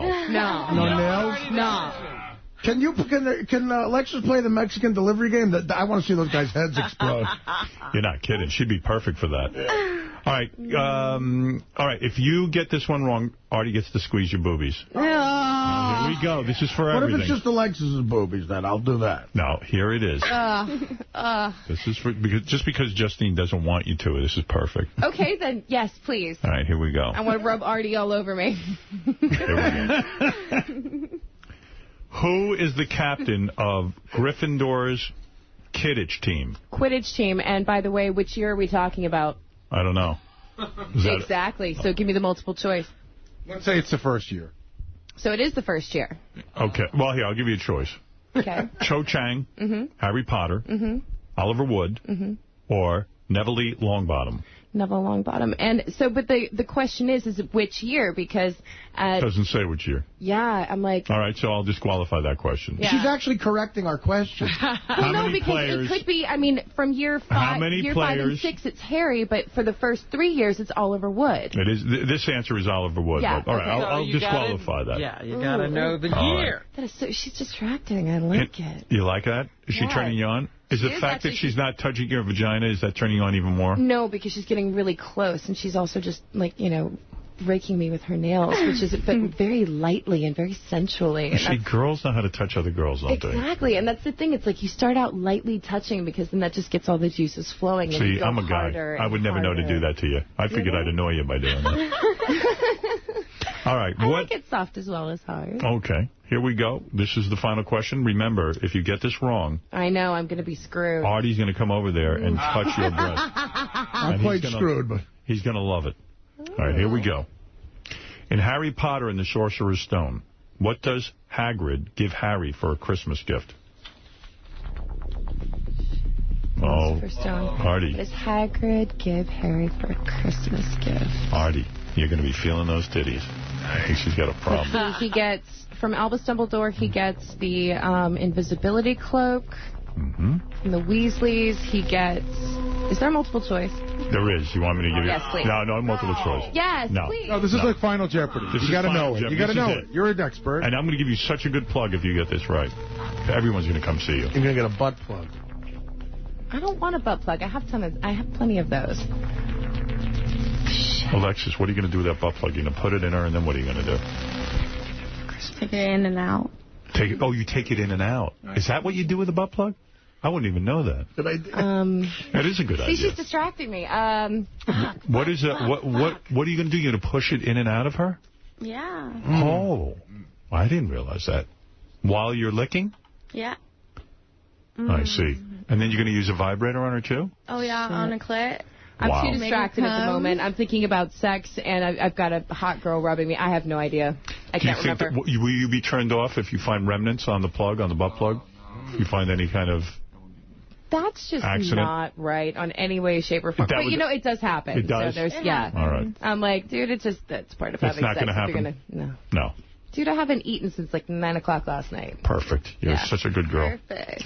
All right. The answer was A wooden flute. Artie, get over and collect your prize. A wooden flute? That's right, a wooden flute. No, No, that's what it is. Hagrid gave Are you Harry sure? Google that shit.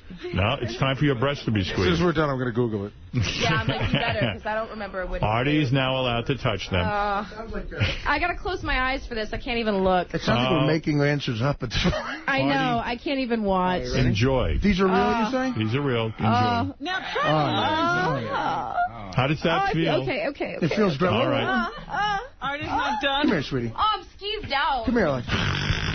Yeah, real quick. Alexis, now you have to. I'm so skeeved out right now. Now you have to have your breast felt by Artie. Just real quick. Go ahead. Come on. What's good for the goose? Yeah, that's all right. Yeah. Oh. She likes it. That's fine. How are they, Artie? Unbelievable. Let's just say. Have you ever thought about, putting some paraffin wax on your hands? I don't know what that is. Why? That would be, they're fucking rough, dude. Oh, he's a man. I'm straight. He works in, he's a straight man. They're all dry and cracked and the guy who works for a living. Works with his hands. You're talking to a former longshoreman. By the way, do you have an Ohm symbol on your pinky? I do. Yes, I do. And where's yours? On the back of your neck. On the back of my neck. Do you realize how, if I wasn't engaged, we'd be meant for each other? That tonight you'd be watching Harry Potter for a week. You know I do like tall, live men. And I am tall and I'm alive. I said live. Oh, live. I thought you said alive, and I am alive. Well, I would, kind of think so, since you're cognizant and speaking. I am tall and lithe, believe yes, me. You are. And you have no idea how lithe I am. Howard, be really honest. I'm a big lighter. I could see that you're totally attractive. She's a very attractive girl. Gorgeous. How long could you buy into the Harry Potter thing? Like, how long could As long as she wants. A year later, could you be watching Harry Potter, going to stuff? Then I like Harry Potter. Galactic. I love that. Galactica. Yeah, so good. That's the thing. It's not just solely Harry Potter, because I'm also into Ghost in the Shell, which is a very esoteric anime cartoon. I am sure I could be into anything this girl wants me to be into. I'm pretty sure of that. Are you polyamorous? Right. Well, you girls are a gorgeous couple. Are you polyamorous, though? I hope yes. All men are. No, I would want you to myself. Do you use cream on your hands? Well, what about girls? I would allow you to participate with girls, only in front of me. Okay, good. Well, then that could be arranged. That's a negotiation that we could work out. As long as you love me more than the girls. How could I not? But then again, how is it why is this a competition? Why can't it just be an even, I need you to love me more. Okay. Howard doesn't do even. I don't do even. Win. There's no even. You love me? Are you more competitive than I am, then? Yes. I don't mind you two fuck around, but when it comes to love, I need the love. I don't know. What about Bowling Beauties, man? I never... Oh, you're in Bowling Beauties. I got to mention that. Oh. You're in Bowling Beauties, right? Are? Yes, and don't say how you did, and I don't want to know who the result. No, but that's why I said, if you're more competitive than I am, then what about Bowling Beauties? How was it bowling in high heels? It was awesome. It was easy, actually. Yeah, there you are bowling. Let me see that clip. Look at you. Oh, wow. You can bowl, babe. Oh, you are topless bowling. Oh, look at that. A strike. Oh, 8 down. 2 pins, but that's good. You're wearing a thong and no top. How fascinating is this show? Well, I got to tell you, this show looks amazing. It's an amazing show. This is debuting on Howard TV when? Oh, I love the boob shot. When? May 12th. Oh, my God. It looks fantastic, Doug. Look at all those broads. Look at you both. Look at this. You're going to miss them. Oh. Oh, just the preview. We shouldn't get too much into it. Don't show any more. Justine, you are in love. You are amazing.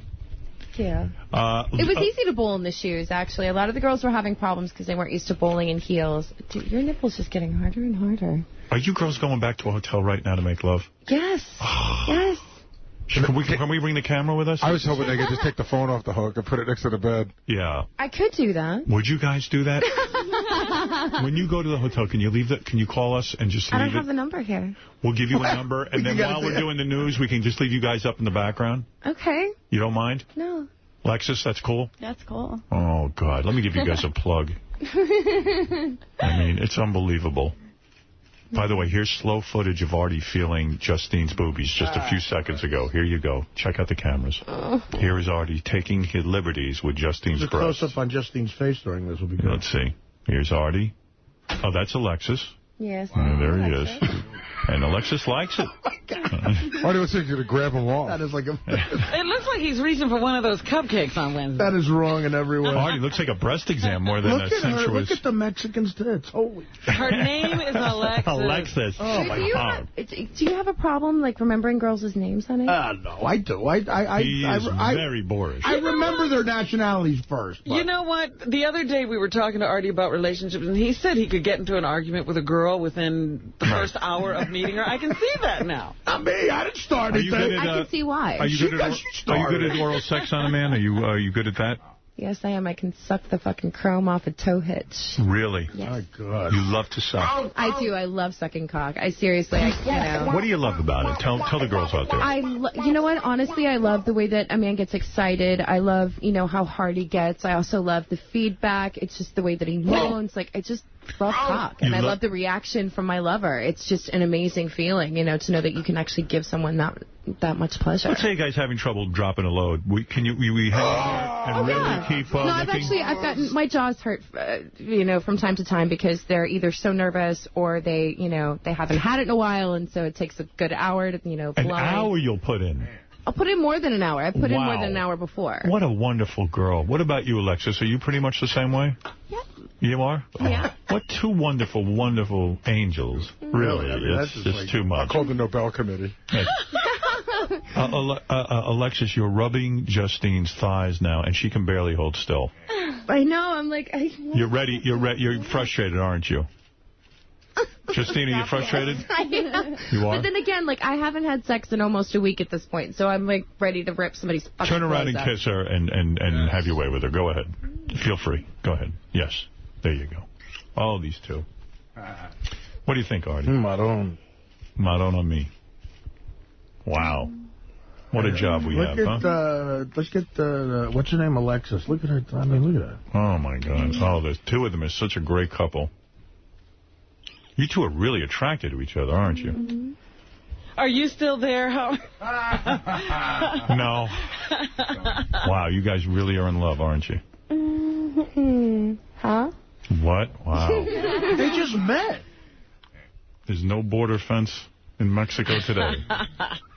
Oh, wow. Really, would you be for a wall around the country, Howard, if these were the Mexicans that were coming in? No, sir.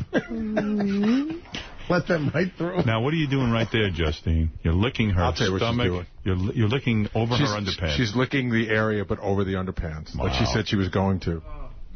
How's that feel, Alexis? Feels good. Yeah, I bet it does. Well, you two are something else. Well, I'm going to let you guys go back to your room. If you feel like it, call us so we can listen in to what's going on. Okay? Okay. Did they sit in for the news every day, Howard? Or do we have that in the budget?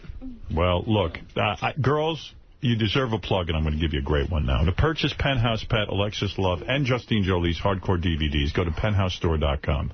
And one thing these girls love more than each other is plugs. Penthousestore.com. And meet Alexis and Justine tonight from 6 to 8 and tomorrow from noon to 2 at the Romantic Depot in Paramus, New Jersey. And there's nothing more romantic than you two. Go to penthouse.com for details. You two lovely ladies. And don't forget JustineJolie.com. JustineJolie.com. And Alexis, good luck to you. Slow down a little. You don't have to make a movie a week. You know what I'm saying, honey? Pace yourself. It's a tough business. Ooh. All right. You're like Michael Caine. Right. So we'll take a break. And thank you, girls. Do we have to? Unfortunately, yes. You could keep going. We'll take a break. Yeah. And we'll be back right after these words. I have something for you before I leave, Artie. Well, what is that? You're bringing me gifts even though you hate me? Oh, no. I'm not bringing you a gift. See, you actually left my business partner high and dry when she waited for you for an hour for you to get out of your show. When? And then when you came out, you said, honestly, I'd really like to take a shit and go home and get some sleep. When did I say So what you did is you gave her a $20 bill to catch a ride home, and I'm here to give you that $20 back. You're getting the wrong information. Someone's lying to you. I've never done that in my life. So she didn't wait outside the studio here for you for an hour, and then you didn't go home with her. So you're telling me that I'm absolutely out of my fucking mind. What show? This show? Exactly. You've got to be so complimented. There's a girl out there mad that you didn't fuck her. No, wait. A hot girl. You're not talking about a stand-up show. You're talking about this show. I'm talking about this show. No, that's like, I've talked to her since the last time she was on the show on the phone a bunch of times.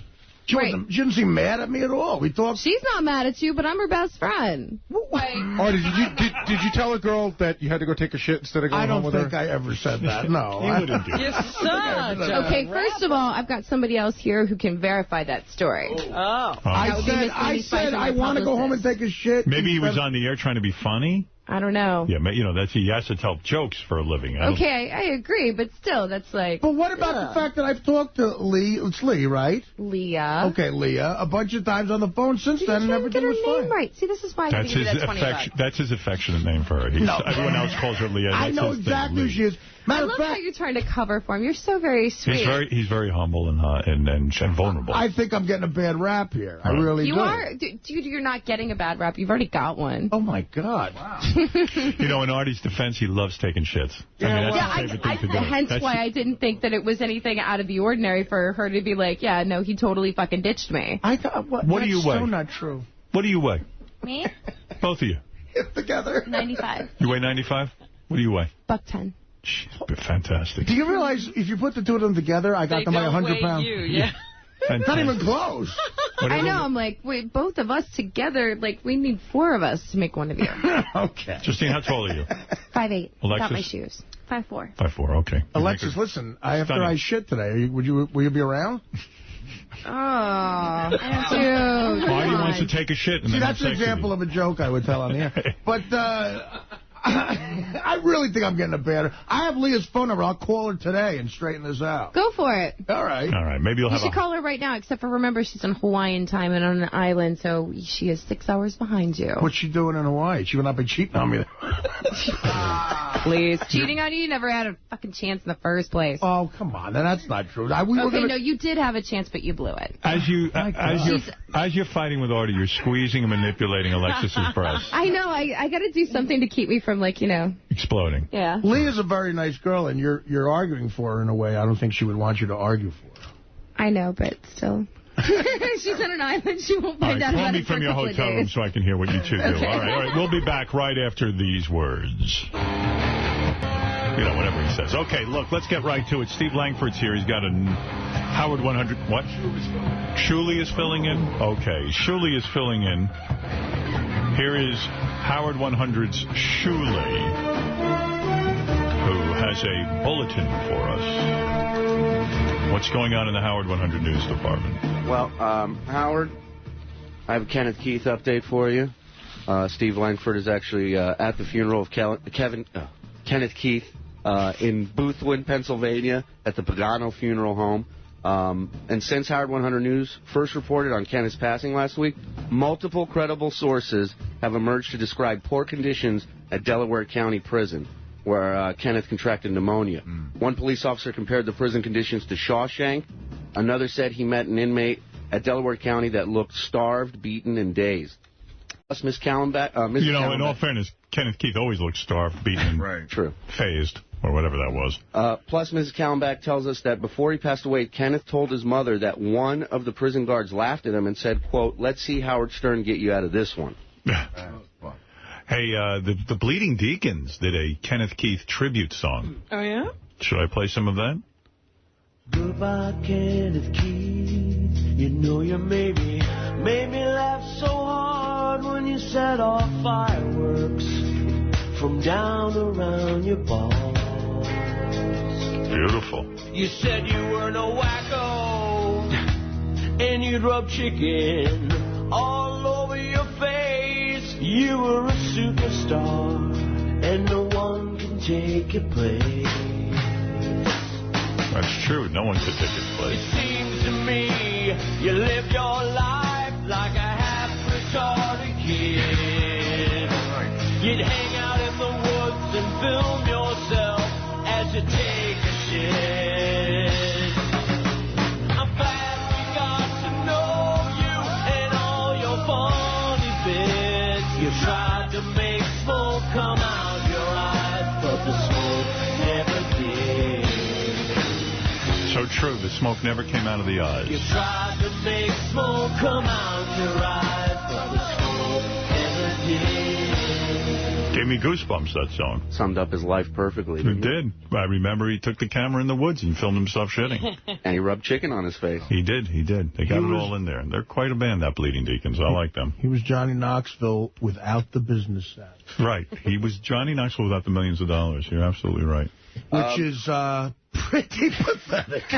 That song gave me goosebumps. I'm not kidding. And herpes as well. And I'll tell you what, in defense of Kenneth Keith, again, my experience with prison guards is they can be pretty bad to prisoners and lack a lot of compassion. So, well I don't know if that's prison. I don't.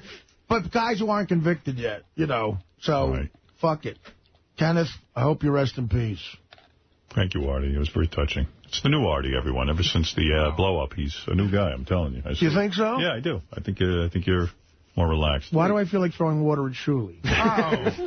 Everybody does. Go ahead, Shuli. Anything else? Yes, the USO, as Artie and Gary and an A-list of group of comedians prepare to entertain troops overseas, comes a reminder of real danger they will face. At Toby Keith's USO performance in Kandahar last week, the base came under mortar fire, forcing Toby and most of the 2,500 soldiers to run for shelter. Oh, my God. Oh, my God. Guess who's going to be last in that running pack? I asked Gary if you would, wait and run with Artie, or you just ditch Artie and just... Hey, listen, I heard something about you that... let me ask you this. Well... And tell the truth. Is it that I shit instead of getting laid? No, I heard... Which I would do, by the way. I swear I heard this, but I don't know if it's true. Rumors go around. Yeah. That secretly you are very upset that Gary is going to Iraq with you. Nothing could be further from the truth. This is what I heard. I heard a rumor that you felt he is taking up a space for a top-shelf comedian. No, that's not true. That's not true at all. You are very, very, very upset. Oh, God. But you felt compelled to say it's okay if Gary goes. You didn't know how to say no? And you didn't know how to say no. Who was telling you this? I don't want to reveal my source, and maybe it's 100% wrong. So well, it is. It's 100% wrong. Robin, could you pass a word on to Howard, please? See, you know what? This is bumming me. Seriously, I didn't. I got every comic I could have dreamed of having on that thing. And the only other comic I would have wanted can't go. Okay. All right. So, I'm just telling you what I hear. It's something that's been going around, and I just want to tell you I pick up things. This keeps coming up, and I swear to God, Artie, I beg of you, if this is the case, I swear I will not be, I'll be more offended. I'd be more offended if I found out this was true, that if you just said to me now, I want to bring, Joe Matarese. No. I would totally understand. Gary, it's not true. It's not true. All right, but don't feel bad. There'd be no hurt feelings at all. There's no hard feelings. I don't want to go now after this story. I don't want to go. Yeah, right. I mean, do you think with your kids, does that give you pause at all here and there? Really? Give me a little pause. I don't know. Listen. I'm not upset about anything. It ain't for wimps. I just hope it doesn't come during my big, big bit about the Army that, got a lot of great jokes in there. But I think the idea of you bringing up me, Nick, Attell, and Jim is the greatest show ever. Right. Yeah, Howard, I'm glad I said it. Howard, the only thing I could say about this is that I'm not really taking up another comedian's spot. If anything, I'm taking up Artie's friend's spot. Artie had always left the spot open to bring a friend. Say no more. I just brought it up. I bring up what I hear. I even heard Artie has a huge rip in his pants. I'll bring that up, and his underwear is hanging out. Really? Do you want to know about that, or do you want me to keep that a secret? Well, there's a bulletin. Get my recorder. Anyone with eyesight can see that. Yeah, these are... I only have 2 pairs of non-sweatpants that fit me now. And they're 2 cargo pants, and when I have, 3 gigs in a row, I have to keep washing the same pants. And they're wearing out. Isn't that what's happening? Yeah, it's awful. Yeah. Well, look, see, but I got polo underwear. Fred, by the way, I told you were wrong. Artie does want Gary there. Well, look at that. Wow, those pants are almost not pants anymore. Are they completely ripped? Robin, look at these. I can't see. Yeah, can you move to the left? Going back to the unbelievable. Going back to the Gary thing, I heard that. Look at the pants first, Fred. Artie. Wow. It's this part is bad. Your waistband. It's the whole part, Artie. Did you put those on like that? Yeah, it's hard to put on, though. Dude. Do you ever put your leg through the hole? Art, those pants are done. That's it. You gotta get some new pants. You got any duct tape? We could probably fix them. Are you giving me... Is this an order from you? Or? No, but I'm telling you, as a friend, those pants are done. You can't walk around I wear these on stage. I wore these on Letterman. You wore those on Letterman? Because I'm done. I have nothing. You're going to have to go into some stores, a big man store, and buy some pants. It's either the gym or the big man store. this point, I don't even think the gym, at this point, I mean, you don't have time for the gym. You got to get a pair of pants. It's over. Why wear pants at all? Just wear your underwear. Well, dude, I came in here in pajamas and you gave me shit about that. I would do that every day. I really would. I don't care what you wear. What were you saying, Fred, about Gary? No, that's what I heard. I mean, it's just that he didn't want him there, so. If I gave misinformation, I'm sorry. Oh, Fred was the guy. Oh, you were the guy? No. Oh. I just want to see Gary run in here again and stir him up. Yes, Crazy Alice, go ahead. Alice, go ahead. Crazy Alice. Chad, hello? Yes. Oh, how you doing? All right. Okay, I'm going to make it quick and short because I want to get the fuck back in bed. Okay, I want to say hello to Fred. Hi, sweetie. Hi, my sweet Artie. Hi. I'm glad you're back. Thank you. Fuck, I saw the show the other day. I swear to fucking Christ, I felt like I was in that studio with you, sweet thing. I wanted to kick the shit out of Teddy myself. That motherfucker lied about me wanting a bigger fucking car. I want to put a bigger fucking knot on his head that day when he fucked me over. So that was a lie. And Gay Howard, I want to get you. I want to set you straight about this shit about you saying I use Artie for those gifts. That's a goddamn lie. I love Artie. If he want him back, I'll give him back to him. No, that's all right. I got to be honest. I don't know a thing Al said. Remember you said that I'm listening. She only likes me because I bought her a bunch of Yankee stuff. That's true. That's not true. And she says, She says that is not true. No, Alice, we used to hate Artie. He bought her a couple of Yankees trinkets. You stupid motherfucker. Why are you digging up a dead man from the grave? That's in the past. Well, come on, Alice. I mean, let's She came in here that day, and she was my friend the whole day. And then the way it is. But what did Alice, describe what Teddy did do. You were supposed to come to the stand-up show, and what happened? I waited 2 days, brother, for him to call me. You can have shoes. I went out and bought some fucking brand new shoes, and it took me 2 days to set up my outfit what I wanted to wear. So Friday came around. I went out there and did some shopping. Then Saturday morning came around. I said, okay, I'm going to get Teddy up to 3 o'clock. If you had touched me that day, you would have got burned, because I was mad as hell. She called and left me 2 voicemails that day. One, she was just waiting for a call from Teddy. She wanted to go so bad. So Teddy never called to get her. Well, I think there was a window of opportunity there. She bought a new shoe. And she bought a new shoe, and the window closed, and Teddy hadn't called. And didn't your neighbors complain about you were screaming so loud, Alice? I got a bad temper. That's why I relate to Artie. I have a very, very bad temper. I don't care really? For God. I will cuss you out. Yeah. And another thing, Gay House, don't call Artie gifts shit. Artie don't buy shit. You buy shit, okay? All I know is it just takes a few trinkets. Fuck Ralph the hell, that cocksucker. Fuck him, what he think. You think I care faggot don't like me?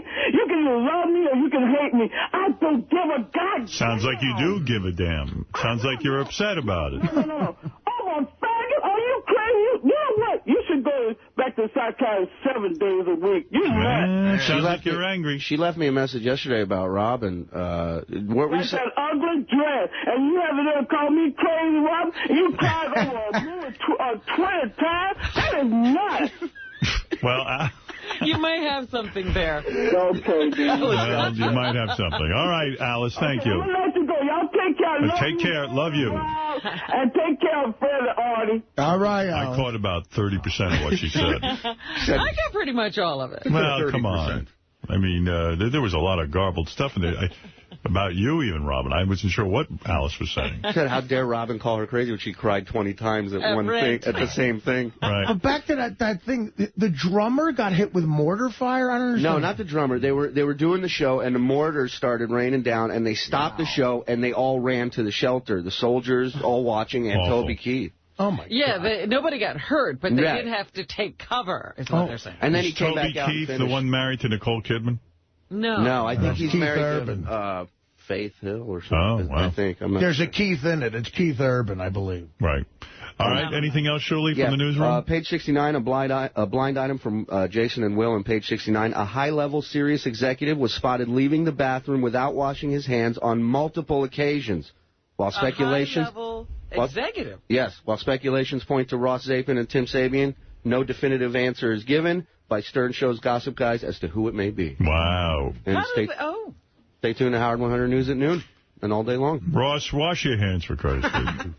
All right, thank you. No, I don't know who it is. All right, let's go to John Hein. Johnny, what's on the wrap-up show today? I know you must have a busy schedule. Absolutely, Howard. Jackie the Joke Man said that Florence Henderson was hot, Stuttering John's movie was funny, and that he's got plenty of money these days. We'll talk about the Joke Man's time in the studio, how Howard felt obligated to preface every question with "be honest," and how working on the Howard Stern Show is the only job that Jackie was ever able to turn down. Yeah, every free piece of shit that guy gets offered, he could take. But when somebody was offering him some real money, that he couldn't take. Talk about sabotaging your own life. Anyway, anything else? Yeah, Penthouse Pets Justine Jolie and Alexis Love dropped by. And did you watch that on camera at all? I did not see it. Oh, for crying out loud. Even you would have beat off. Sounded like they couldn't keep their hands off each other. They couldn't. We'll discuss how the girls looked, why Justine, the polyamorous Harry Potter fan, felt Artie was such a neg, and how it looked when Artie spanked the ladies and felt them up. Plus, Howard thinks Beth will take his last name, but he's angry that she got to see Iron Man. Dee Snider is an involved stage parent, and he compared penis sizes with his son Jesse. Imus gets love from David Hinckley, but no ratings. Howard will not be heading to the Radio Hall of Fame anytime soon. And everything else that happened on today's show, we cover on the wrap-up show. All right, 11 o'clock, or as close as we can get to it, John Hein in the wrap-up show. It's a great show. Thanks, John. Robin, it's time for news. Whip your jugs out for me, Robin. For you, my meat's always throbbing. We'll get some corn on the cob and make popcorn inside of your cooch. Cause you're a black horny woman, I wanna stick my junk in your caboose. Great guitar work. Now, this would be Santana, wouldn't it? That's right. Here's a story for you, Robin. Katie Couric's ratings hit new basement in weekly ratings race. She is at an all-time low for CBS Evening News. NBC #1 with 8 million plus viewers. ABC News with 7, almost 8 million viewers. CBS News with 5.3 million. I just see in one of the columns today that Sally Quinn threw a luncheon for Katie to cheer her up. Yes, that would make anybody happy. Sit there and eat lunch with a bunch of yentas. That's a little weird. Come to lunch. We're feeling sorry for you. Yeah, come to lunch because you suck. That's a you suck lunch day. Yeah. It's weird. Come to lunch because you suck. Things are shitty for you and you're ruining a company. Lunch. I'm sure you want to be around a lot of people when your ratings are at an all-time low. Yeah, let's bring a lot of people to look at the loser. Yeah. That's weird. Yeah, I don't With friends like that, who needs that? Don't. My ratings go down. Don't fucking have a lunch for me. Right. Have the lunch when you're doing well. Exactly. You were just playing Santana, another rock god. Jimi Hendrix may appear to us in another form. Good. I knew he wasn't dead.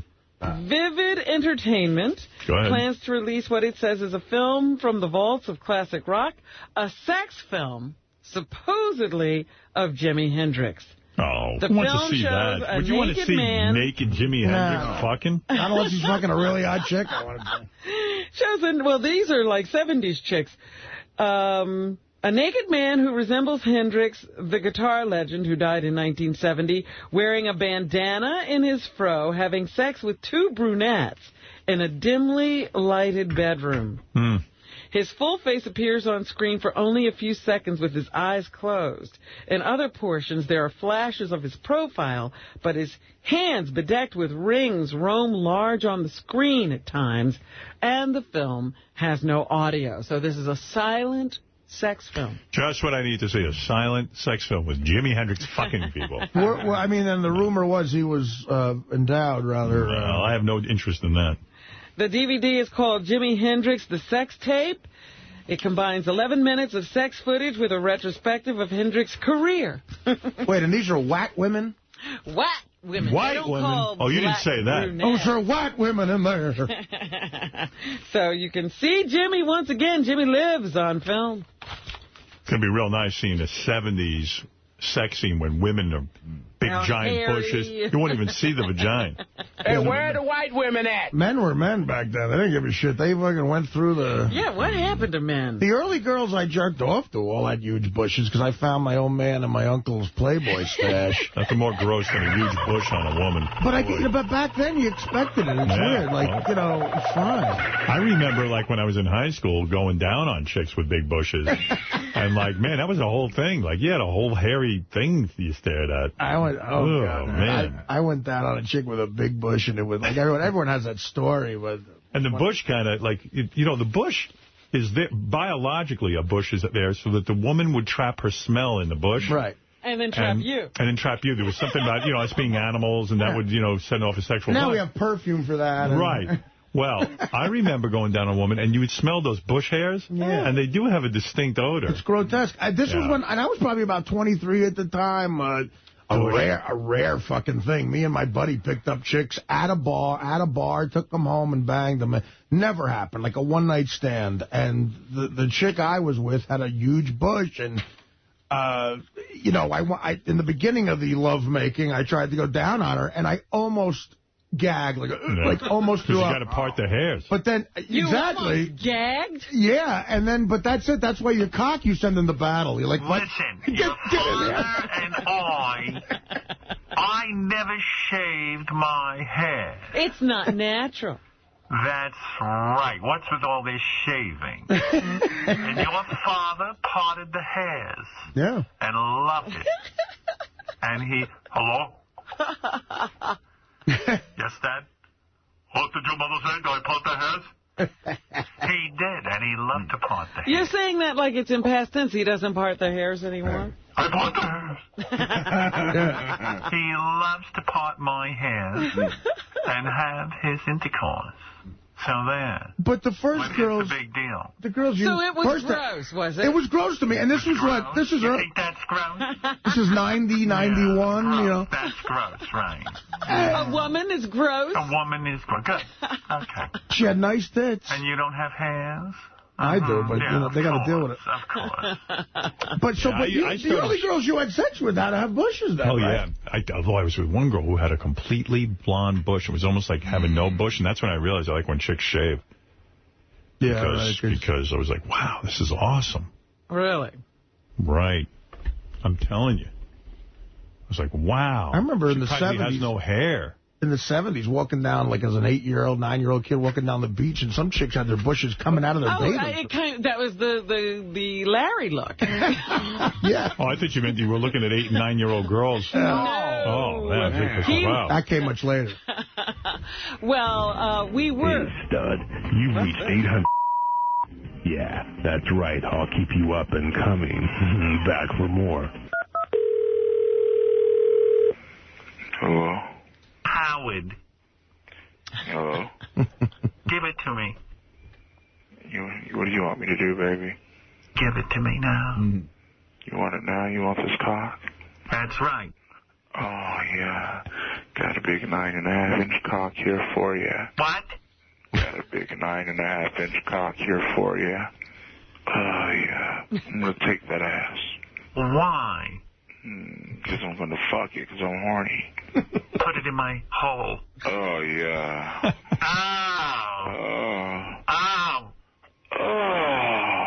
Ow. Oh. Ow. Oh.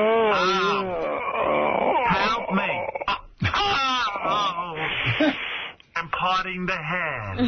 No. Give me your horse cock. Want this horse cock, baby? That's right. Suck it. Gurgle, gurgle. Oh, yeah. Oh. Ooh, you're so fucking bad. What? You're really bad. What? You saying what, huh? What? Yeah. What? You like being bad? No. You don't? No. You don't. So why do you like to be kinky then? I'm working at the supermarket right now. Okay. Thank you. Thank you. Wow. That is so funny. Gaggle, gaggle. Robin, what else is in the news? Come on, you're holding out on us. Hairs. I'm parting my hairs for you, Ben. I'm reading something very disturbing here. Uh-oh. Is it my filmography? Hi, Mrs. Rating? No, it says that Angie Everhart was arrested for a DUI. Yeah, I read that early this morning. She was arrested for drunk driving last Thursday in Los Angeles. The celeb was released several hours later on $15,000 bail. She's due in court on May 15th. It's hard to get over me. I've come to that conclusion. Well, she just ended a relationship or an engagement to Joe Pesci last week. They had been a couple for 7 years, according to some. Wow. She denies it. Then somebody's saying they were never engaged, and but they have broken up, and they're just good friends, and he's already taken up with somebody else. You think she's driving drunk because of that, or me? You think, well, she didn't drive drunk immediately after you. You think this is like a delayed reaction to This you? is like after 9 years of delayed, or 8 years. Or reality. Yeah. The girl I took to the prom just had some drinking problems last week. Right.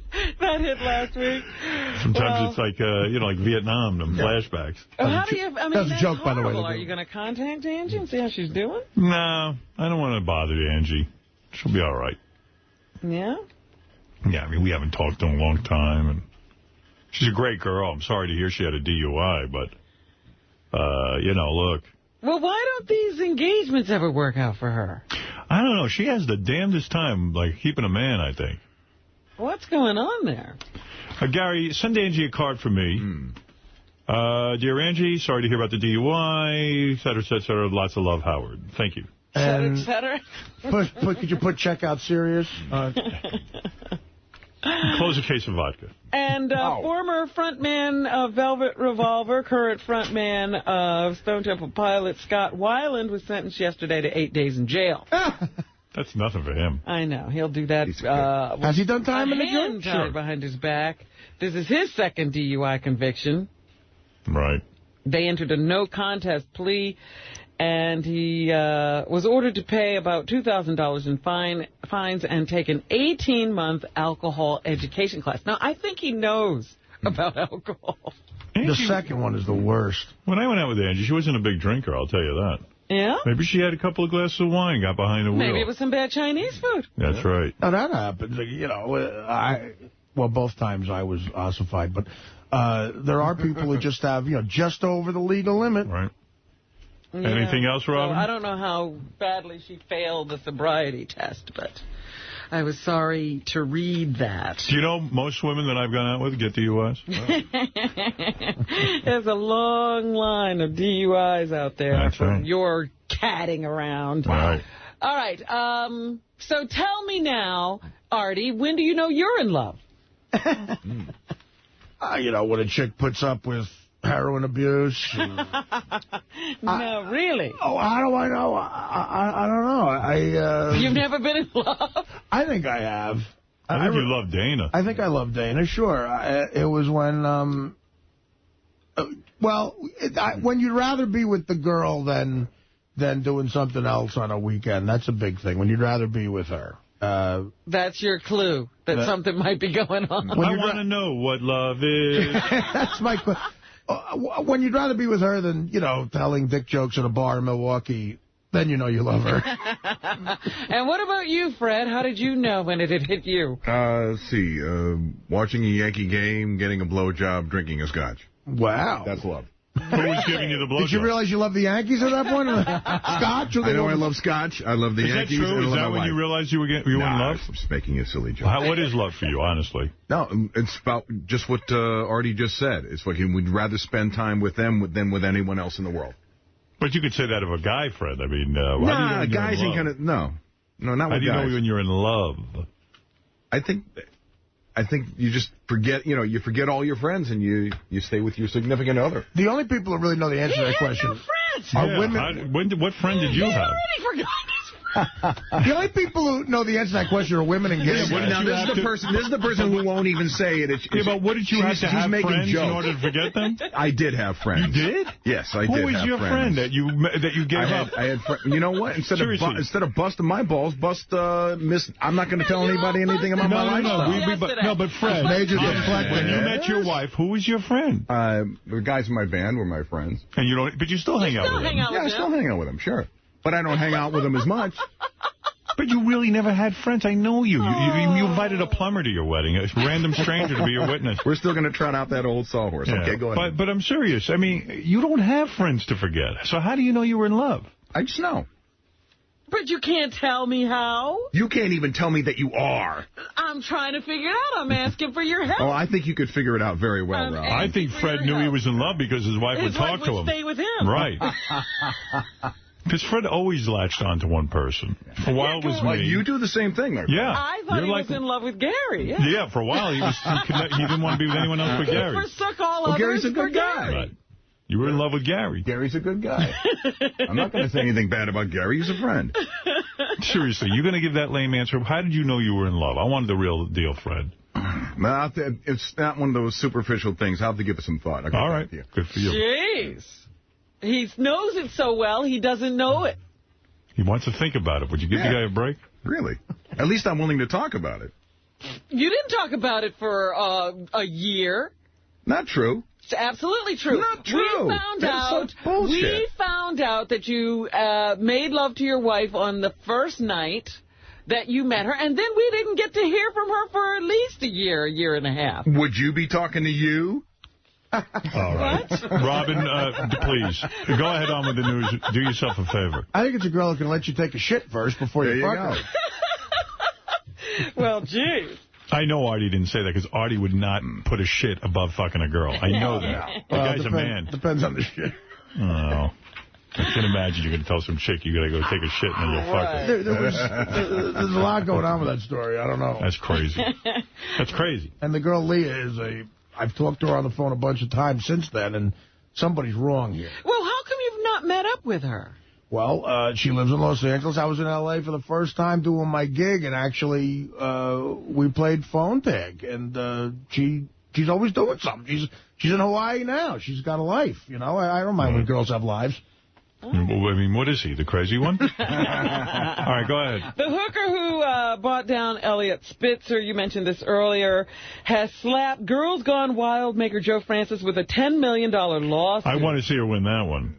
She says that he plied her with booze when she was just 17 and got her to bare her breasts for the camera. So she's made a bunch of bad decisions. But why doesn't she sue all the Johns she had who made those bad decisions of fucking strange guys? And now they are exploiting her by cashing in on the Spitzer scandal. Mm-hmm. Well, how come Elliot isn't suing?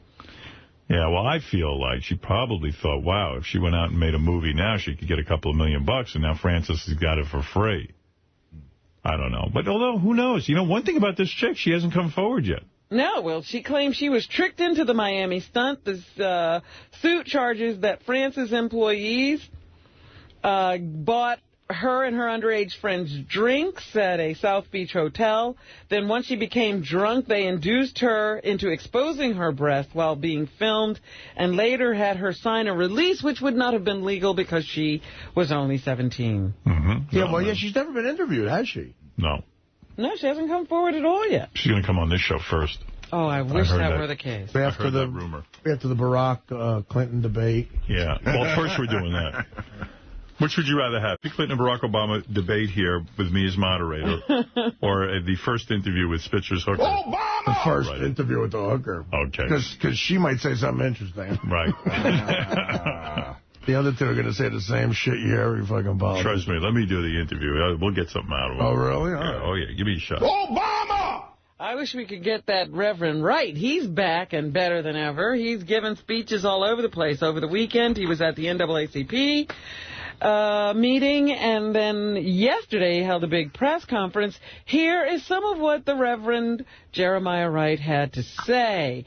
He said Obama had to distance himself from his words. 1-1. He had to distance himself, because he's a politician, from what the media was saying I had said, which was anti-American. He said I didn't offer any words of hope. How would he know? He never heard the rest of the sermon. You never heard it.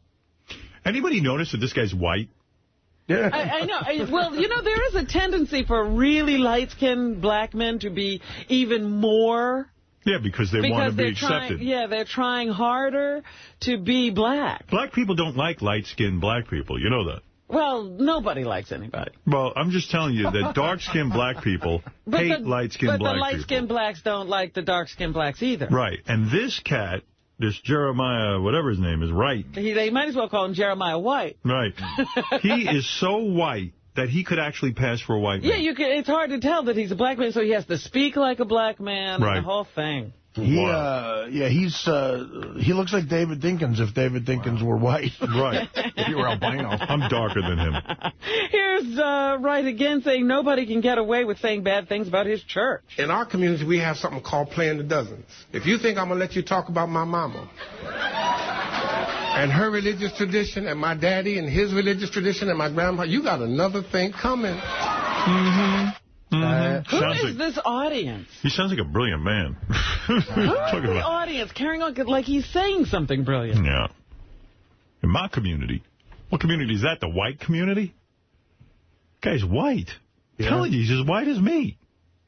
And I'm the whitest guy around. And now here he vows to go after Obama once he's elected president. And I said to Barack Obama last year, if you get elected, November the 5th, I'm coming after you. That's good. That's nice, because he's a good friend. So, he's really showing what a good friend he is now. This is not very helpful to Barack Obama's campaign. No, not at all. At all. No. There is no one this is appealing to that he needs. So, here's the Root.com editor, Lynette Clemenson. She says the Reverend Wright knows he's not doing Obama any good. He's a learned man. There's no way he could have not understood. Listen, let me tell you something. You're some voter out there, and you're saying to yourself, this is who Barack Obama chose to go listen to on Sundays? Out of all the churches in this country to bring your family to and your kids? This is serious. People have based their vote on that. They will. Well, that's and you can't blame them when the guy keeps running around acting like a lunatic. All right. It's like, what? Like Barack, you're the guy who's going to put together a great administration? This is the guy you chose for your family? Come on. Anything else, Robin? Of course there is. You must have read this report that gasoline prices are one day going to hit $10. I swear to you I did not. Oh, come on. Robin, I swear on the life of my children I didn't. When I made that prediction this morning, I was just telling you that within 2 years you'll see $10 a gallon gasoline. Then why am I sitting here with an article that says this right here now? I don't swear on my children for anybody. And I'm telling you, I did not see that article. Do you have anything crossed? No, I really feel this way. This is my economic prediction. If it so how happens that it coincides with something in the paper, then so be it. But the one subject that'll get him to swear on his kids is the price of oil. That's right. Get ready for another economic shock of major proportions, a virtual doubling of gas prices. It could go as high as $10 a gallon. That's the message from a couple of analytical energy industry trackers, both of whom, based on the surging price of oil, see considerably more pain at the pump than most drivers realize. Mm-hmm. Gasoline nationally is at an accelerated upswing, having jumped $3.58 a gallon. From $3.50 in just the past 2 weeks. In some parts of the country, including New York City and the West Coast, it is already sporting a price tag of about $4 a gallon. There you go. Gary just paid $4.18 a gallon this morning. So there you go. While $7 to $10 a gallon would be groundbreaking in America, these prices would not be trend-setting internationally. Mm-hmm. European drivers have already been shelling out $9 a gallon for a while. Wow. Wow. Yeah, so we're just going to be doing what the rest of the world is doing. Right. Let me give you some things to go along with this. Here's an outraged motorist who can't believe the price of gas. It's outrageous. I don't know what to say. And this Connecticut woman says her rebate check from the government will all go into the gas tank. I will have to invest in spending money in gas. So what good is the government rebate? We know the oil companies will just get more money. Right. Great. They've been hurting. In Chile, a mayor plans to give out free Viagra to men over 60 and older in his town to improve their quality of life. He'll do this 4 times a month. Chile. Yes. Chile. Chile. That's right. Chile. And I don't know. Is that the only problem in Chile, that 60-year-olds can't get it up? Right. It's a big problem over there. You'd think they'd be fine. Miley Cyrus still getting heat from her semi-nude pics in Vanity Fair. It's kind of cool. I was reading the paper that Billy Ray Cyrus and his wife and stuff were at the photo shoot, and they did all their pictures. And then when they left, Andy Leibovitz got a hold of the kid, and then, but the grandma was still there, too. And well, you know, Grandma was probably taking a nap. Didn't see what was going on. They're saying there were digital photographs so they could see the images. But why would you put this girl in those poses if you cared about her? What's your problem? Andy Leibovitz has got kids. You want them pose like that? Yeah, let those kids pose for me. It's crazy. Here's Hillary Duff saying that Miley Cyrus is in a difficult position. All right. 1-7. Those are decisions that she made, you know? So now she says that she's sorry for them, and she could be sorry. You know what I mean? That's not an easy position to be in. Like, people are pressuring you to do something, but if you wanted to do it, then that's a different story, and, you know. What the fuck? Thank you, Hillary. This is a girl raised by Hollywood. That's all I wanted to point out. I'm already over my talk about Hillary and what's-her-face. Miley Cyrus. I'm over that quota for today, so let's move on. Yeah, But it is interesting that people, I saw that, I think it was Annie Leibovitz, you know, like, she was fine with them at the time. They're talking to a 15-year-old. Yeah, exactly. You know, I love how they're all giving her the responsibility for these pictures now, and she has to come out of public. No, you're a kid. You're supposed to do crazy things. Like most hot 15-year-old chicks would probably want to make out with me, and it's up to me to go, no. Right, absolutely, Artie. That is true, and Roger Clemens should remember that, too. You know what? I always knew there was something shady about Clemens. Well, now all the women are coming out. Like, now they're saying that he had at least 3 road women. Why does he keep denying stuff? This is something he denied outright. And Mindy McCready is now saying, yes, they had a 10-year affair. Nothing happened when she was 15, she claims. She was 15 when they first met. But when she turned 18 and had already left Dean Cain, who was her boyfriend at one time, and was living in Nashville, she and Roger struck up a relationship. It was on again, off again, because during the baseball season, he was totally focused on baseball. But about 3 months a year, they used to bang. Wow. Now, he's claiming they had a long-term relationship, but it was never inappropriate and nothing sexual went on. Bullshit. Which goes to his credibility in a perjury trial, and that Brian McNamee guy will definitely be bringing it up in court. Oy. Yeah, he's fucking himself. Right and left. Just a crazy man, I guess. I heard he threw a bottle of water once. Well, he did throw a bat once at Mike Piazza. I remember that. I saw that. First of all, I was at the game. Piazza threw the bat at him first, but... What? I'm kidding. From the Yankee fan seats I had, that's how it looked. Anything else, Robin? Uma Thurman had a stalker after her while she was filming My Super Ex-Girlfriend. You know, you can't ask a chick for an autograph anymore. What the fuck? Well, he was writing crazy notes. Come on. Another guy. Good. And, you know, trying to get it to places where she was. So now I guess they have him on trial and they're trying to send him off to jail, but they're claiming this is the price of fame. You should be able to stalk Uma Thurman if you really love her. Right. They should lock him in jail and Jay Leno. Jay Leno, who's he stalking? No one. Just throw him in jail. What am I doing in here? Did you see that the dolphin got killed in like a head-on collision? Who? Which dolphin? Dan Marino? Who? No, They shouldn't be driving. What dolphin? A real dolphin at SeaWorld. The dolphin was driving a car and got in a head-on collision? No. He leaped out of the water and collided head first with another dolphin. And died. And died after the collision.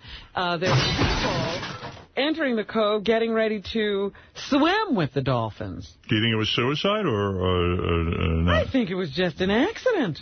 They don't want to swim with humans. Maybe the guy offed himself. But you got to realize you're swimming with dolphins and, you know, this could happen to you. They come up and headbutt you, you're gone. I don't trust any of that shit. I had a buddy who moved down there to do all that shit. I'm like, what are you doing swimming with dolphins? Yeah, I mean, why do people have to swim with the dolphins? I don't know. I went down there and I chickened out. Yeah, I mean, I didn't like it. Were you going to go? I was at a place where they had a dolphin swimming thing, and all my friends got in the water and did it. And I just said, what am I, an asshole? Yeah, I mean, that's a dolphin. He looks dangerous. Exactly. They're not dangerous. Come on. Well, why not hunt with lions? Why don't we do all of it? Dangerous, but accidents do happen. Sure. It's an animal. They don't Only want to if be he's got a pulling me chainsaw. around by fat ass in a fucking pool. They're dangerous. I'm telling you, one dolphin just killed another dolphin. Yeah. That was an accident. There's another shark attack the other day. A guy died, and people are still... People stab each other in the subways. I'm definitely not saying swim with sharks. Dolphins are sharks with a good publicist.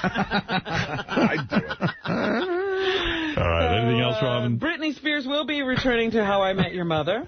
Oh, good. Oh, good. She'll reprise her File that under Miley Cyrus. as a bubbly secretary in a May 12th episode. Could she play anything else except something that's bubbly? Bubbly secretary. Here's Elsie Salpeter, who explains the Miley Cyrus controversy to kids. People make choices, and that, you know, maybe she should, you know, Hannah Montana, well, Miley Cyrus shouldn't have really done that on the internet, but those were private photos that got out. So they're talking about the braless or the topless photos that are on the internet. If you have to explain them to your kids, this is what you should say. Hannah Montana or Miley or somebody shouldn't have done it. Thank you. There was a wedding on 56th Street yesterday as all part of the premiere of that Patrick Dempsey movie, Maid of Honor. Maid of Honor. I'm parting the hands. And presided over the ceremony, Mary Hart of Entertainment Tonight. She's terrific. I wish she'd married me. You don't want a particularly religious ceremony, do you? No. In fact, you're not going to believe who I asked to marry me. Who? Mark Consuelos. Oh, really? Yeah. What are you talking about? I was talking to the guy, and I said, would you marry me in bed? Well, how can he do it? Does he have credentials? No. He said he can't do it, but he can go out and get some. Really? I mean, what are you guys using? What do you mean, what are we using? Like a witch doctor? What are you using? No, I don't know. I don't even know. I haven't figured that either. A priest? A rabbi? What are you going to do? I think what I would do is have a justice of the peace marry me, and then have Mark Consuelos do a ceremonial thing. You'll have Mark stand there, but the justice of the peace will make it official. Yeah. You know what my one friend did? He was a real, his wife was real religious Catholic, and he was anti. He left the Catholic Church, so they compromised, and they got a justice of the peace who molests kids. There you go. A lot of people don't know this. Mark Consuelos went to rabbinical school for 4 years. Rabbinical? Yeah. So I might use him. Are you going to do the class, the Mazel Tov? No. I'm not kidding. I'm not making a joke. I asked Mark Consuelos to marry me. But is it it's like a completely secular wedding? There won't be any of the traditions? Yeah, no traditions. Someone's looking for an easy annulment. No, you see, I'll do an official, legal wedding, but, I thought it'd be funny. I'm not married, man. I'm so vile. Didn't Rodney Dangerfield marry one of his later wives, and didn't Dice do it? Yeah, Dice married them. Kidding. I don't want Dice to marry me. I think he'll make a joke out of it. No. Hey, would you like to bang this chick for the rest of your life? What are you, fuck? You want to bang this broad. For the rest of your life? Do you want her to fucking suck the shit out of your asshole like a siphon? Oh! Anything else? I like those vows. Whack bag. Whack bag. I think we're down to what? 5 people on American Idol? Yes. Wait a minute. Let me check that with my figures. I have 5. I have 5. Yeah. 5. And John Ovello, the odds maker, says Saisha is the most likely next to go home. 111. Yes, I believe he is correct. No matter how good she sings, she seems to be in the bottom 2 or 3. So if she had such a great week last week, how can she top that and stick around? Well, that guy's got a lot on his mind, huh? All American Idol all the time. This guy's an odds maker? Yeah. Yep. What happened to Jimmy the Greek? He would never give odds on American Idol. What happened to football? Yeah. Fucking give odds. Dancing with the Stars. Here's Christian De La Fuente. Delabate. And Tom Bergeron. Who? 2-1. Okay.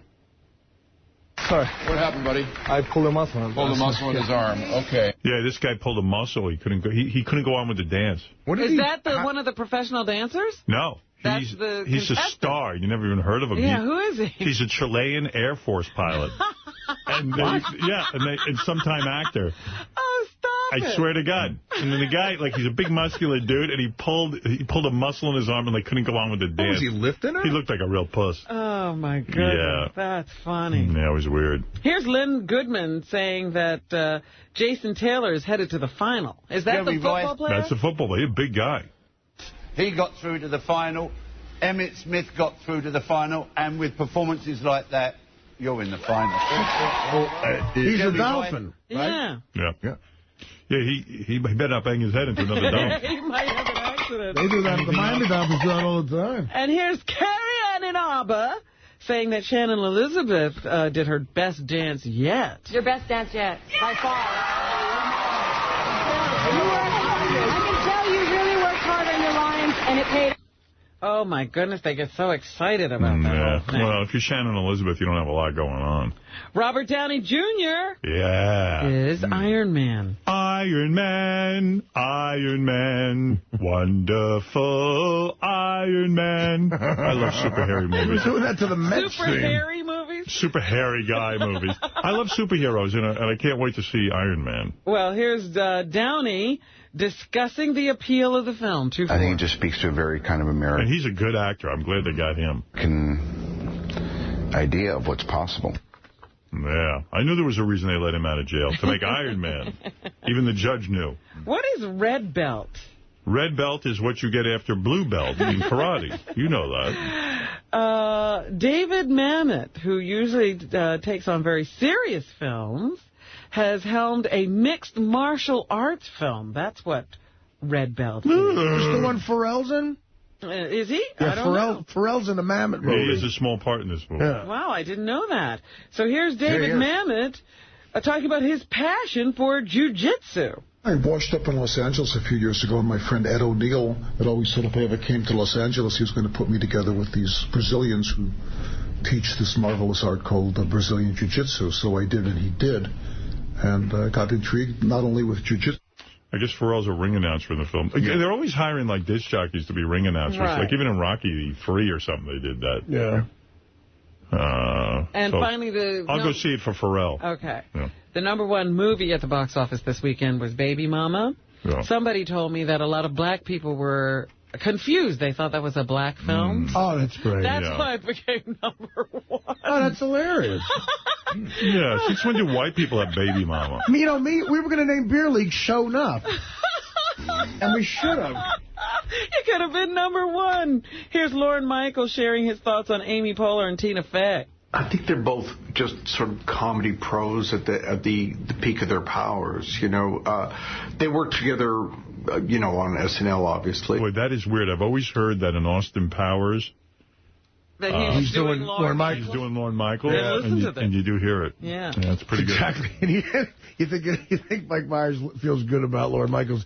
The character's name is Dr. Evil. Mm-hmm. That's great. But they've known each other a long time, and they work in different ways. And that's so Dr. Evil. It's so funny. Did I ever tell you, Norm? $1 million. Norm wanted to go out to visit Lorne Michaels on Long Island, by his beach place. And Lorne Michaels said to him, Norm, You don't want to do that. After you see how I live out there, you'll hate me even more. Wow, he must live pretty good. I'm sure he lives all right. Yeah. That's hysterical. All right. And I that's saw what's Harold happening. Kumar was number 2, too. That did pretty good. Harold- like Harold and 14 million. Kumar. Richard's moving. Yeah, Richard, huge movie. All our serious friends are in the movie. Robin, thank you very much. Thanks to everyone for coming in today. Let me talk. King Norris, Saturday night, May 3rd. Burke's Bar, 645 Bronx River Road, Yonkers, New York. 914-237-5137, the number. See The Killers of Comedy May 9th at the Roberts Orpheum Theater in St. Louis, and May 10th at the Music Mill in Indianapolis, Indiana. See Artie Lang June 20th at the Nokia Theater in Grand Prairie, Texas.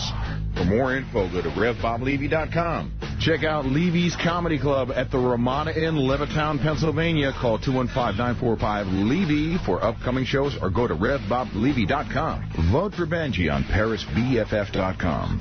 He's listed under Benji Benji, and that's Benji with a Y. To book Benji and his naked lesbian bachelor party strippers for all your party needs, go to dialadancer.com.